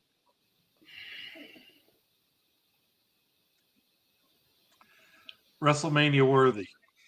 I understand how Tenay felt during Nitro now. I understand it. Yeah, Mark Madden would talk and Tenay be like, No, Quack is Heenan because at least he has some funny jokes. Madden was just boring and uninteresting. But anyway, as the important one, the president, Mr. Mayhem, has said, this is, for all accounts, our longest show at over 4 hours and 45 minutes. We had some great guests. We had some great commentary. We will probably cut this into 5 different videos so that each night are represented. We hope to generate some discussion on this, and we'll probably have some polls up on the Heart and Soul promotion page for some of the more interesting matches. For anyone that goes back and watches this, I thank you. Mayhem thanks you. Even the featherless one, Dr. Quack, thanks you. Any donations for the Quack Crown Fund that would like to get him a feather to pay, I think he has a link on Patreon through his podcast, which I will not promote. And if he tries to, Mayhem, please silence him. For the president over here, there, Mr. Mayhem, for Dr. Quack, I am the Arbitrator Jordan Drake. Thank you so much. That is 4 nights of WrestleMania for WrestleMania Dream Matches to Dream Mania. To all of you, good night and thank you. That's a wrap.